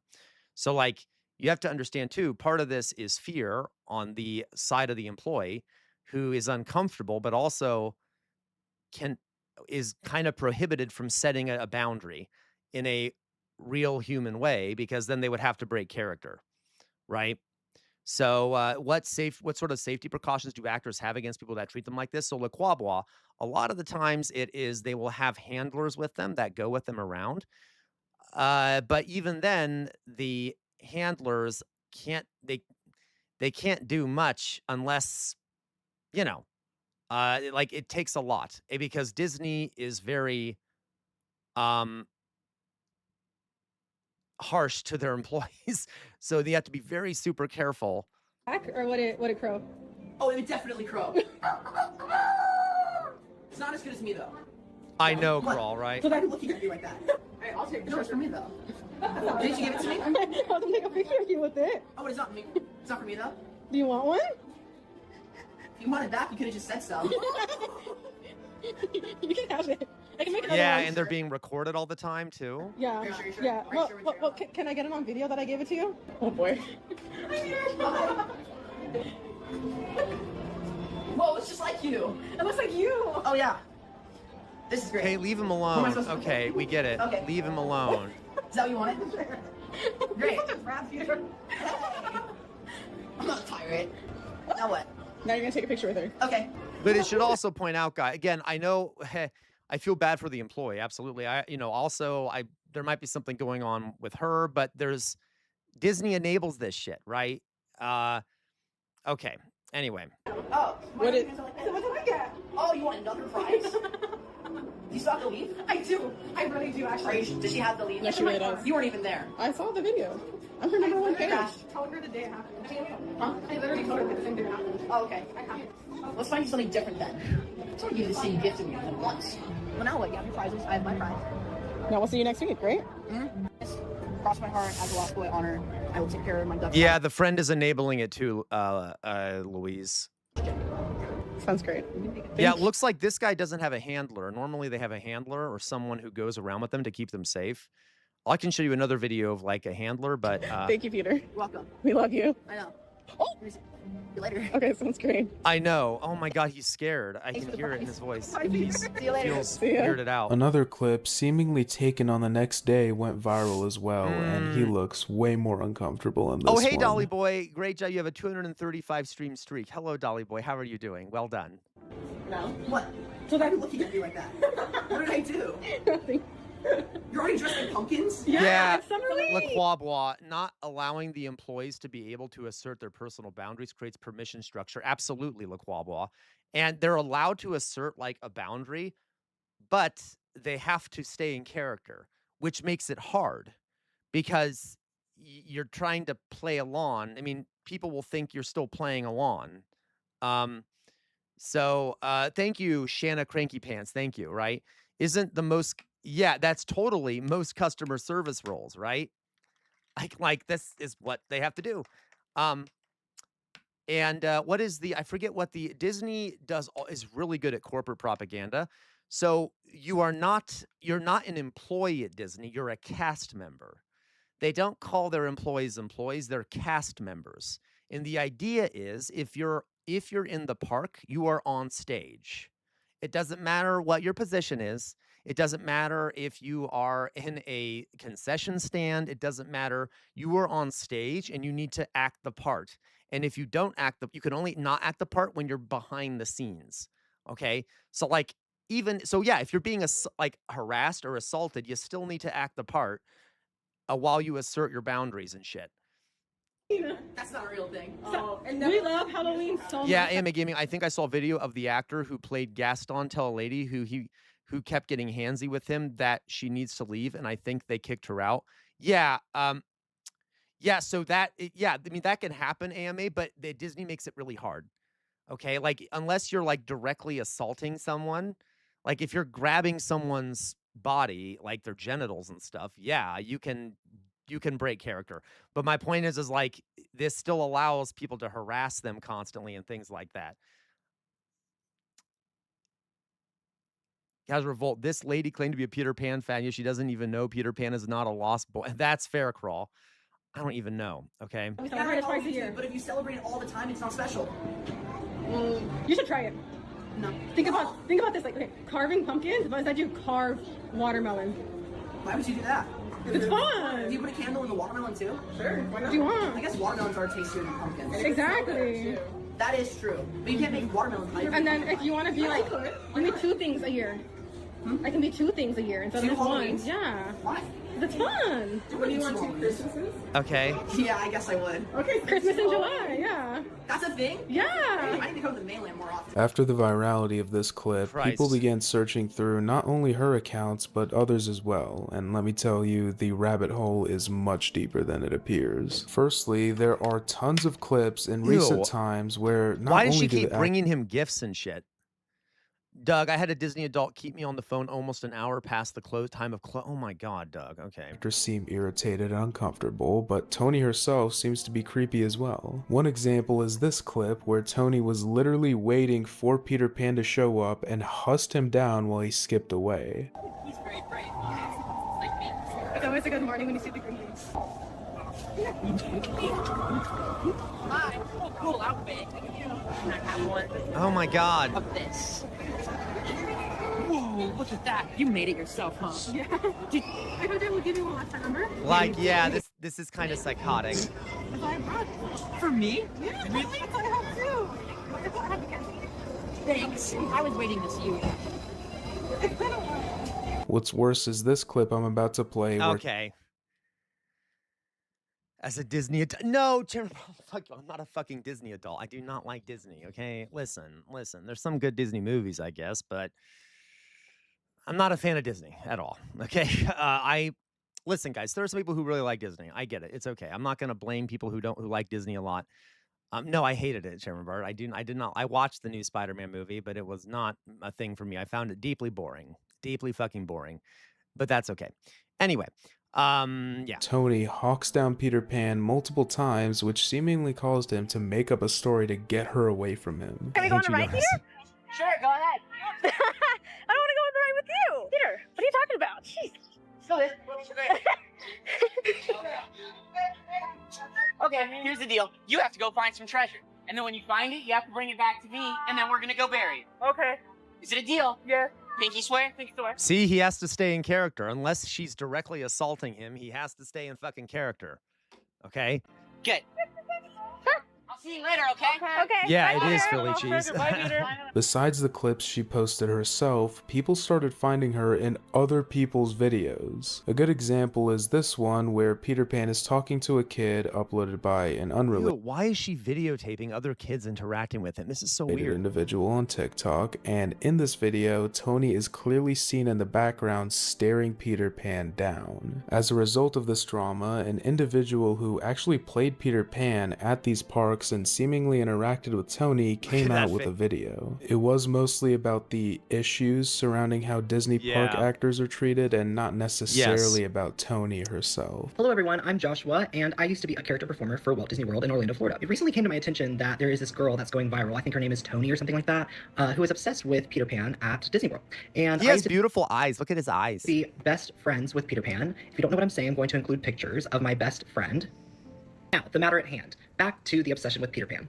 I myself, whilst working at Disney World, had a stalker. She came to my line every single shift that I was Peter Pan, and likely to the other 2 or 3 people that were cast in the role of Peter Pan at the time, and she would continue to circle the queue line over and over and over again to see Peter Pan. Now, this person— I'm not fucking objectifying people. What, you think he doesn't have pretty eyes? They're like emerald. That's like, it's very bright and it's right in your fucking face. Was not— I'm giving him a compliment. I'm not saying I hate all of you. Child. This person was easily in her late 20s, early 30s, and would come to my line time and time again, asking disturbing questions, asking a little bit SH type questions that the character attendant that was helping me on these sets was quite unsure of how to handle the situation. Now, yeah, so he did have an attendant. Okay. While I did experience this awkward moment time and time again with this stalker, there were more moments that the Disney princesses endured with really creepy dads and really creepy older men that would circle the queue lines and do similar things, most of the time much worse, and be— Oh, wow. So that's even worse. Literally, yeah, there you go. Okay. No. Oh my, I fucking hate all of you. I fucking hate all of you. I literally have complimented multiple people's eyes. I've complimented brown people's eyes. Okay, not brown people's eyes. People who have brown eyes. Okay, Jesus Christ, you're going to clip me. People who have darker eyes, people who have blue eyes. Like I love eyes. Eyes are pretty. Okay, fuck all of you. All right. Do you notice how what was I saying? I lost my train of thought now. He was talking about how older men like come up to him and harass him.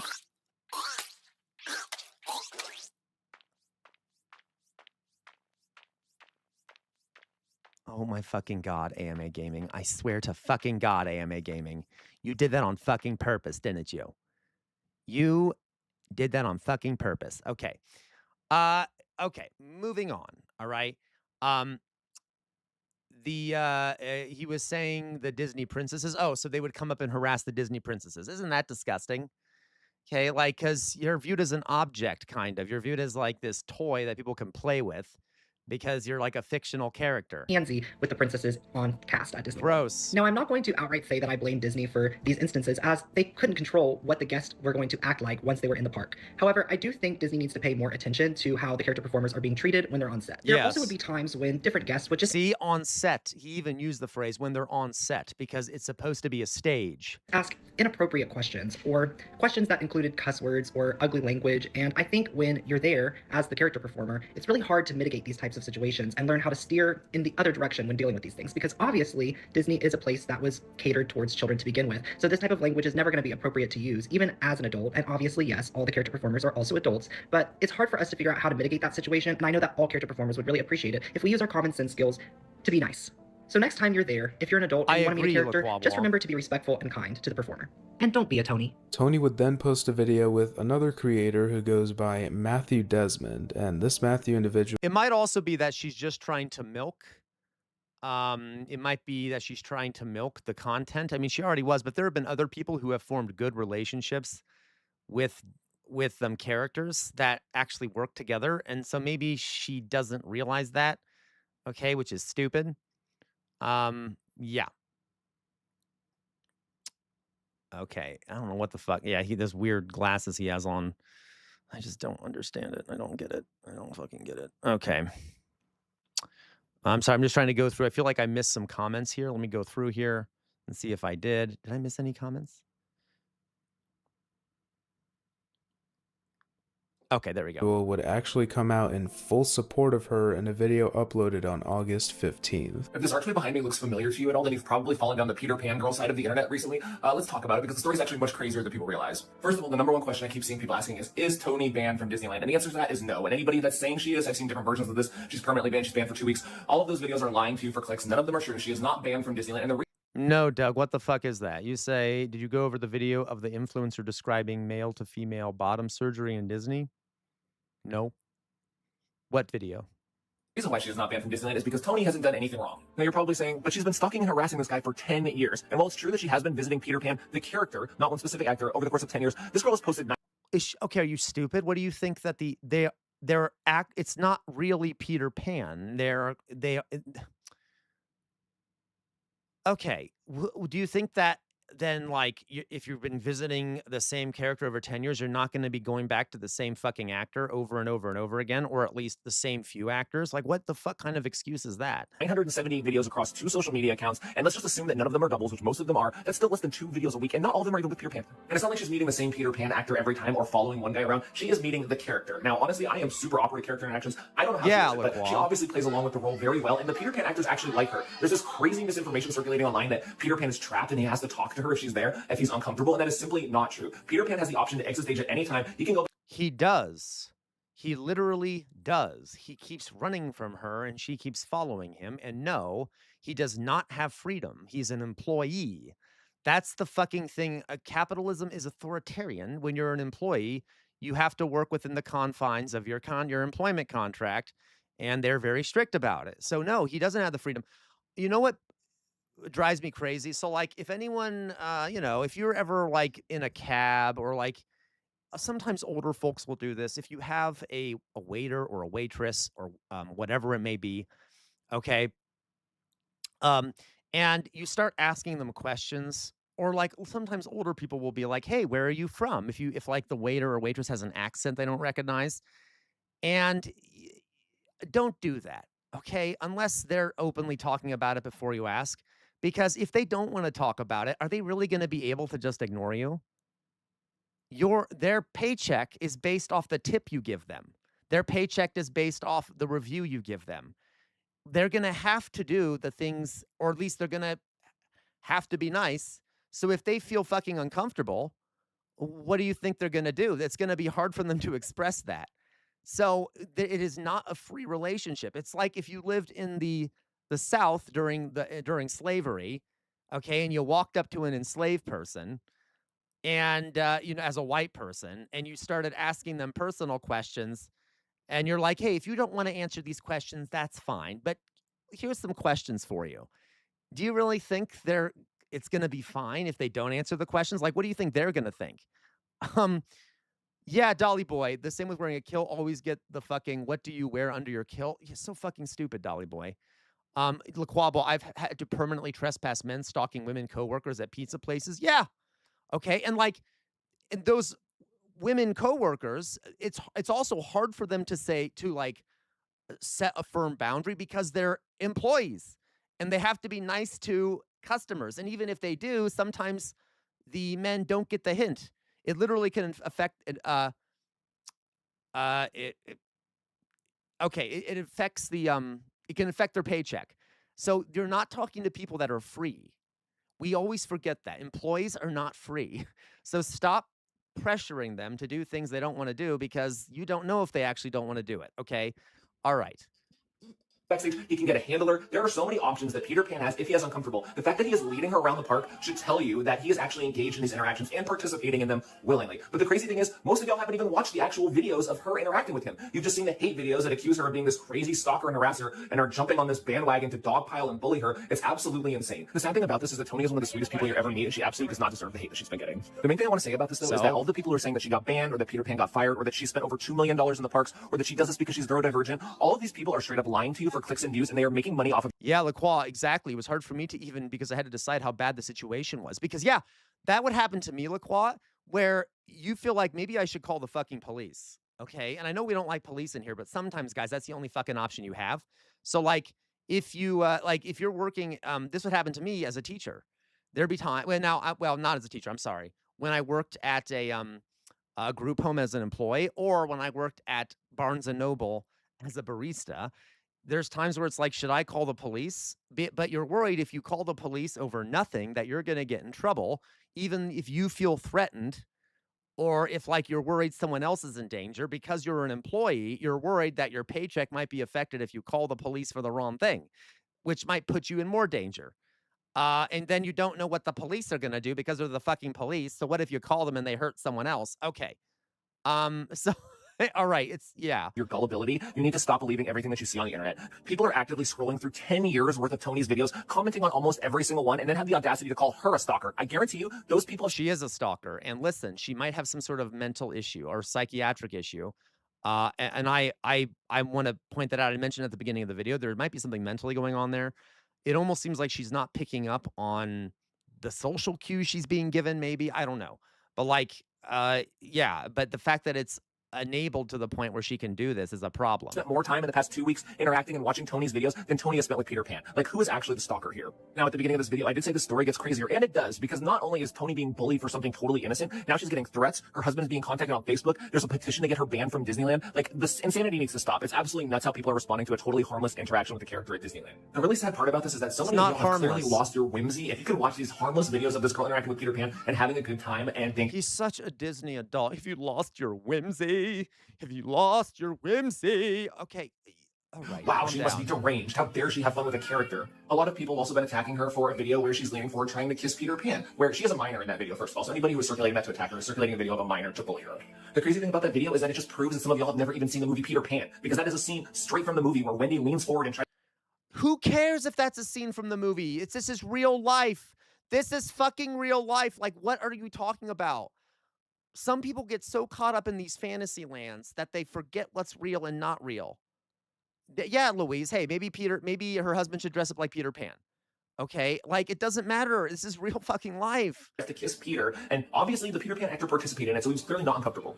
A lot of the haters seem to lack basic critical thinking skills too, because if you think that Disney would allow a woman to straight up harass and stalk a character for 10 years, you're crazy. They would absolutely have stepped in and said something by now for the safety of the actor, but the actor is not in danger. He does not feel unsafe. He enjoys these interactions, and if you think that after 10 years of doing this... How do you know that? Yeah, exactly, Argentical. If Pam wanted, because people would be livid, which is fair. Yeah.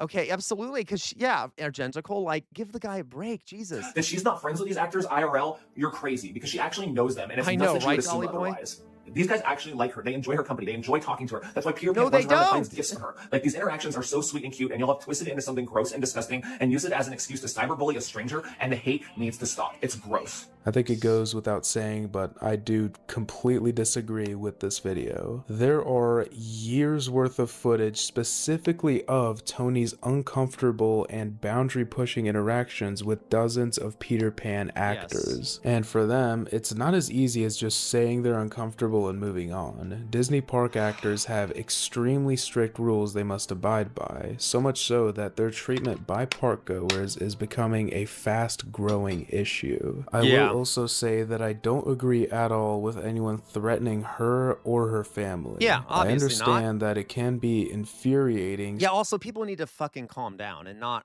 threaten her family. If that's actually happening, I don't know if I buy that's happening. But, like, if that is happening, like, obviously, that's fucking stupid. Seeing her constantly harass the Peter Pan actors, but taking it to that point is just absolutely unnecessary. I think the moral of the story really is about how badly Disney park actors are treated. The aforementioned actor spoke about it in his video, and countless others have as well. Alex Becker. Because of the strict rules they follow, it is... Oh my God, you're right, Alex Becker. This is what a ton of millennials are doing while texting their little Gen Z trans cousins in Bible Belt states like, just move. You're right. Totally. Very difficult to get out and prevent these uncomfortable situations. Think about it from their perspective. Would you risk losing your job at Disney just to prevent a creepy advance or boundary crossing touches? This drama is still in full swing, and as of now, Tony hasn't directly responded to it. And given that, that will be the end of today's video. Thank you all for watching. If you enjoyed, please like, comment, and subscribe. I would very greatly appreciate.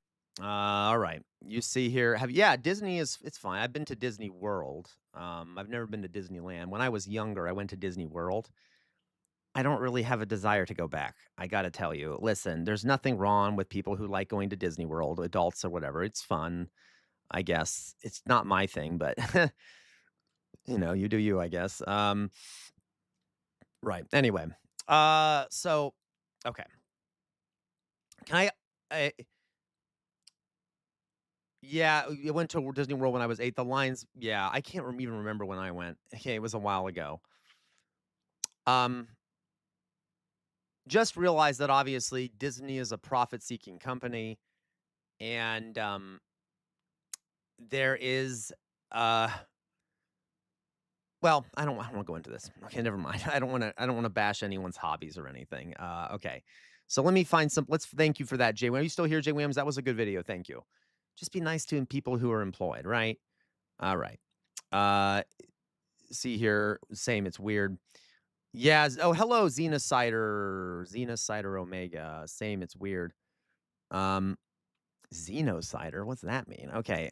Anyway, alien killing. That's okay. Hello. Hi. Welcome. By the way. All right.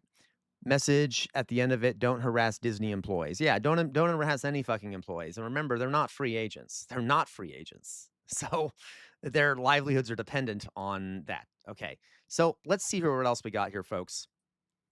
And always look up, guys, because Disney is partially to blame for this shit. You said say it. So I guess I could, Sir Bart. Folks, like, I feel bad even saying this. Okay. Listen. Okay. There's a reason why Disney, okay, has so many fucking characters. And that they have a lot of very memorable characters in a lot of their movies. And why Marvel has so many fucking characters.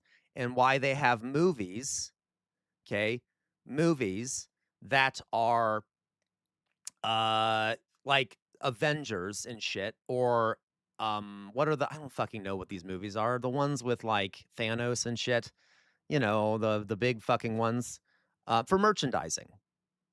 That's all it is. The more characters you have, the more figurines you can sell. So you have a bunch of characters. The MCU, you have as many, you put out as many characters as possible. You try to fit in as many characters into a single movie as possible. And then you can sell a different variation of a figurine of that character. It's the same thing with Disney. Okay, so they always try to make these memorable characters that then can become items to be bought or sold as toys or something else. It's all about merchandising. This is one of the things that drives me okay, I'm sorry, guys. If you like Marvel, please don't hate me. Okay, you can like what you want.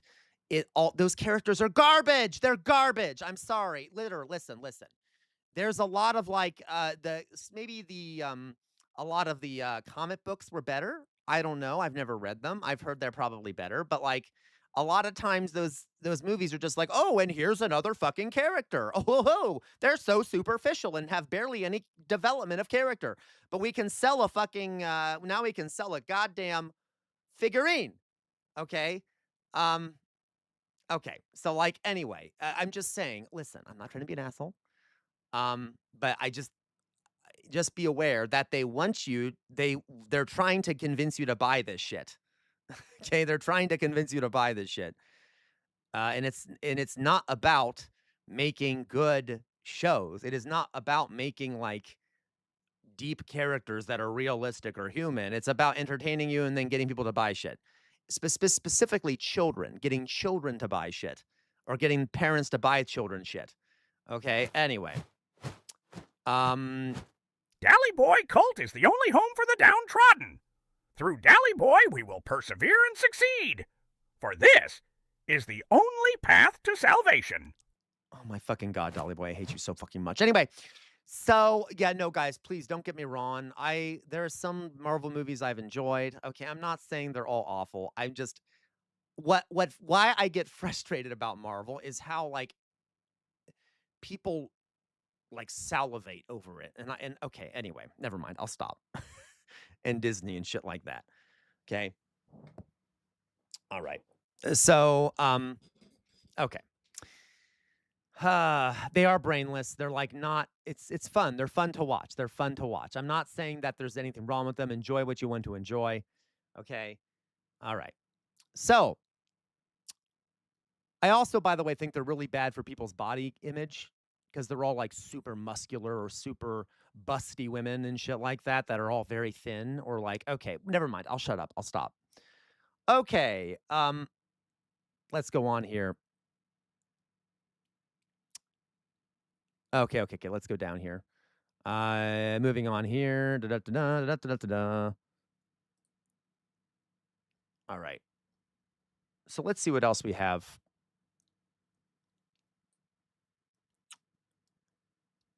Okay, so this was sent to us by Doug. If people it's wanna an use hour that- long. I'm sorry, Doug, we can't watch it if it's an hour long. I will never get through it. Okay. It says TikTok's most controversial trans creator. Oh, so he's a trans man, okay. Trying to see here. Dean Withers debated Lily on Tunner Disneyland content.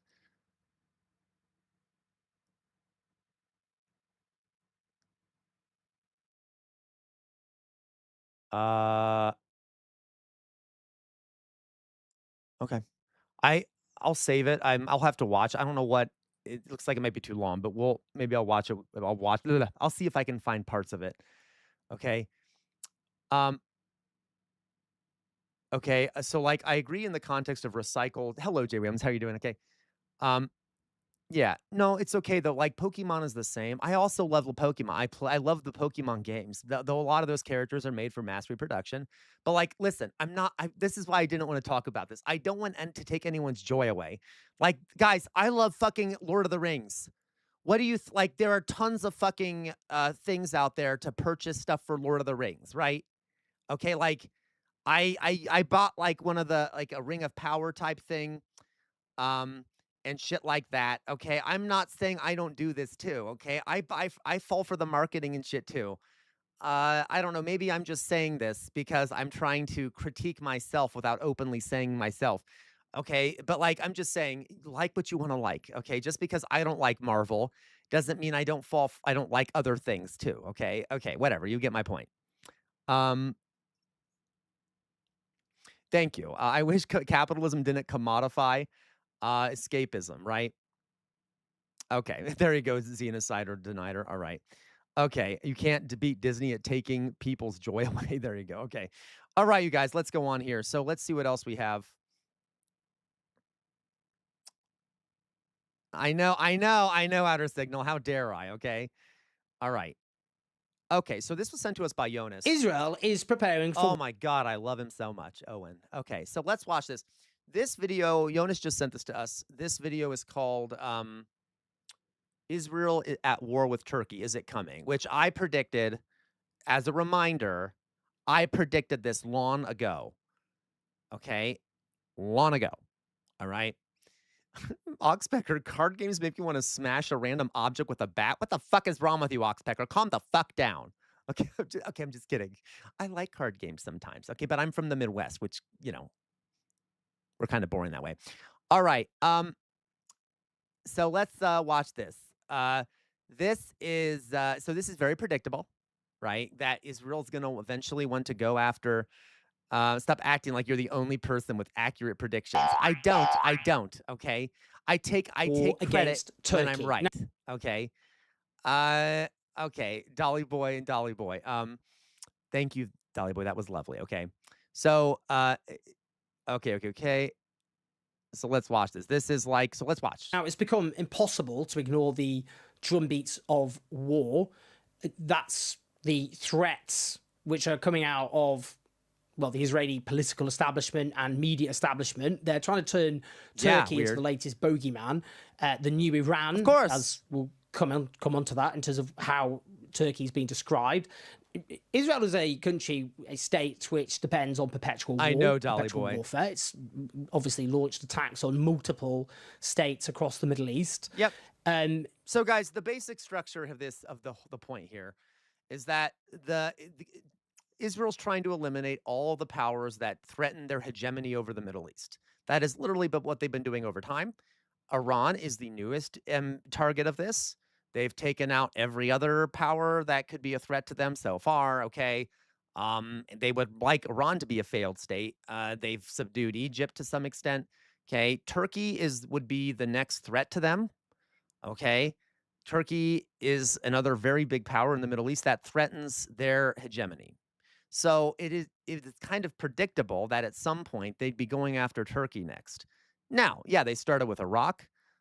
Libya was somewhat of a threat, even though they weren't as close to like geographically to Israel. Syria has been thrown into chaos, though they weren't as big of a threat. Egypt was a threat. Okay, so they keep knocking off all these threats to their imperial hegemony over the Middle East. Turkey would be the natural next goal here. Now, of course, yeah, Jonas. Well, it was actually British intelligence, Jonas, wasn't it? Somewhat. Israel just kind of nodded and agreed with it, as I recall from the historical record. I have heard lefties before say it was Israel that gave the intelligence on Israel, but like Israel wasn't fully Israel. I'll look it up, Jonas. I'll double check. Regardless, they had still been wanting war with Iraq for a long time. Okay, if anything, that's much of why Israel they're still belligerent with Israel, right? Okay, and now I've heard people say that Turkey is NATO, right? Turkey is in NATO, which they are. Do you think Israel gives a shit? And also, seriously, this is a dark thing to think about. Even if Israel went directly to war with Turkey, who do we think the United States would side with? If you for a second paused and were like, oh, I don't know, they might actually side with Israel. Yeah, okay. Second of all, NATO probably wouldn't do shit. First of all. Second of all, they don't have to directly go to war with Turkey. They don't have to directly go to war with Turkey. Israel doesn't. They can use proxies, which they're adept at doing. There's a bunch of things they can do to wage a proxy war against Turkey without directly getting involved so that they have probable deniability, okay? Or they have deniability. Right, the U.S. would do the right thing, Philly cheese. So anyway, we can't be sure. It would be a massive mistake because Russia would back Israel, as would China.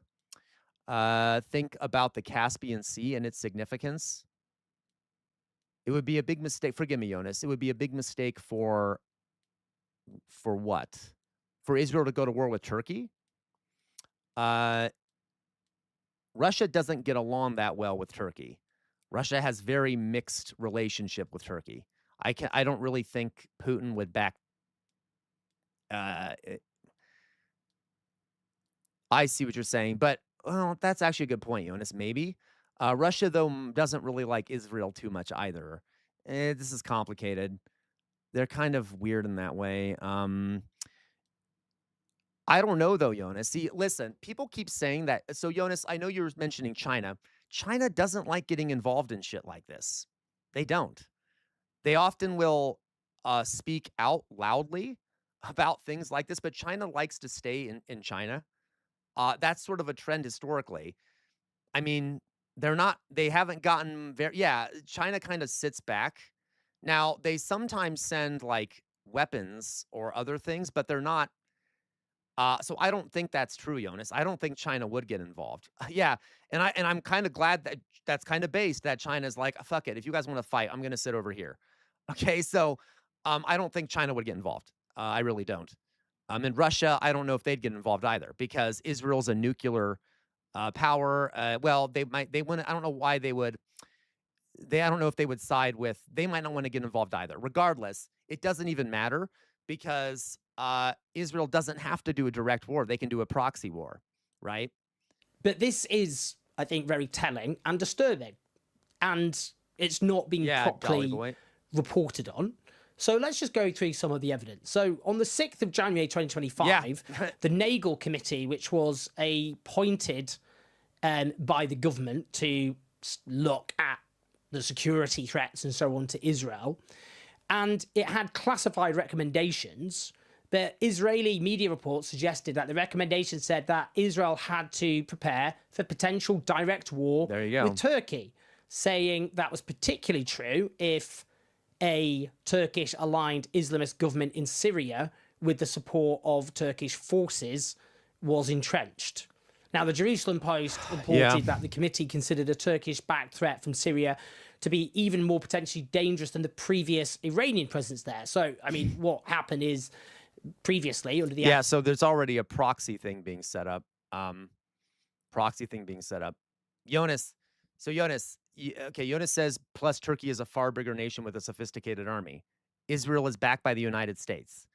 Like, my point is that this isn't nearly as clear cut. And if Israel were to wage a proxy war, that could put Turkey in a rough position. Okay, like this is, So this is complicated, and like I don't think it's as clear cut as that. All right. So and listen, I mean, well, okay. Well, we'll see. I'm not sure. Turkey does have a massive military, by the way. I think it's one of the largest militaries in NATO. One of the largest militaries in NATO. Okay. So okay. All right. Assad regime that was propped up and backed by Iran.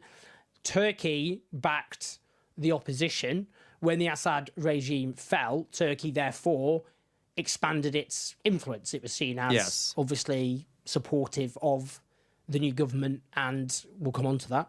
And now they're claiming, this is what's coming from the Israeli security, military, intelligence establishment, that now that's actually more threatening than Iran, the Turkish presence or Turkish influence. We don't even have to. We don't even have to talk about. Like, we don't even have to discuss this because there have been Israeli officials coming out and saying that Turkey is a bigger threat than Iran. I mean, they're openly saying they want to do something about Turkey. Okay. And this, again, was a formal strategic review which the Israeli government commissioned. Now, within the media in Israel, we've seen these kind of drumbeats of war. Israel Hayom, the most read newspaper in the country, in February 2025, the headline was Turkey, Israel's next big threat, with the establishment of the new regime in Syria supported by Ankara. It wrote, the deployment of Turkish forces and escalating rhetoric since the start of Operation Iron Swords. No one in Israel wants to be caught off guard. Jerusalem Post, again, this was April 2025, the headline, Turkey's military expansion in Syria, a new threat to Israel's security. And it wrote, this Islamist-orientated Syrian government, now openly allied with Ankara, is actively negotiating a formal defense pact to host Turkish troops and advance air defense systems permanently on. Yep, not even a threat, Weird Amorphous Blob, right? Okay, the Islamist-oriented Syrian government, now openly allied with Ankara, is actively negotiating a formal defense pact to host Turkish troops and advanced air defense systems permanently on Syrian soil. A move that would fundamentally alter the strategic balance, as in threaten our imperial hegemony. Syrian soil, a move that would fundamentally alter the strategic balance. Reports confirm that Turkey is already preparing air bases in northern Syria capable of launching drone operations, which could threaten Israeli airspace directly and severely constrain Israel's operational freedom. Israel's strategic community, has indicated clearly in the Nagel Committee's report released in January 2025, has identified Turkey's deepening military entrenchment in Syria as potentially even more dangerous than the Iranian threat, as it put it. Hilarious. Really Absolutely quite hilarious. striking stuff there. Now, right, guys, remember, Israel is a nuclear power. Do you think Turkey's going to openly attack Israel? Of course fucking not. This is an insane assumption. Like, they're implying that, Turkey's prepared to attack fucking Israel. No, they're not. They're not going to attack a nuclearly armed Israel. Are you fucking crazy? They're not suicidal. I mean, they don't want a bunch of nukes rained down on Ankara. So, okay, this is just fear-mongering because the Israelis want to push back against Turkish involvement in the region. I mean, the Israeli strategy, we'll go on to what the politicians are saying, obviously that's the most striking evidence, is basically a kind of mow the lawn, as they put it often about Gaza, but across the Middle East, that no power must be able to emerge as being too powerful. And if that happens, then Israel will take them down. Outer signal. And listen, it's got to be super easy for. Come on, we know Israel could probably convince the American government to be to like let them attack Turkish forces and shit, or Turkish proxies in Syria, because the Israelis have a lot of power over what the American government does. They have a lot of money invested in American politicians. So like, we have to understand too that even if the situation doesn't look perfect for Israel right now, they can create that situation in the future. So, okay. Did South Africa do shit like this? Like just constantly threaten their neighbors? No. Okay. They did not. Now, they were less of an aggressor in terms of other neighboring countries than Israel was. That's not that they weren't perfect, but they were definitely less of an aggressor than Israel was. Also, can't you start a proxy war by messing Turkey? Yeah, absolutely. 100%. There's a lot of ways to start a proxy war. And Turkey already has proxies inside of Syria. So even if Israel doesn't create proxy forces, they can just attack Turkish proxy forces that are already there with murderous consequences. Yeah, that's the idea. So no state must be able to become basically advanced and developed. You know, to end up with a sophisticated, you know, in the case of Syria, to kind of build itself up as a state. Now, this actually, we can see a military clash or military attack by Israel, which was very, I think, informative in that regard. This was in April 2025. Reuters reported Turkey scoped out at least 3 air bases in Syria where it could deploy forces as part of a planned joint defense pact before Israel hit. Which funny is Outer Signal. Outer Signal says South Africa supported similar apartheid regimes and had bad posture towards anti-apartheid African countries, but didn't have the backing or madness to act this badly. Isn't that saying something, Outer Signal? Apartheid South Africa kind of was nicer internationally than fucking Israel. Not a good look. The sites with airstrikes this week. 4 people familiar with the matter said. They also said Israel lobbied the US to curb Turkey's growing influence in Syria. Yep. I mean, it should see, they're already lobbying the United States. Noted, Israel illegally occupies Syria. Yeah, Ponder Monkey, they didn't have it that. It illegally occupies land, which was taken decades ago, but then expanded. You're actually right. So they actually, that's a fair point. They actually did have a nuke. South Africa did have a nuke, and then they gave it up later. Okay. Its invasion of the country and is repeatedly bombing Syria. The threat here is not from Syria to Israel, it's Israel to Syria. They've literally occupied and stolen their land, and they keep attacking Syria. Now, Turkey went on to provide weapons, military equipment, and logistical support to Syria. From Israel's perspective, that's unacceptable. Syria must be completely and utterly defenseless. Oh, so I would have to remind, guys, people are curious. It is true, South Africa had a nuke. Yeah, most people don't even know this. South Africa did develop nuclear weapons, and then they ended up giving them up. I'd have to remind myself about why. South Africa, nuclear weapons. Yep, they developed nuclear weapons and then voluntarily dismantled them and abandoned their arsenal. They built 6 gun-type uranium nuclear weapons. Okay, let me remind myself here.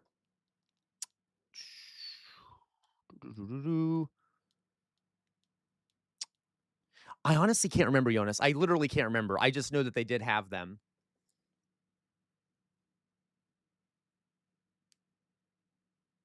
I want to remember why they stopped it.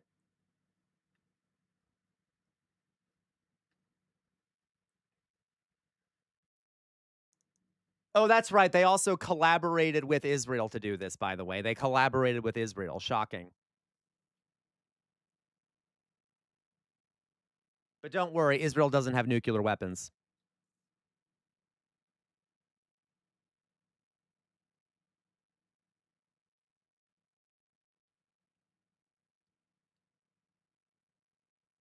Okay, let's see here. Okay, so they eliminated nuclear weapons. They claimed in order to stop destabilization in Africa because there were communist forces, so they didn't want to. They thought it would help this. It would help convince the Soviet Union to remove its weapons. Apparently, I don't know. I mean, to remove forces from the region. I'm trying to see here. They signed the nuclear. It ended its weapons program in 1989.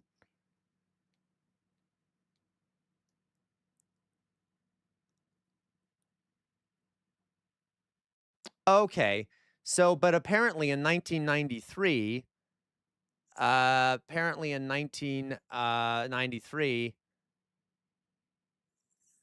that's right. I should have known this. I should have fucking known this. Obviously, it was reported that popular sense suspicion in southern African nations held that the timing of the disarmament indicated a desire to prevent a nuclear arsenal falling into the hands of native African and colored government.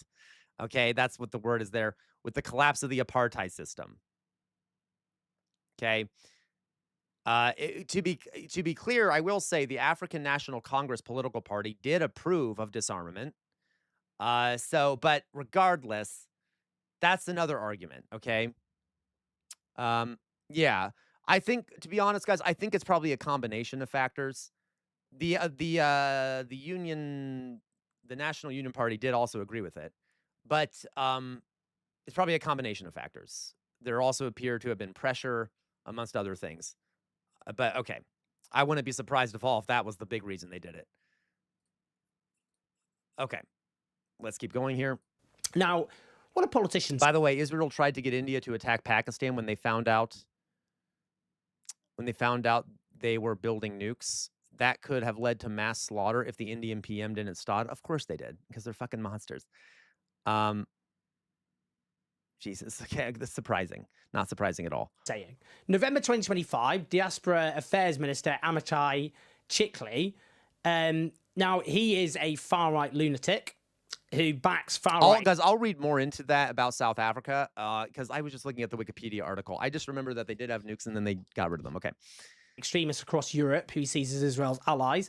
He said oh my God. Turkey is the wow, Tommy Robinson. It's almost like far-right ring, batshit crazy fascist lunatics all love each other. Of course he's meeting with the Likud party. Serious danger to Israel today.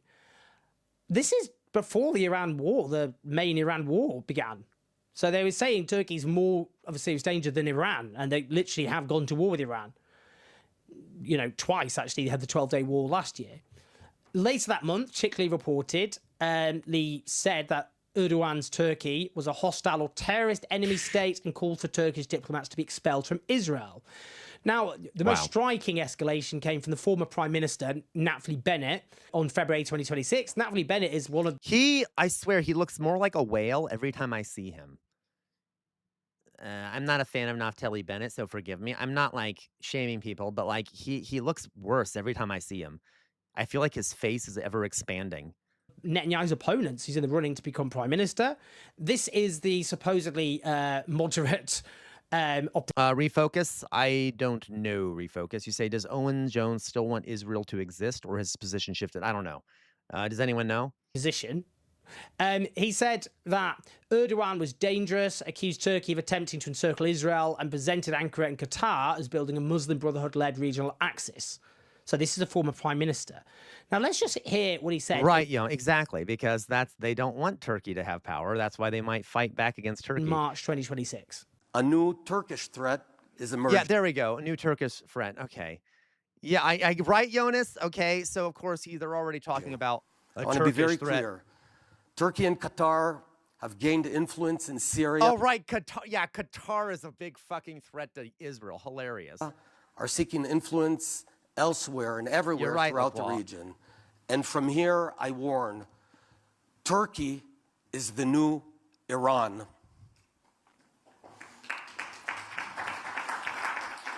Erdogan is sophisticated. Oh my fucking God. Dangerous. Yeah, yes, the Turkish threat of them existing within the vicinity of Israel, right? That's our land, folks. That's Israeli land. Greater Israel must be made, right? And he seeks to encircle Israel. And while some senior Israelis were on Qatar's payroll, Qatar and Turkey are nourishing the Islamic Brotherhood monster that is growing. And eventually, says a guy from one of the world's greatest terrorist states, Israel, might become as dangerous as the one created by Iran. Turkey and Qatar are gaining influence not only in Syria, but also in Gaza, through the front door, Jonas. And everywhere, and trying to create a new choke ring. Turkey. They want to bring back the Ottoman Empire, says the people who literally have images of Greater Israel on like the walls of their offices and shit. Is trying to flip Saudi Arabia against us and establish a hostile Sunni axis with nuclear Pakistan. A Sunni axis. Turkey is the new Iran. Well, he backed the war in Iran, catastrophic war in Iran, which is completely blown up in Israel's face. But that's striking, isn't it? They're saying Turkey's the new Iran. What does that mean? That means going to war with Turkey. I mean, that's what they wanted to do with Iran. And if they see Iran as not actually as big a danger as Turkey and they're prepared to go to war with Iran, what does that mean for Turkey? In May 2026, the culture and sports minister in the government... Yeah, Dolly Boy, yes, we should believe the people who have a map of Greater Israel and call it Lebensraum. Yeah, that's literally what it is. It's a Nazi idea. Israel's a Nazi state. I don't want to tell you. They have this idea of Lebensraum, where they want to forcibly remove the population of those regions and settle them with Israelis because they are Jewish supremacists. Okay, now Zionists and Jews are not the same. Israel is Jewish supremacist. That doesn't mean all Jews are Zionists, but you get my point. Okay, so Mickey all right. Zohar said Israel needed to begin. Right, Lacroix. It's like, I wonder how long this will take. Right now, they're manufacturing consent. How many years until they actually get into an armed conflict with Turkey? Treating Turkey as an enemy state. The finance minister, Bezalel Smotrich, on this is July 2026, asked about the possibility of a military confrontation with Turkey. He said that Israel was preparing for every scenario and couldn't permit such a regime to threaten Israel's existence. And he put Turkey in the same category as Iran. And again, Chikli again said a scenario in which Turkey attacks Israel is certainly possible. Now let's listen to this. This is interesting. This is American conservative senior editor Andrew Day. I obviously strongly disagree with most of his politics. This is the anti-war right. This is the split in MAGA. Let's just listen to what he said. At the American Conservative, what are you following as far as any consequences? They wouldn't. They're not. That's right. Exactly. They would. Turkey would never attack Israel. That would be suicidal. Because Israel has nukes, right? Lacroix, so like, of course they're not going to attack Israel. Israel for being so dastardly and standing in the way of peace.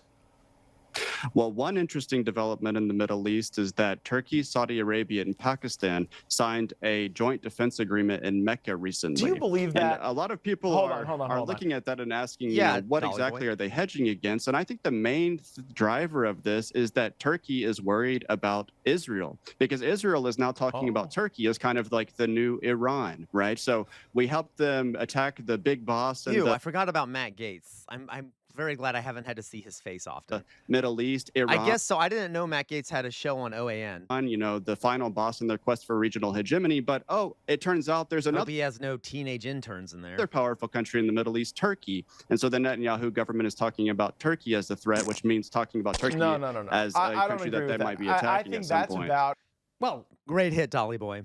I mean, obviously it's true. Israel is building up Turkey as a bogeyman. Yes, and as that they do. lends to the suspicion that they're preparing to go to war with Turkey. I mean, this is just some of the evidence, and it's pointing in one direction. Growing hostility by Israel towards Turkey, which actually, you know what? I mean, this was the first Muslim state to recognize Israel back in 1949. And now they're building it up as this great threat. I know, outer signal, This is a country, a state, which depends on perpetual war. That's the reality. That's literally, But this is a situation to monitor, because it can have very disturbing implications, which will be felt outside the Middle East. I'd also note, Turkey is part of NATO. Yes. Okay. We get the idea there. We're almost done with this. We've mentioned the rest of what he said. That was good. Yeah. It's not looking good, folks. It's not looking good. I know, right? Like Lacroix, disgusting. Guys, I'll be right back. I'm going to go grab my food, and then I'll come eat, and I'll be on for a little bit longer, folks. So give me 1 second. I'm going to go grab food. I'll be right back.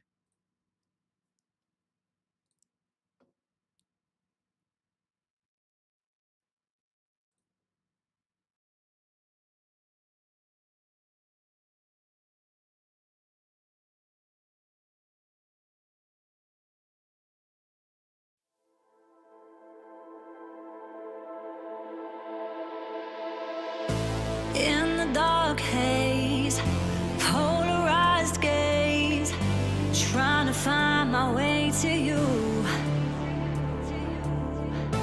where the spaces can't erase this. You're the feeling that I choose. I'm tired of running, 'cause you lost the feeling. You're disconnected in your touch. Are you believing in what I'm seeing? Or did the high life get too much? 'Cause all on you now to figure out how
what you're wasting.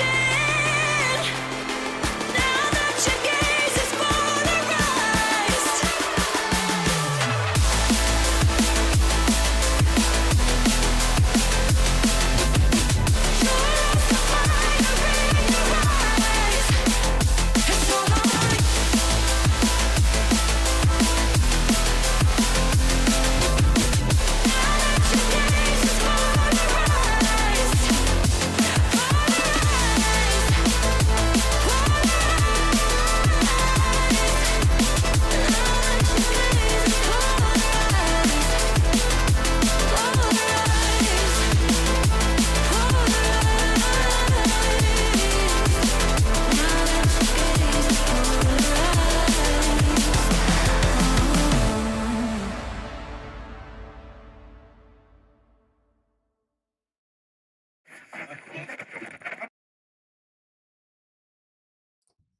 All right, guys. So today, it is a I have stuffed zucchini.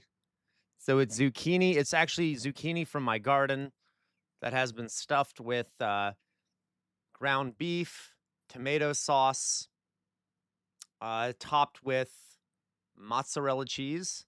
So stuffed zucchini. There you go. All right. That is what I'm eating. So let's see here. All right.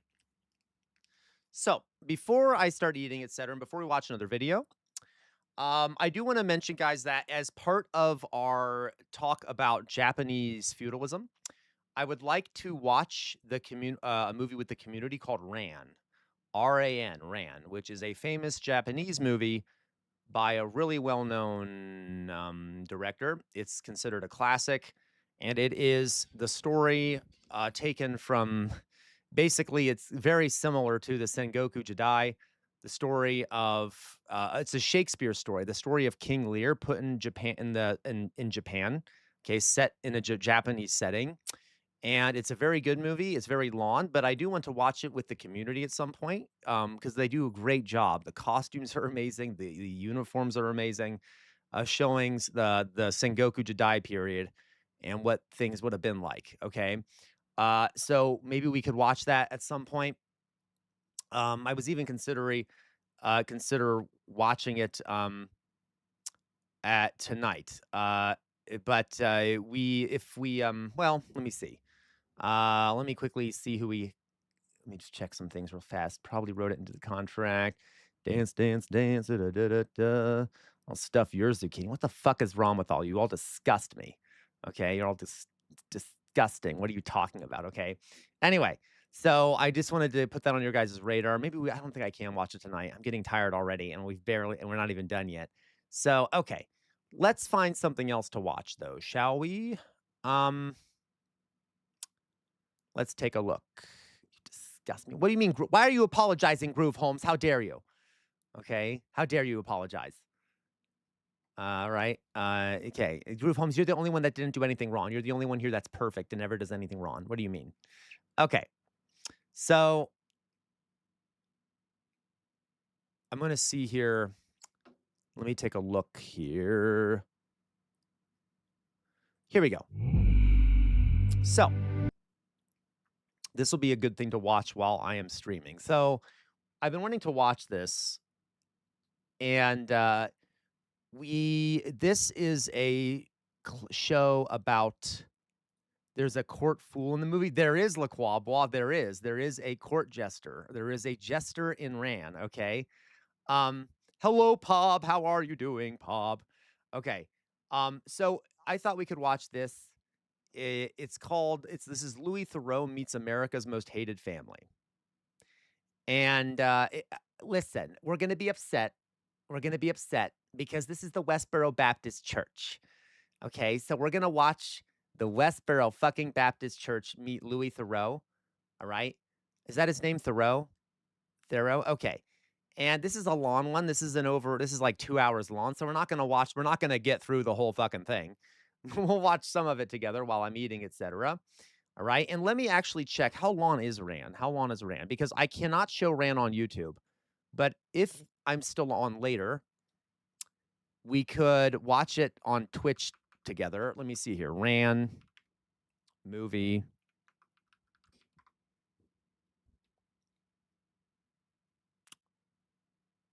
Ran. Oh, the whole thing is on Tubi, but it's too. Yeah, and it's a very long movie. Correct.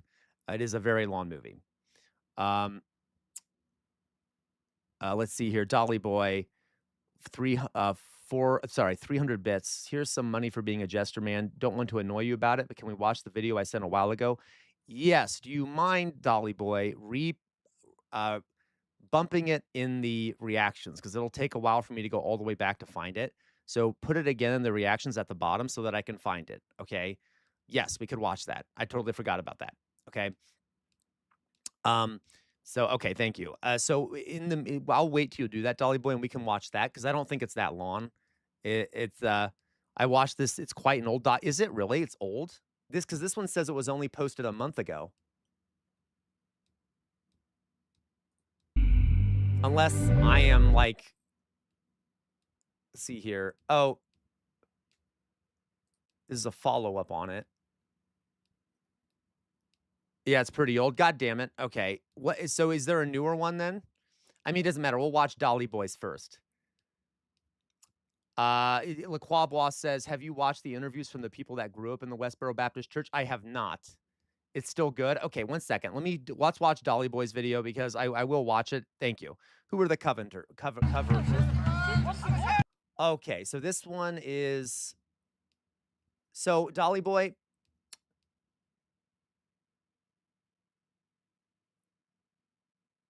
Dolly Boy, let's... Honestly, Dolly Boy, let's wait to watch this on a different stream. I didn't know it was going to be over 20 minutes long. I'm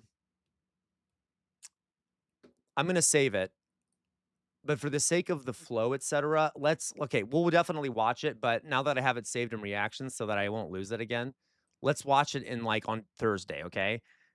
Because with the flow, I kind of want to watch it near the history point here. With the attention, right? Okay, so let's do that. But first, so let's watch something else for now, Dolly Boy. Forgive me. I know you just sent money for that, but I promise we'll watch it. I have it saved now in reactions. Okay. But anyway, so let's go back here. Okay.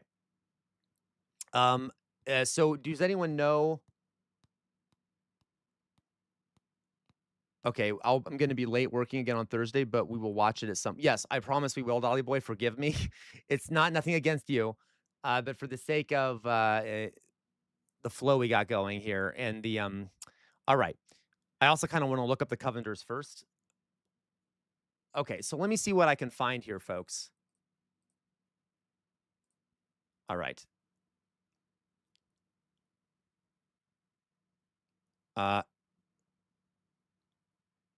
What was I going to say here? Where the fuck? Okay, where are the interviews with these folks? Interviews, Westboro.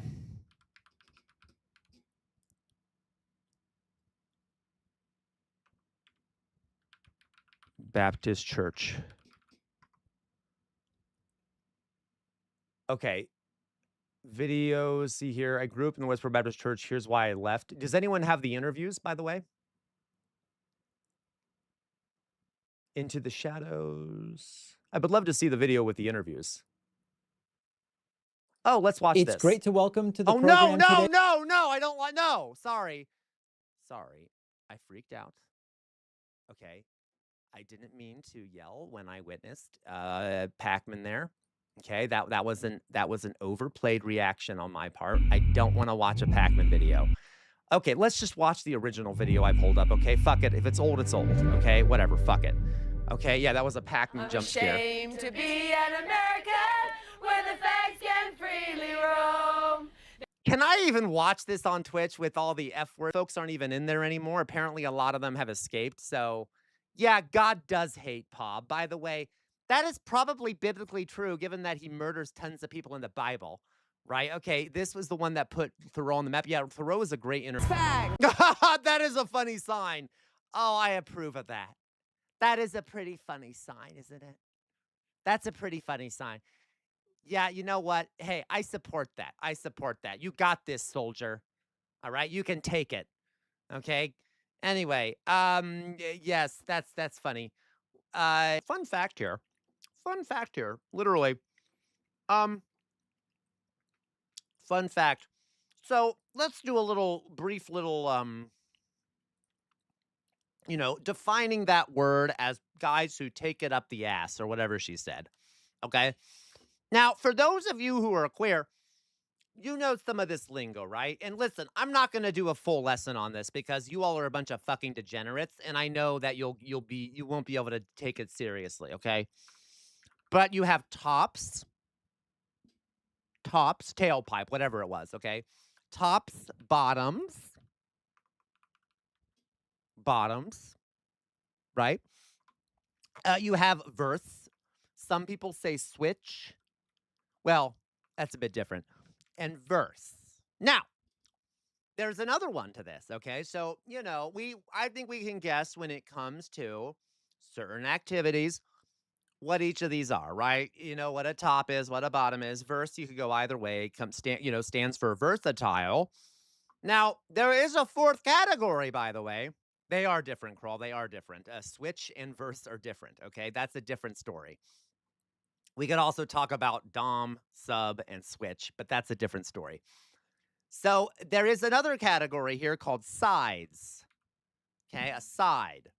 Now, you can be very homosexual and not do anal sex. Shocking. So, hey, at least I guess she doesn't hate all gay people because, she thinks, okay, anyway. Yeah, so side means no anal sex. Okay, so I want to be clear, and there are a lot of sides out there. Yeah, I agree, elevator lady. I feel like the sides are missing out. Regardless, we don't need to talk about that. My point is like, you get it, okay? So I love this notion that there are a lot of sides, guys. There are a lot of people, gay people, who don't engage even in anal sex. So I know. It's dumb that I even have to explain that, but it's very funny. It's kind of a stereotype that all gay people are doing that all the time. No, not everyone likes that. Okay, not that it's bad if you do, by the way. I'm just saying. Okay, that's okay. Regardless, yes, and then there's a different category. Redmond Berry, I hate you so much. Redmond Berry says, what about power bottoms? Quiet, Redmond Berry. Quiet. Okay, anyway. What LA, I thought a top was no, Jonas. A top is someone who does the penetration part of that. Okay, guys, it's fine. We can talk about it in the community. This is educational.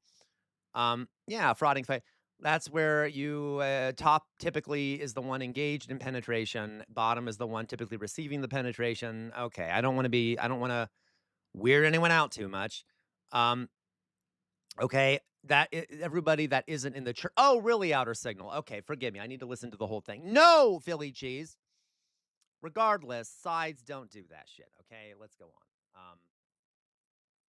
I'm just, whatever. It might be too. But look, we're losing a bunch of people. People are stopping watching me. Let's watch. Jonas, that's really fucking funny. Okay, Jonas says, so is a power bottom when they throw it back? Yes, Jonas. A power bottom is when a bottom takes the active role in the anal sex. Okay, so they are the one receiving, being receptive of the penetration, but they're doing they're the ones doing it. Does that make sense? Okay, they're the ones moving around and shit. Okay, you know what? We're done with this. We don't need this anymore. You all, okay, fuck all of you. Whatever, it's fine. We're done with that. Okay, you're just okay. So she's saying that everyone who is an F word is anyone who doesn't have heterosexual married sex in a bed. Well, that's boring. Billy Cheese says he's such a tease with sex education. Meanwhile, Hitler gets a whole week. It was a month, Philly Cheese. Words, are you condemned? But am I right? Yeah, Crawl, sin does not exist. Okay. Hey, I gotta tell you, that's partially true. Trust me, go to Grindr. Plenty of literally, plenty of married men over there, right? You know why? Because a lot of them are down low. Exactly. There's a word in the LGBTQ community, guys. Look, I'm teaching you guys some words today for those who don't know. They're called DLs. DLs. Okay, DLs means down low. These are guys who are not out of the closet. Okay, there are a lot of DLs out there who are married and who go onto Grindr to find sexual contact with other men because they are married to a woman and they're gay, but they don't want to reveal that because of society, etc., amongst other reasons. Now, that is not to be confused with people who are discreet. People who are discreet. Okay? So discreet is different than DL. Okay? Discreet means you're out of the closet, but you don't want to be out to in sort of a public way. You're out to like close friends, maybe if family members or whatever, maybe, but you don't want it to be like something publicly just out there. Okay, I'm not sure how to phrase it. It is not the same as being down low where you're not even out of the closet. Okay, okay, you see what I mean? So DL and discreet are two categories. All right, like literally, there's all these words out there. All right, let's go on. Listen. I know I sound like an asshole, but people got pissed off because they were protesting at these soldiers' funerals. I mean, would it be better if it wasn't a soldier's funeral? Listen, I know I sound like an asshole, but like it's doing these things are pretty fucking bad. But people were particularly oh my God, you're doing that at a soldier's funeral. Why don't you go do this elsewhere? Like, I feel like that's overly patriotic of you, and it's really more the content of what they're saying and not the location of where they're. Yes, if it was at an LGBTQ funeral, absolutely. These are not gay soldiers, Philly cheese. That's the point, okay? They're trying to get attention by going to a soldier's funeral, and people are more offended. They're exactly where to more. People are more offended by homophobes protesting at a soldier's funeral than they are by homophobes protesting at like a gay person's funeral, I'm sure. Right, technically angels and demons are the same species. Does that mean they can breed together? That'd be kind of fun. What is a demon and an angel that have sex? What does the baby look like? Pickett was at an intersection because near they're the same species. Do they have like a little horned tail and also like wings that are feathered or something? Listen, 1 second. I might need to get off of YouTube at this point. Let me just check YouTube. Okay, folks over on YouTube. Hi, folks over on YouTube. Listen, YouTubers, listen. You're gonna need to move over to Twitch because there's no way that YouTube is gonna like me showing this video with all the F words and all the other shit in it. I know this video is from YouTube, but I have a feeling they're gonna really come after me. Okay, so. My dear friends over on YouTube, allow me to send you a link to my Twitch channel. Please move over here for this moment, okay? I needed to do that for your own sake, okay? For your own sake and for my sake and everyone's sake. You need to move on. You need to move over. So let me send you guys the link to my thing, my channel. Copy that.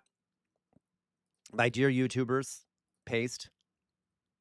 Put that over there. Okay, please join over on Casual Revolts. Okay, oh my God, look at that screen. What? Okay, so please do that.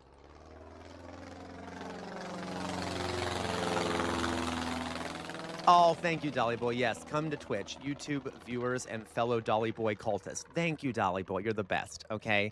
Yes, listen to your leader. Follow your leader. Okay, so are we done over there on...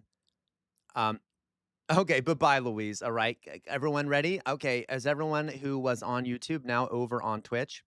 Should be easy to set up. I saw one person leave YouTube, just one.